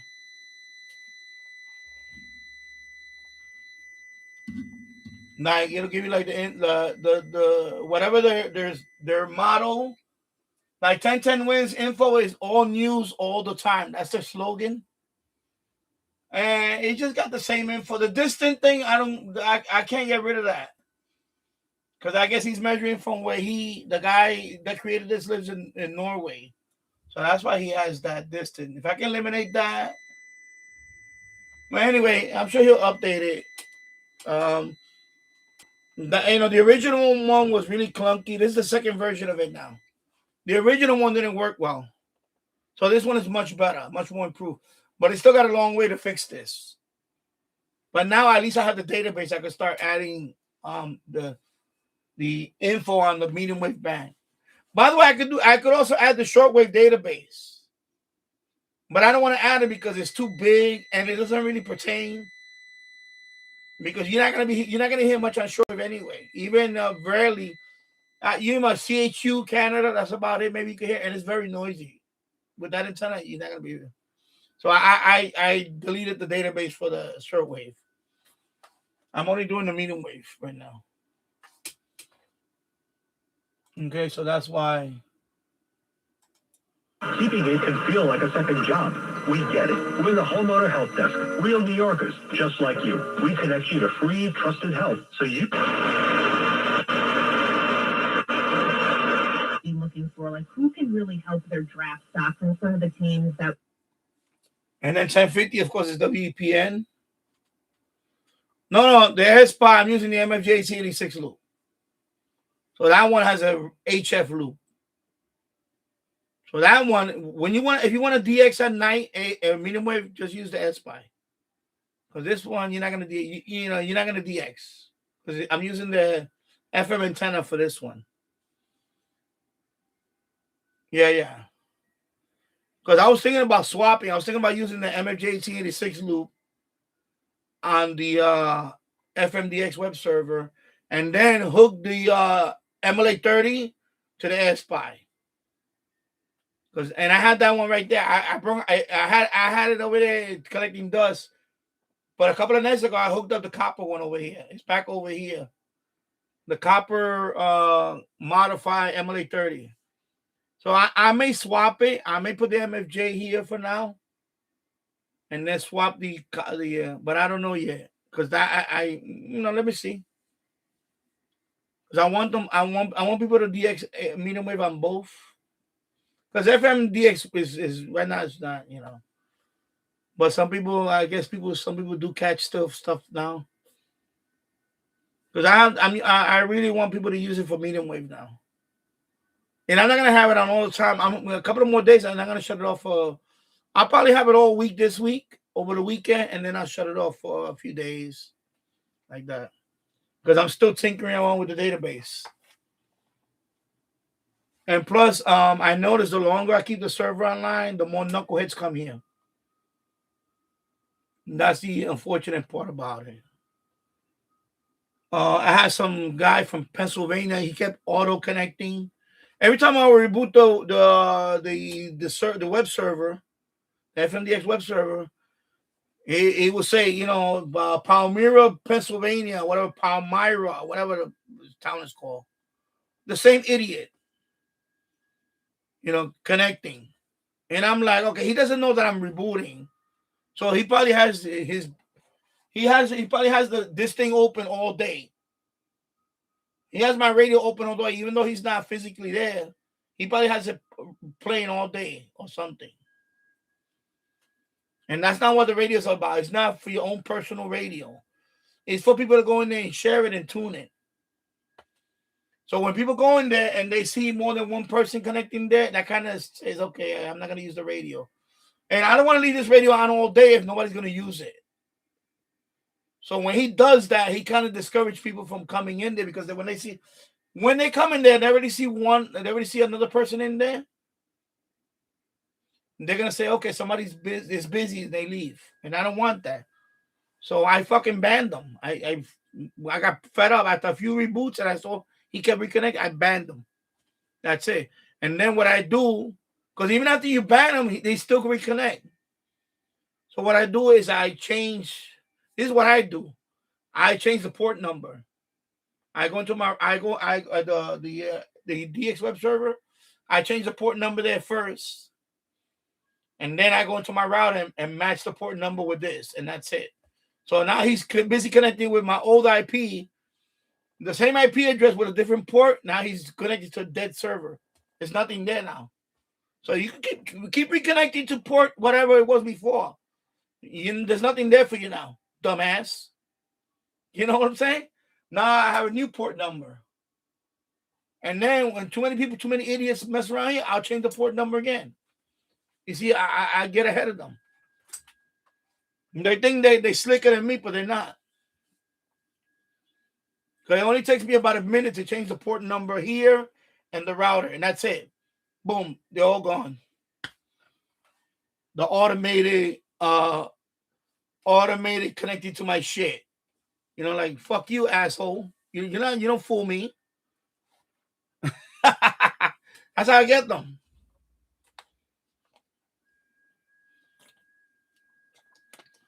And this guy Chickapee, he's another one that likes to cause trouble. Because I started watching some shit, and I didn't give him. I banned him once, and I felt sorry afterwards, because the kid, well, he's not here now, so I don't know if he's gonna watch this or whatever. But what happened was, there's another kid that was in. He signed up on he subscribed to my channel recently, and he did a video of the Yonkers band scan of my, and I said, okay, cool. So I saw his video, and I say, oh, by the way, at that time, remember a week ago, you couldn't do 10 kilohertz spacing. I fixed that. The new one fixed that.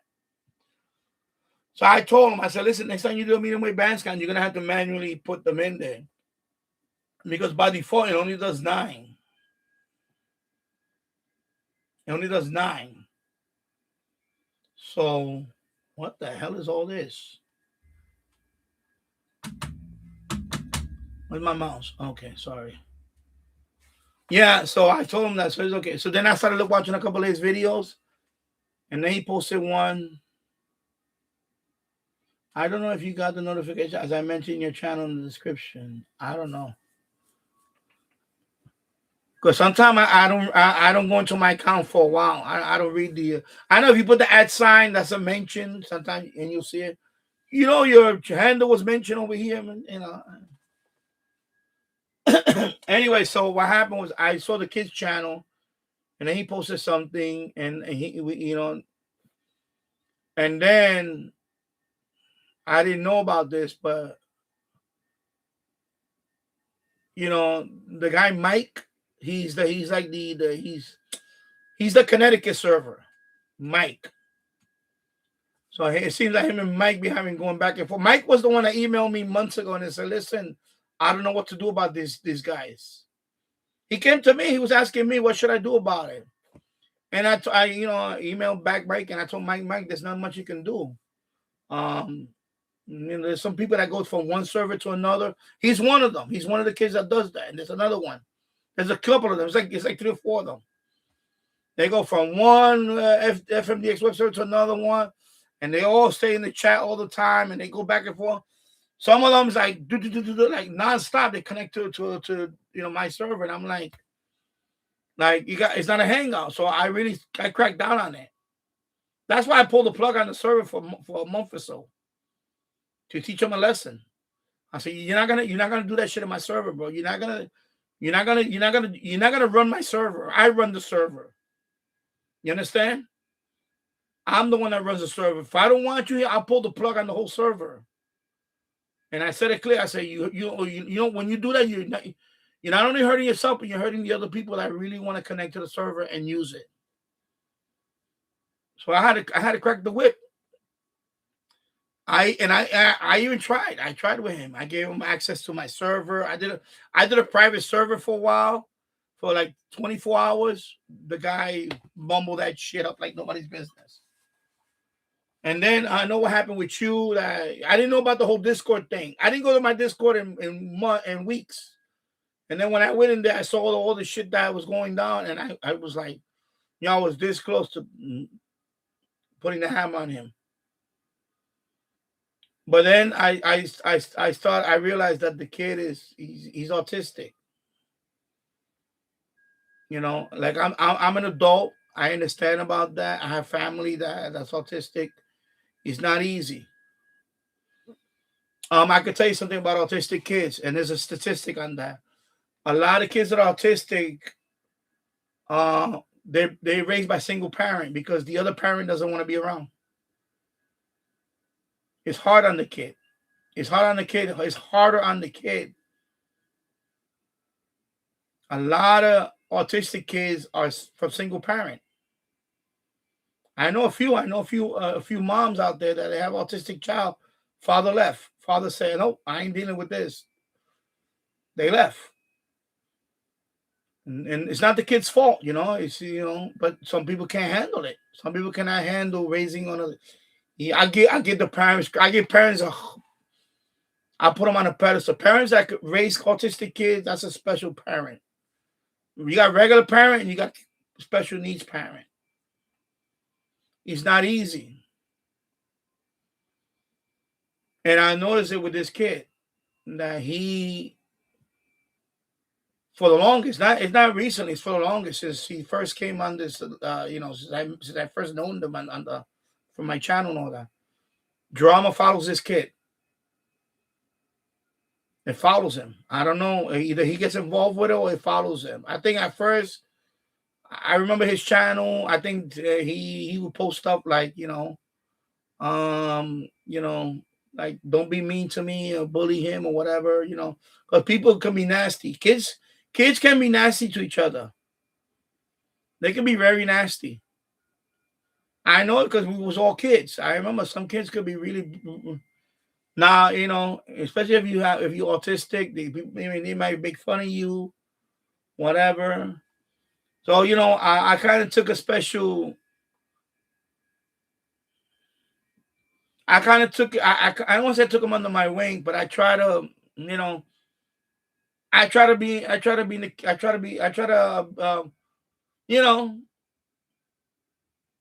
trying to be good with the kid, I'll give the benefit that even when he flies off the handle, I give him the extra leeway.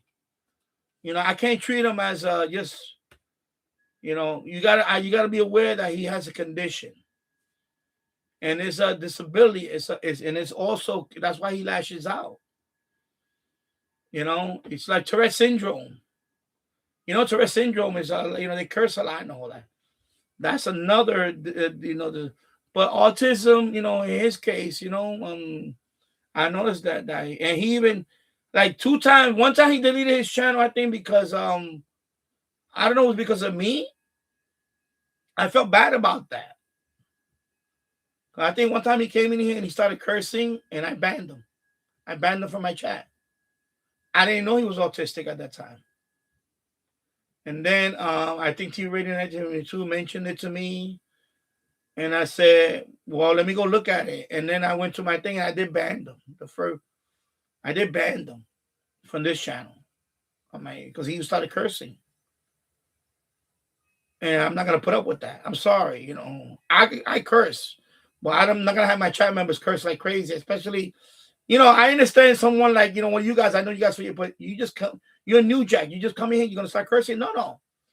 I'm going to boot you. That's it. You're going to get booted because you got to earn it. If you're going to talk a certain way, you better earn it. So he came in, he started cursing, Same thing with the other kid. The other kid that was, I don't want to say he was stalking me because that's not stalking. Okay, that's not stalking. But he too was coming here and starts cursing and all that. And I said, no. And then I warned him about it. And he kept out, and I finally booted him. And I never brought him back since then. I didn't bring him back. And he hasn't been here ever since. So I guess he moved on his merry way or whatever.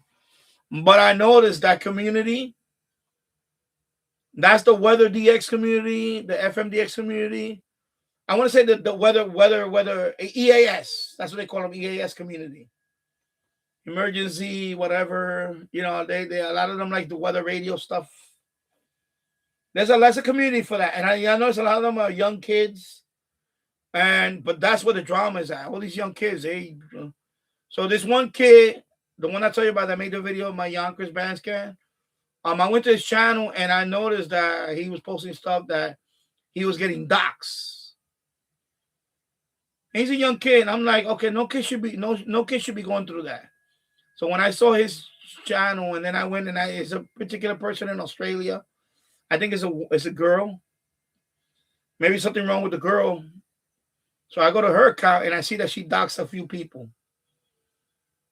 And she just being like, but I think that person in Australia, whoever that girl is, she's something wrong with her. I think she's probably something on the spectrum or whatever. But with people like that, don't give them ammunition to keep on. Just block them. That's it. Just block them and don't respond to them and just go about your business. Eventually, they'll get tired. Because you can't reason with some people. It's just it. It's not up to you to reason with people. If they can't behave, then you know what? I'm sorry, I can't help you. You have whoever's your mentor over there in real life. You let them, but I don't have time for you. I don't have time for that. I got my own kid. I got I got my son. He's in school right now, and I have to watch him, man. His social, his internet stuff. I'm watching him. My wife is watching him too. This kid. I'm really trying to help this kid out, but I know that he lashes out a lot. He did it with you, Taz. So I saw all the stuff he wrote, and it really infuriated me. I never saw that side of him, but that's not the first time he did that. And he did that to Mike. He wrote a whole bunch of stuff. He even called him a whole bunch of names.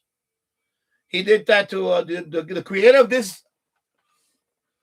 The creator of this program, he went after him too. He wrote a bunch of things, and I was like, wow, this kid is really out of control. But then I remember that statistic, and it was recent that I heard the statistic because it was about another thing. And it's unfortunate, it's true that a lot of kids that are autistic are from single parent homes. So, we got to be careful. We got to be careful with these kids. Because the last thing is, God forbid the last thing happens is this kid, not him, but I'm just saying any kid in general. And you hear these stories about kids, I don't want to say the word because I may get flagged for that. But I have to say the unalive word. Take their own, whatever, unalive themselves because of whatever peer pressure or bullying, online bullying that goes on. I'm old school. I joke about when I say if you're gonna dox me, if you come to my house, I dare you come to my house. I'm an old school guy. I don't care. I grew up in the street. But these kids now that they sheltered, they never played outside in the street. I'm gonna say, I hate to say it. Some of them, some kids are gonna be very fragile to that stuff. the online bullying stuff, and they're not gonna know how to respond. They're gonna feel like there's no way out, and that's what scares me. That scares me more than anything with these kids today, especially my kid. You know, God forbid people trying to gang up on him online and all that, and you hear these horror stories about it. So this kid, he lashes out on people and he says a lot of nasty things. He did. And I on my last live stream, I was telling, I'm telling him, and I'm telling them, you need to be kind to each other in this hobby because you guys are giving this hobby a black eye. Right now, the only reason why I have this FMDXing web service is because of people like Tasso and a couple other kids. But these young kids that come in there and I don't have no patience for them, and I let them know you come over here, you fuck around, you're gonna get banned. That's it. There's no more chances. And when you get banned from me, I will ban you from every social media. To me, you disappear. In my radar, you'll disappear. I'll ban you from Discord. I'll ban you from every little social media. Believe me, I'll do it. I'll block your emails. So if you try to email me, I'll block that too. Because they reached out to me on email. Oh, Danny, can you please not? I'm sorry. I'm having, I'm sorry. I'm going through a lot of stress. And I say, listen, don't do it again, please. Or, if you're gonna last shot on somebody, then whatever, don't. But you're talking to kids. That's the difference. If it's another adult, then they're an adult. That's it. You tell them that's it. Don't do it again. That's it. If you do it again, you're gone. That's it. But when you're dealing with a 15-year-old, a 16-year-old, 14-year-old, they don't comprehend that, and they're gonna do it again and again. And it's up to you to say, you know what, you gotta set the limit. And I'm trying. This FMDXing thing, this FMDX web server taught me that whole subculture of these kids. And it's drama. It's drama. Tassel and whoever else is in it. It's drama. If you put EAS, WX, whatever, you can see all these channels. TV Radio 972, he has a whole bunch of them in his channel. All his comments, a lot of them are those kids. They don't comment on my channel much because they know, I guess they heard me on the live stream. They know I don't play that. I don't care. I don't play that. And I made it clear from day one in this live stream. This is not going to be a hangout for teeny boppers. That's what I call them, teeny boppers. That's my little word there. Because, and I call it for what I see it, and I'm telling you right now, from what I see, the EAS WX community is a bunch of kids. And out of a bunch of kids, some of them are autistic. Some of them are autistic. I know a few that are autistic that I've seen. Not I know a few, but I've seen the ones. I go to. Believe me, people don't think that I don't go to their channel. I check out a lot of people's channel. Sometimes I'll stay here with my little cup of with my water or just a little soda, and I'm munching on something. I'll go to each channel and I'll start reading all this stuff, and I'll say, "Oh, this one is a drama queen. This one is a drama queen. This one is a whatever. This one is an instigator. This one." I see it all, bro. I see it all. And I'd be like, wow. I said, thank God I don't have them on my channel all the time. But he's one of them that, and when I did this FMDXing web server, he's on every server. Yeah, it's a pattern. Exactly. So he's one of them. There's another one, DL, as a GL, whatever, 299. It looked like a call sign, but I didn't think it's a call sign. I don't know what the hell it is. At first, I thought it was a call sign. There's another guy that Mike told me about. Mike said it's him and this other guy that always go on the server. He told him, don't they have a life? Don't they go outside and play? Mike he just, like, not last time. I mean, he vented and I was reading all the stuff. And then I just told Mike, I said, Mike, I don't know what to tell you. I would just shut off the chat. And he finally shut off the chat. Mike from Connecticut. That's his. So he shut off the chat. He got fed up. He said, "I get these kids coming here all day. They hang out on my server, just drama." And me, you know what I did? I shut down the server for a month or two. I don't care. I don't care. I will punish everybody. I don't care. I'm not gonna have the server on 24/7 anymore. Oh shit! Almost knocked down my radio. You know, I don't have a 24/7. It's not worth it. It's not worth it anymore because, you know, until they figure out how to ban people permanently. Oh, and by the way, they do have a ban list. The maker of this made a ban list. I haven't added that script yet. I'm gonna add that one soon. It's a universal ban list. So I think he banned a few states. Like states. Like providers. Because a certain group, certain people that come from a certain provider, he just banned them. He banned the whole and I think he's in that list. If I update this list, he's gone. I'm not gonna fix that list. So he needs to chill out. Yeah, but probably a block of IP address. Probably something like that. At the ISP level. Probably like a class, what they call class A block. I forgot. It's been a long time since I've done networking like that. There's class A, class B, class. So I think the internet at the ISP level, you get what they call class A, if I remember. It's something like that. So I think because they've been asking him for a while. You need to do a universal. Because he also proxies, a lot of proxies.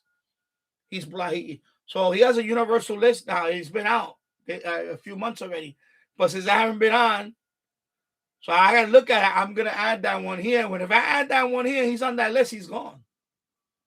He's gone because I'm not gonna edit that list. I'm gonna say, well, there you go. Yeah, VPNs is also. I don't like VPNs for this stuff. I mean, you FMDX, why are you hiding? You know, I have a simple rule. I'm very generous with my server. I have a simple rule. The first come, first serve. But I already have it I have a plugin for that. 1 hour limit. I give people 1 hour limit, the most. That's fair. I give people 1 hour limit. The script, the plugin that I have it's called inactivity monitor. If you on my server 1 hour, after 1 hour, it kicks you off. But it doesn't prevent you from coming back. You can come back again and you get another hour. You see what I'm saying? It's poorly written. It still needs to be worked out. But if that universal list, and he lashed out on him because I think he's on that list. But that's when he lashed out on him.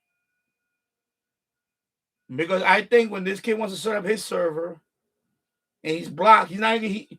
Remember what I told him? I told him last time. Remember, you burned the bridge not only as a user, but even your own server is going to get blocked. You're not going to be able to have a server either. You see the irony of it? You're not if you become you know what I'm trying to say is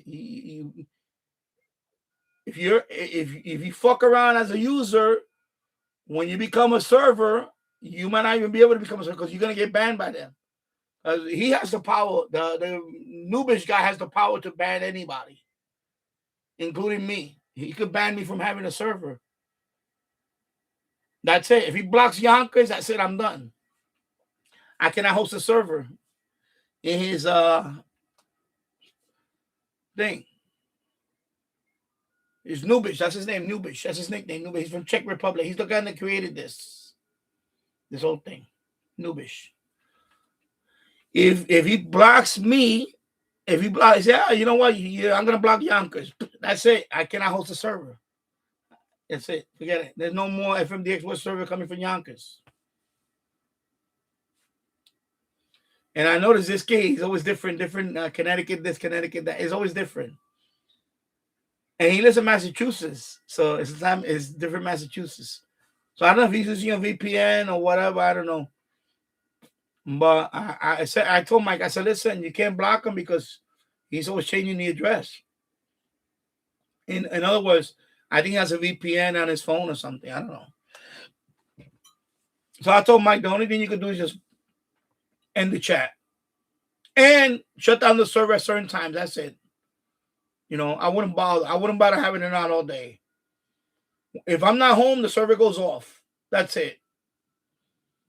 And I know it sucks because I don't want that. I want people to use it.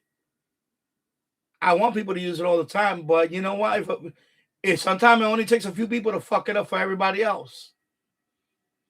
And it's a group of these kids. They go from one server to another, to another, to another. And the two servers that were on the West Coast, as soon as they came online, they all went over there for a while. Asking the stupid questions, annoying the guy. Remember when I first started my server, they were like, oh, I can't hear stereo. Always complaining about shit. And I told them all, I said, listen, if you keep complaining, I'm going to shut it down. And what I did, I shut it down for a week. On purpose. I said, well, I'm going to shut it down. The hell with all you, All right, take care, Tassel. I think I'm done I'm done here too, I think. Let me check my let me see who else is online here. But let me see. Let me check my QRZ thing for the award. I'll come back later. It's going to be 11 right now. Logbook. Let me see my 12 days of QRZ. And I'm up to, 9 out of 12. There you go. 75% complete. 75% complete. There we go. Day 9 out of 12. So I could be done by, let me see. Today is Tuesday, right? So Wednesday, Thursday, Friday. So I can be done by Friday. Friday, I'll wrap it up and I'll have my 12th award. So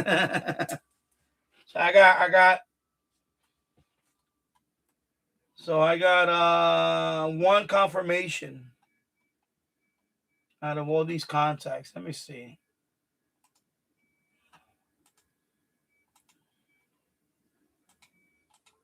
One confirmation. Let's see if I got another one. One record added. Let's see.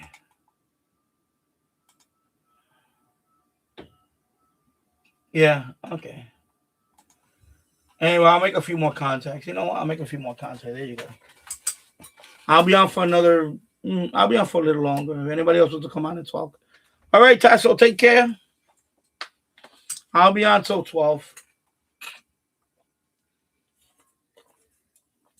I'll go for hour number 6. Oh, I hate that sound. Let me I don't know what it's doing. I need to find out why is it doing that sound when it shouldn't be doing that.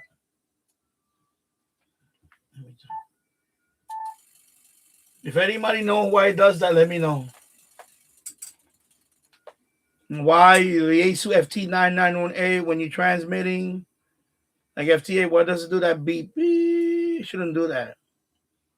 It's been recent since it's been seeing that sound.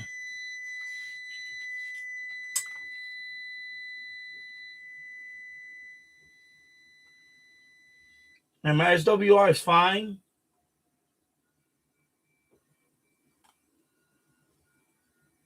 Let me just lower this a little bit.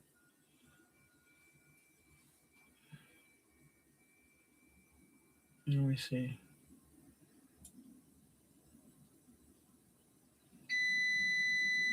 Yeah. Except the.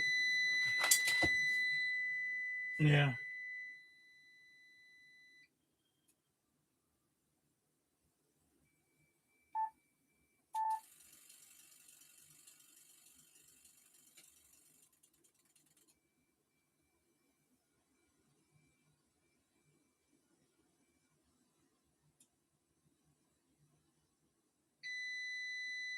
Wow. I don't know why it's doing that.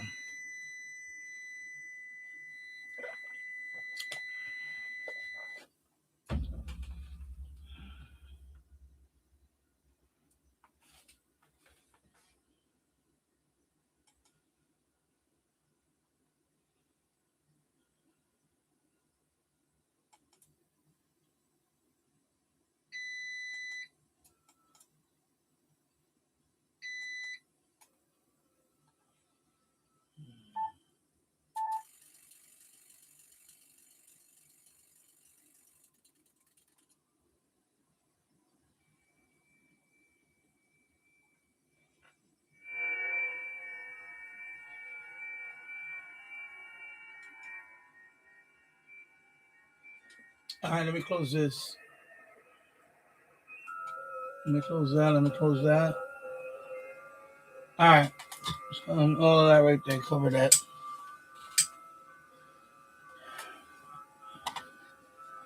Anyway, so Tesla's gone. Anyway, when you get your GMRS, we'll talk. We'll hook up. Let me put this radio back up there. Anyway, this is an FRS radio. So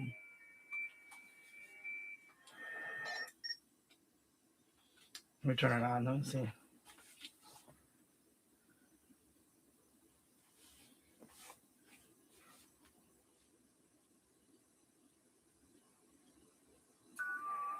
All right, that's better. See, I didn't hear it that time.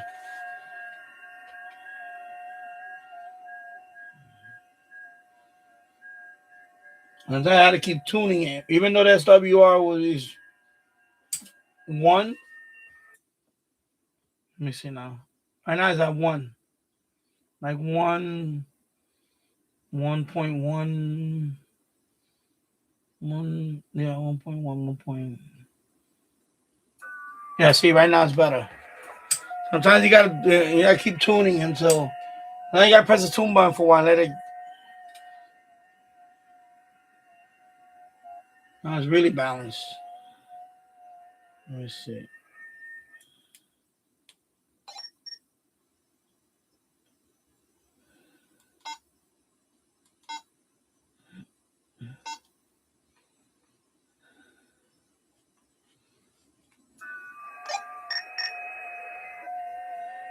That battery is dead on this thing. You should carry AA batteries. It's not rechargeable. They do have rechargeables for this too. You can, but I don't have the charger for this anyway. These were given to me when I bought the satellite 800. I was a Craigslist seller from in Brooklyn. I bought that radio for $150, right? $150. $150. So he gave me a pair of these, and he gave me that CB radio up there. That old CB. I think it's like this big. It's like a. His back is up there. You can see it. See it behind the Quang Quang? That's a CB radio. Was it a Maxim? The brand, it says right there, Maxim, I think, something like that. So he gave me that. Yeah, so 150, that's a good deal. I got that radio. The only thing this radio was missing was the knob for the squelch. And then the air squelch. So it's missing that knob. So I put a replacement knob on there. And that's the only thing that radio for 150, it's a pretty good deal. And then he gave me a pair of these and that CB radio. So, and that a Grundig Satellite 800 Millennium Edition radio that I have, shortwave. That's the biggest portable. And that radio, if you see it on eBay, it's like $400+ and so on. I would not pay $400 for that radio. No way, I would pay.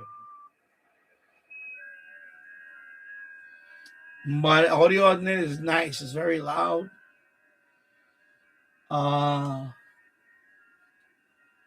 Yeah. And now is that shortwave, long wave, FM, of course, airband. It has airband. Just like the Satellite 750, except it's the big the one that came after the Satellite 750 is that one, the 800. And it's a battery guzzler. Although the batteries do last a long time, though. I think it's 8 batteries. Is it C batteries or D batteries? I forgot. I think it's 8 D batteries or 6 D batteries. I think it's 6 D batteries. I'm trying to remember what it was. I think it's like a suitcase. So, but I got a good price on it. I can say $150 a good price. I would not pay no more than. And I always wanted that radio, but I was not gonna pay top dollar for it. I was not gonna pay top dollar for it. Oh my god, I've been try somebody. Okay, CQ. I have turned around. Yeah, 5 hours and 22 minutes in the books now. Yeah.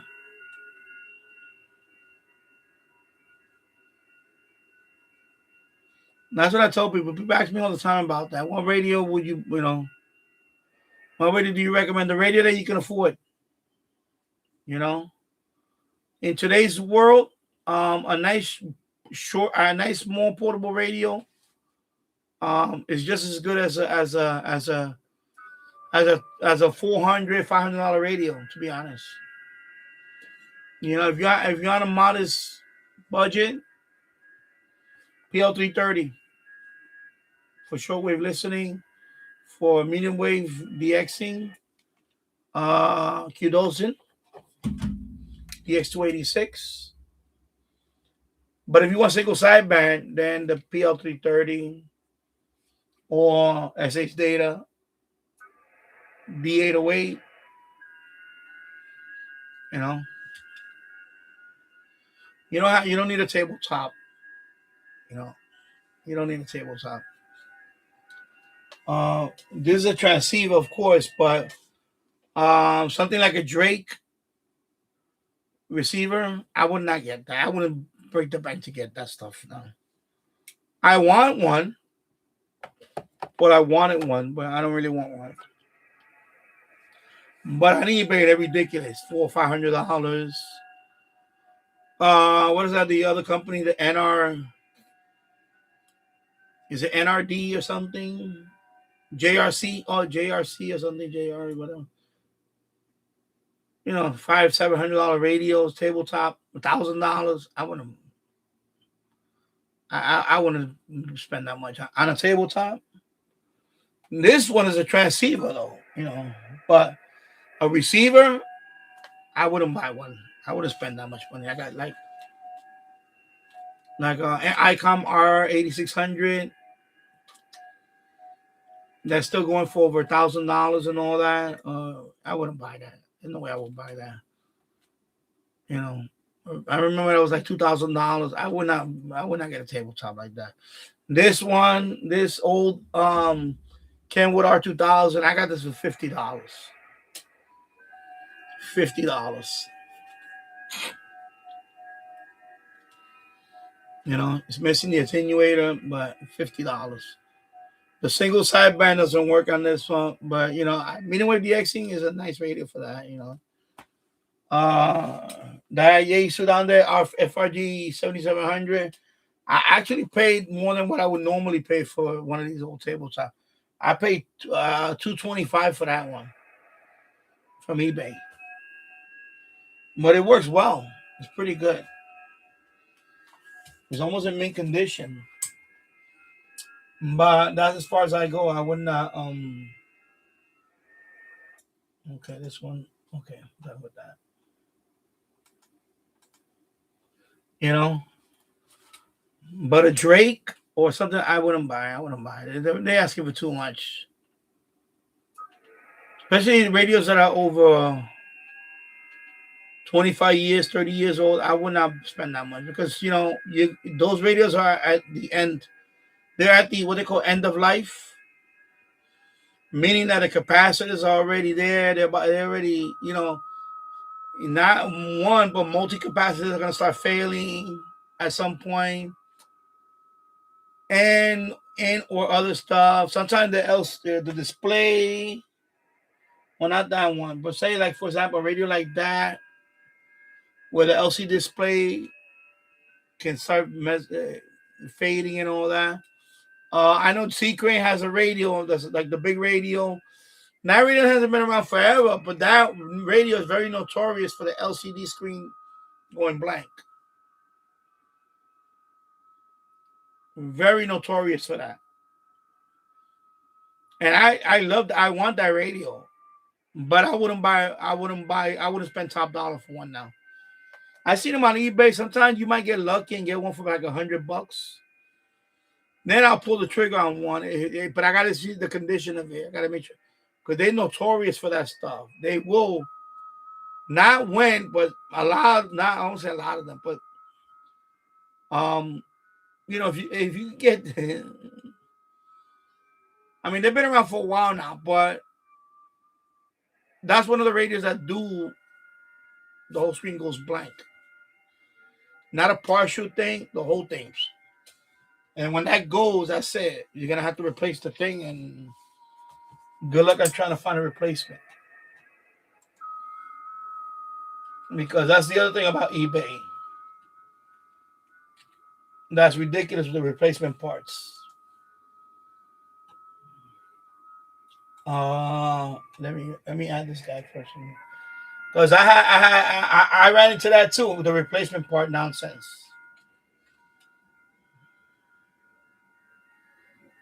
What happened here with this thing? Oh my god, what happened with the power? Don't tell me all my entries were like that. Now I gotta see all these power. Power, where's the power? So I'm gonna have to edit all these.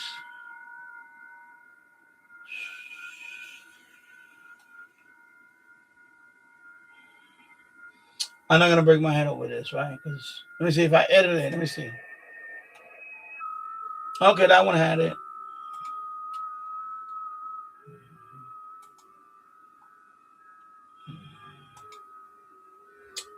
Oh my god. All right, let me just do this. I don't do that. Forget it. Just get out of that. Anyway, I'm not gonna break my head over it. Let me see something.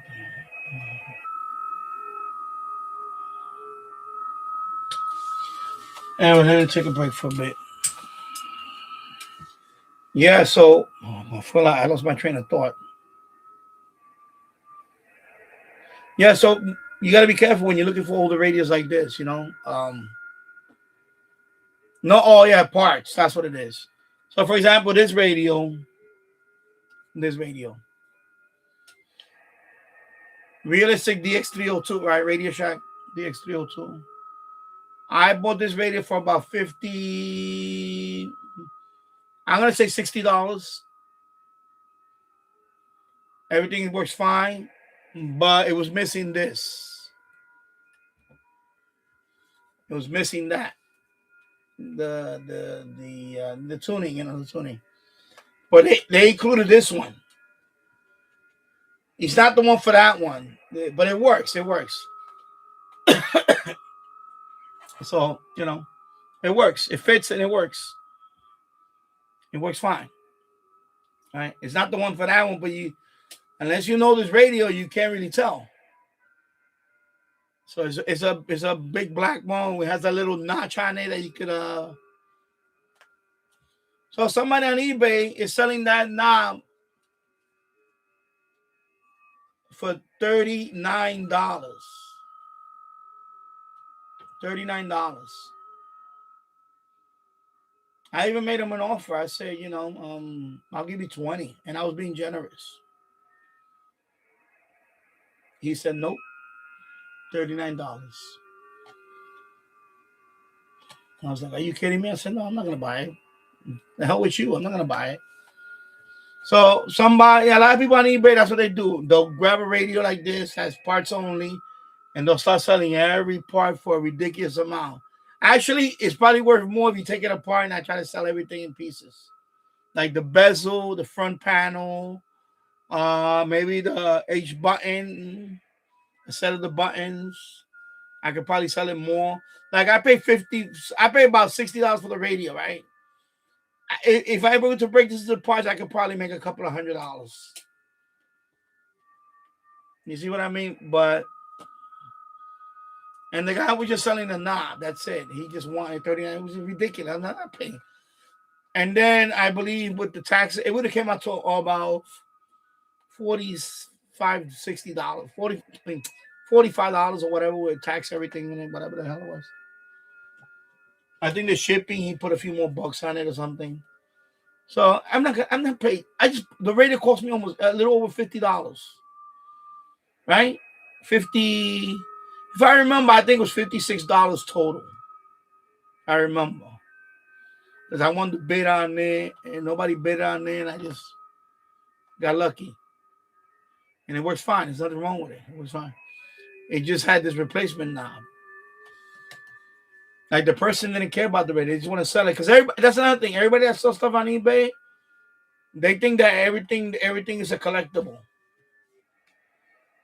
You know, they try to jack up everything. Like this radio on eBay, I seen this radio for $300-$400. Not, even maybe a slightly higher, but I seen this as high as $400 plus. Not worth $400. I'm sorry, it's not worth $400. Not worth it. I would not buy an old radio like that. I would not pay no more than I paid $200. That was already at my tipping end. $225. That was already at my tippy top. I would not go more than that. And that's just because I would really, figure, let me get one more Yaesu. Actually, that was my first Yaesu in terms of the tabletop radio. But the FRG7, I could have got an 8800 for like $100, but last minute somebody snatched it. You'll find them. You just gotta look. Now, you just gotta look. You just gotta keep looking. Because they do come around, It's usually an estate sale. Usually, I hate to say, some old guy dies off. He leaves a nice collection. The family has to get rid of it. They don't really care. They want to just get rid of it. They don't have room for it. So they'll say, they'll put everything on eBay. Oh, $50, take it. $75, take it. It's the fact of the, I joke about it with my wife. I tell her, honey, the day I say, yeah, sell it all. I don't care. Sell it for whatever you need. See, get it. I say, don't try to, this is worth this much. No, just sell it. Listen, because otherwise you're going to be stuck with all that stuff there. I'm not going to roll in my grave.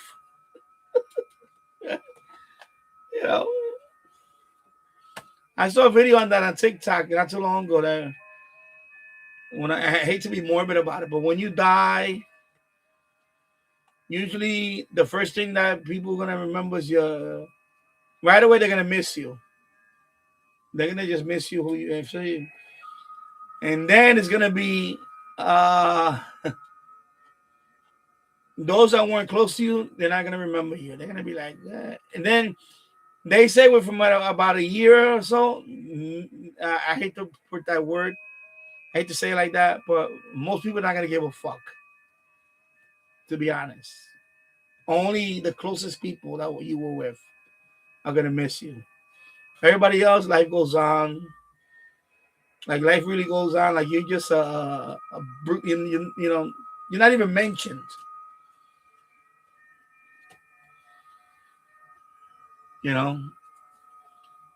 So if you think that they're gonna keep all this, they're gonna have a few yard sale or have an estate sale. They come in here, let them walk through that door, and they start picking everything out of here. Right? They're gonna start picking everything out of here. They're gonna say, "Wow, who is this guy?" And she's gonna say, "Well, he used to be a YouTuber. He was a radio YouTuber. This is his channel. She probably have it on the phone. Look, this was his channel. So you get a little piece of history." You know what I mean? So that's all, But the way that TikTok video put it together was like, man, that's true. That's the reality of it. Like, after the funeral, the wake, the funeral, then you're just a memory. And then 5 years after that, you're not even you're not even talked about anymore. And then some, of course, some do remarry or meet another significant other. Then all of a sudden your picture disappears from the walls. Then your child gets older, and then he has his own life, and then you're just you're not even a thought. It's kind of sad though, but yeah, it's like oh my God, it's like so true. Some of it is so true. So yeah, it's all here, but the day that I'm gone, somebody's gonna have to offload all this stuff. Because we don't know when we're gonna go. We don't know. If I know the day I'm gonna go, I will be like, okay, yeah, I need to get rid of this. I want to raise some money to take that last vacation somewhere. Of course, we don't know. You know, we have life insurance, but who needs life insurance? Look at all the stuff he has. Let's just get rid of it. They'll be like, ultra wide monitor. How much you want? $10. Take it, $10. $15. Computer, all in one, $20. Take it, $20.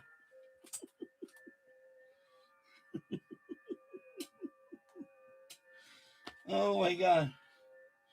Yes, you FT9. Yeah, $200 good. They said $200. Take it, $200. 55-inch, $50. Take it, $50. Take it with the mount. Take it with the mount. Take the whole thing. Screw it out the wall. Take it with you. Just go. You scaring me. Take it. You scared.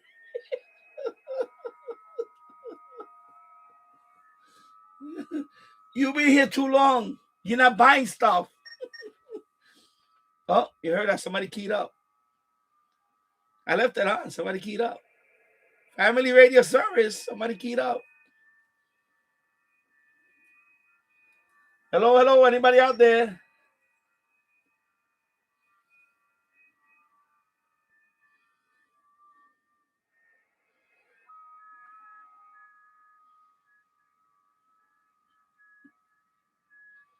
Family radio service. Somebody keyed up.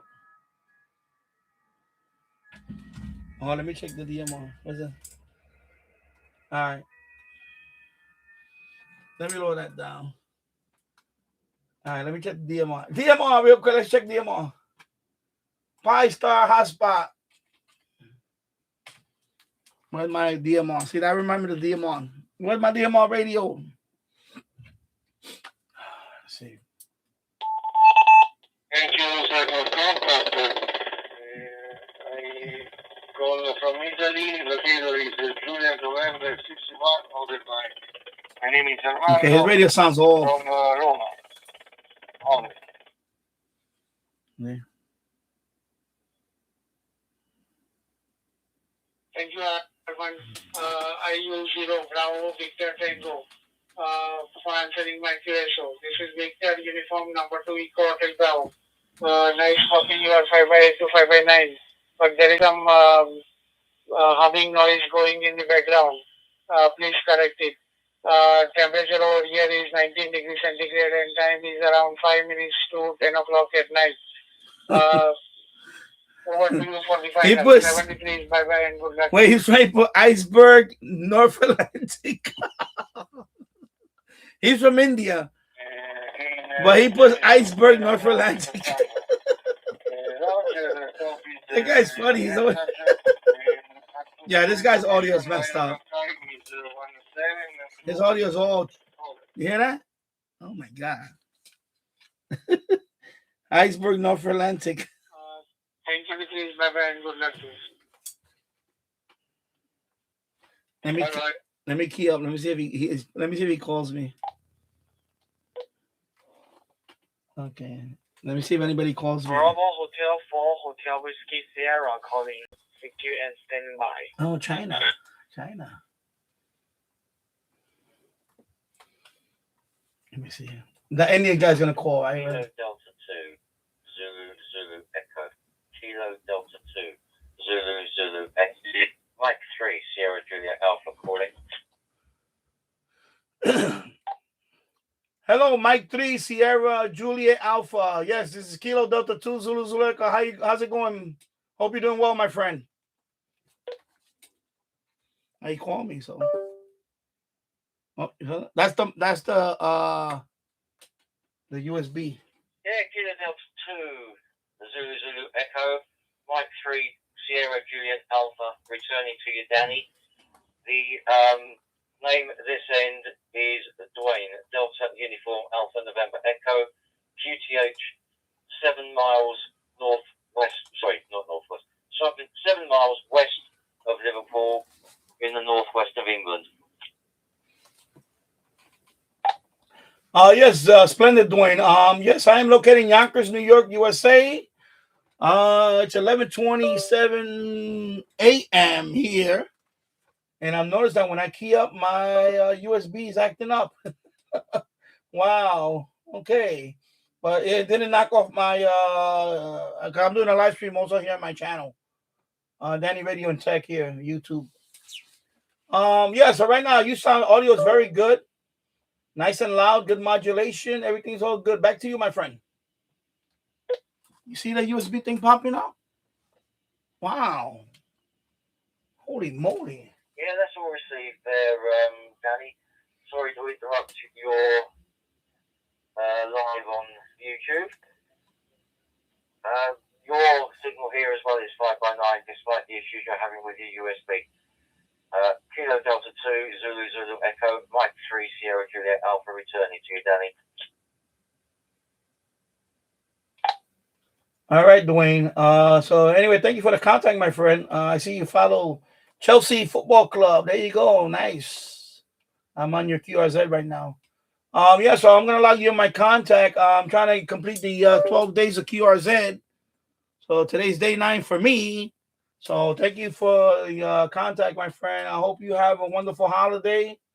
And God bless you and your family. I'm gonna log you in my QRZ. And thank you for the contact. Back to you for the final.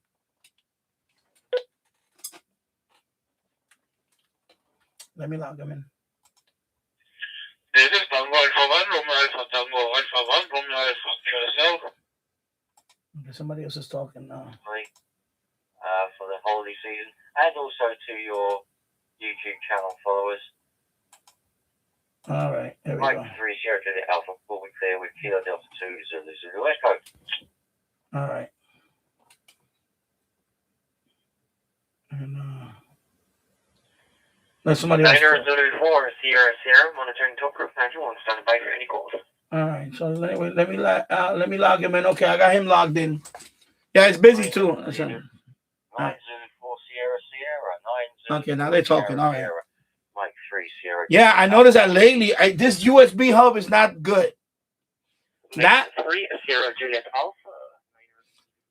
I have an Amazon USB hub here on the live stream. That one is okay, but this USB hub, this is a cheap, one of those cheap no-name hubs.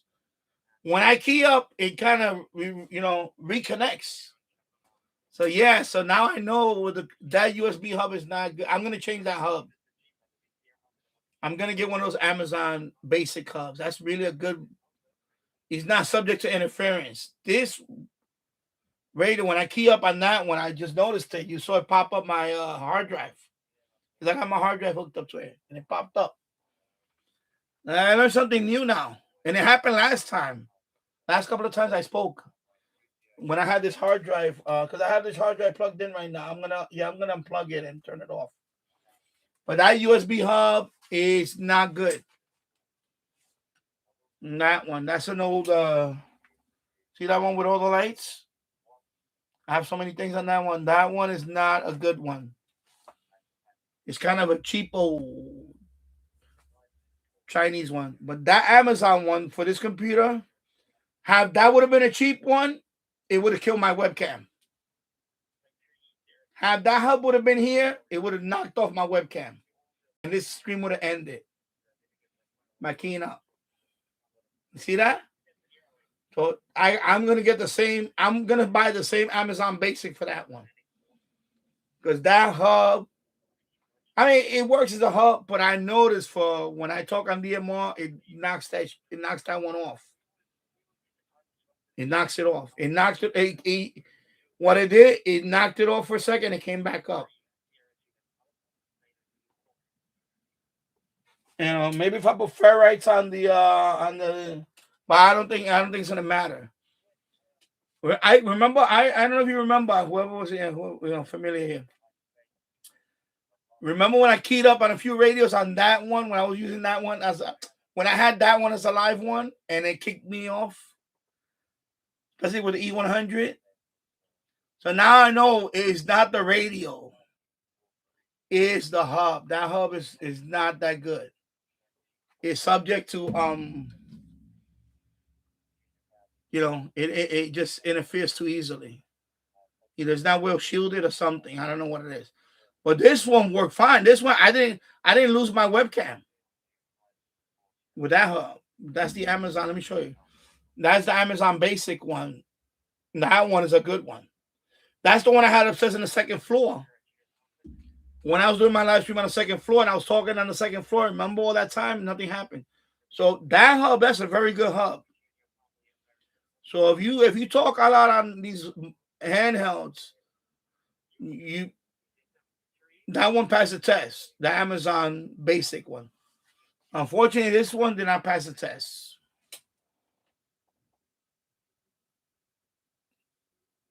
That one did not pass the test.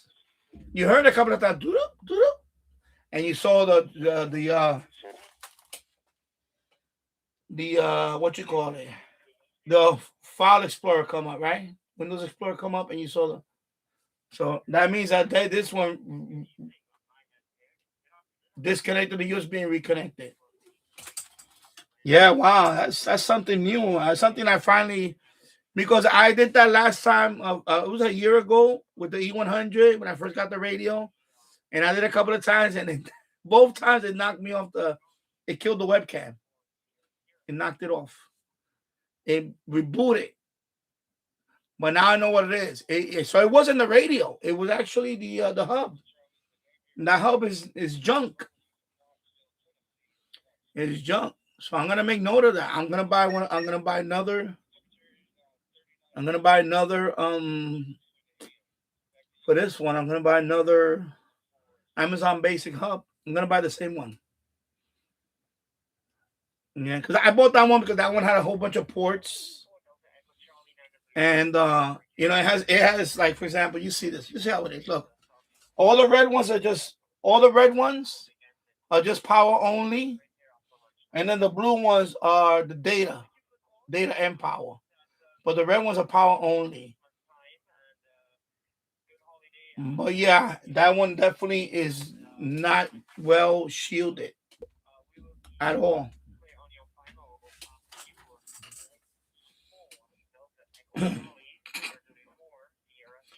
That reminds me of Kawasaki rail car. If you go to my my YouTube channel, if you go to my post, I posted a picture of an antenna inside the rail car, the subway cars. I used to do an antenna mod, and the mod was when the train operator will key up on the microphone, the light will flicker in the cabin. So there's the subway car. Excuse me. So when the operator will key up on the subway car, the cabin light will flicker. I mean, really flicker like crazy. So that was the problem. The problem is that radio interference was causing the light to flicker. So the mod was I had to shield the cable, the antenna cable. It's an antenna. It's a UHF antenna that goes inside when there's a panel. You take it out. If you look at the picture, let me see if I can display the picture up here. Actually, I'll do it here. Let me see if I can display the picture. I'll show you. I found those pictures a few weeks ago, so I posted it on the YouTube post.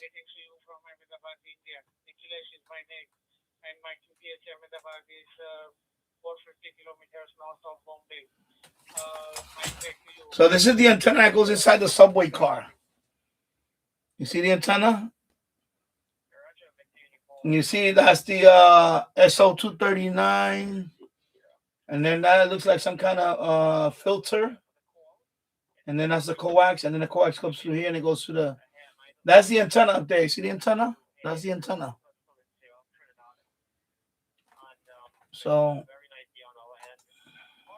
that's a closer look at the antenna. That's the connector right there. So that antenna, that's what goes in the subway car, right? This picture's old. This is from 2006.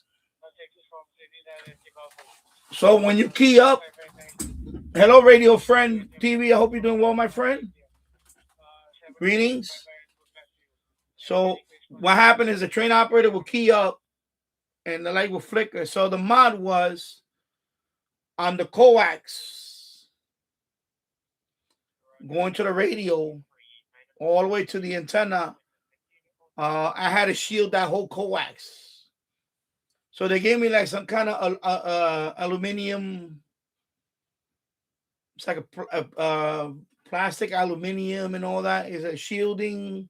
It's a sleeve. I had to put the coax through the sleeve, cover the whole thing. Then I had to tie wrap it. And I guess the cable also, I guess when they keyed up the cable, caused the antenna to flicker, and that got rid of the flickering. That got rid of the flickering for the most part. Sometimes it would still do it. It would still do a little bit, but it was a pain then because it was But yeah, that's what it would do. You key up on it, and it would flicker. So yeah, I had to shield the whole cable, the whole coax. So I had to put the sleeve in there. Oh, by the way, before you put the sleeve, I had to put braided copper. Yeah, that's what it was. So I had to put a braided copper. I had to put the coax through a braided copper sleeve. Copper wire, braided, like all, you know what I mean by braided. So that's what I had to put that first. Put the coax through the braided copper. That I guess the braided copper is the one that shielded. And then that aluminum, like a foil thing. It's like a material. It's like a vinyl, but it's aluminum in it or something. That's another sleeve I had to put over it, and then I had to tie wrap it and stuff. But I think before that, I think I had to wrap it in tape too. I had to really seal it, the whole length of the coax, with the copper. Yes, it was copper. Was it copper or was silver? It was I think it was copper. Yeah, it was copper. Yeah, copper. Braided.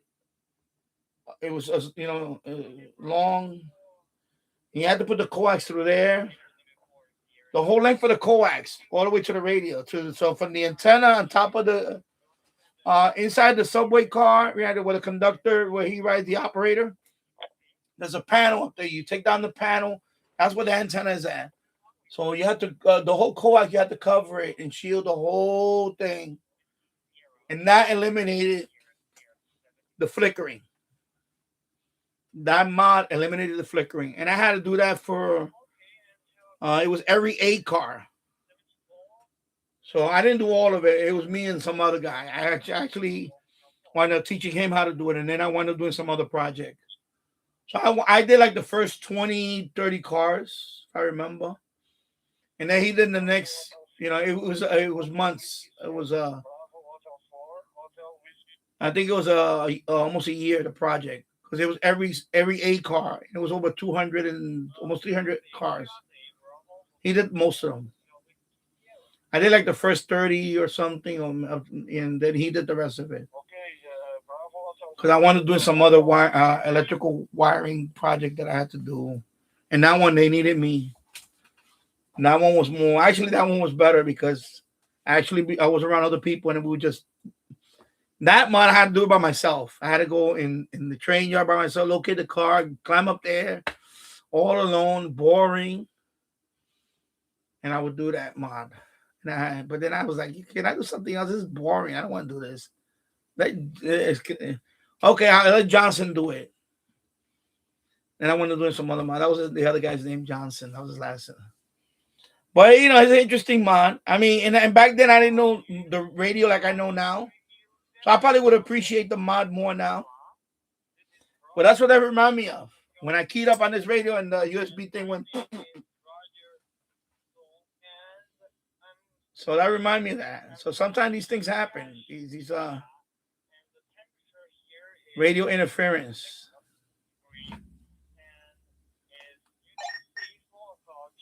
FRS. I thought I heard somebody key. I just keyed up, see if anybody.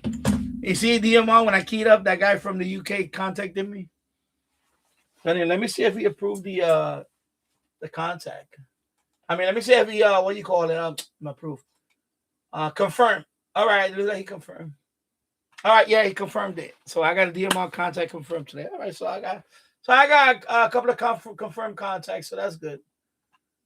All right, cool. Thank you, Dwayne from near Liverpool, right? He's from near Liverpool. There you go. Okay. Yeah, thank you, Dwayne. Thank you, Dwayne. And there you go. Yeah, he's talking. I guess he's talking to a few people now. Yeah, that threw me off when I keyed up and the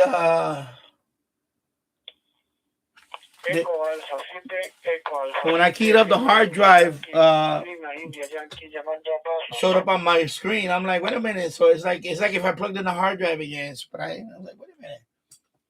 Yeah, so definitely I'm gonna have to get another USB hub. But I know now I'm not gonna use that one here for live streaming and do that. Let me turn this off. Yeah, I'm definitely not gonna do that. Wow, that's I'm glad this happened because now I know. Here all this time I'm thinking it was that radio that's causing that, but it's this radio. This Baofeng DM1701. So, but it's not. So now it's two radios. So it's not the radios. That hub is junk. That's a junk USB hub. So now I know that I cannot trust that hub for if I live stream. No way I could trust that hub. Yeah, it makes sense because that's the one I was live streaming. Remember when I had my setup differently? When I had it over here in this corner and I was facing the other way before I did all this setup? And two times it happened. Two times it happened. With the SHZ100, I keyed up on it to talk to someone on 2 meters. I was trying to connect to a repeater, and it killed the live stream. That camera went, it rebooted. Mark 3, Sierra, Juliet Alpha. Not rebooted, but it Sierra. And my name is. The USB went on. I mean, the USB went off and went on. I wanted to talk to this guy. I want to talk to the guy from the China, but anyway, he's let him say because that's why I keyed out. I was about to call out the guy from China. Now that we're talking to him right now, but it's okay. I spoke to him. And I was like, "Wow, it did it again." So now I know. I know what the problem is. So that's good. That's good. I see something good. You always learn something new. You know, when you think it's this, and it happens again, and you think, "Okay, wait a minute." You know, you got to kind of like play detective, okay? Because it happened the other day. On this side, I was on DMR. I was on Talk Group 91. I keyed up and I noticed the same thing, and I'm like, and then I keyed up again, and it kept doing this. I was like, okay, there's something wrong with this hub. And then you saw it again. I just did it today again, and it happened again. So now I know the culprit. So that's why sometimes you gotta. It takes it takes a while, and you'll find out what it is, and then. But yeah, it remind me of that mod, the antenna. Yeah. That is so cool. I'm glad to see that. That now I know better. Let me see what's going on here, and then I might wrap it up. Let's see. What I want to do now. Let me go here for a minute.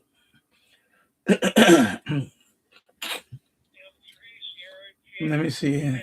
Unless anybody want to say anything, let me see. I may wrap it up right now. Let me see right now.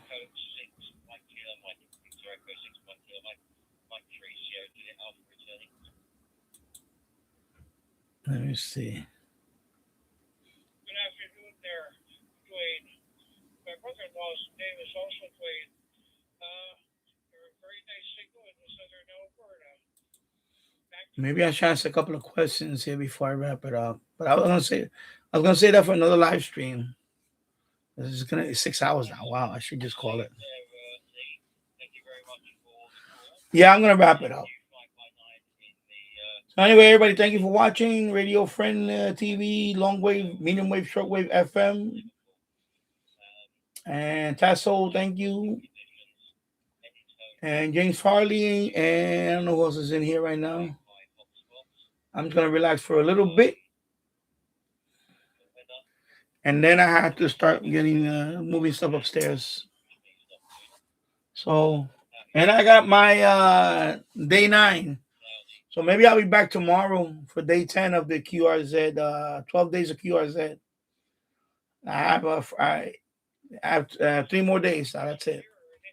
Then I'll get my badge for the. Again, you don't have to do 12 days in a row. You can start whenever if you know.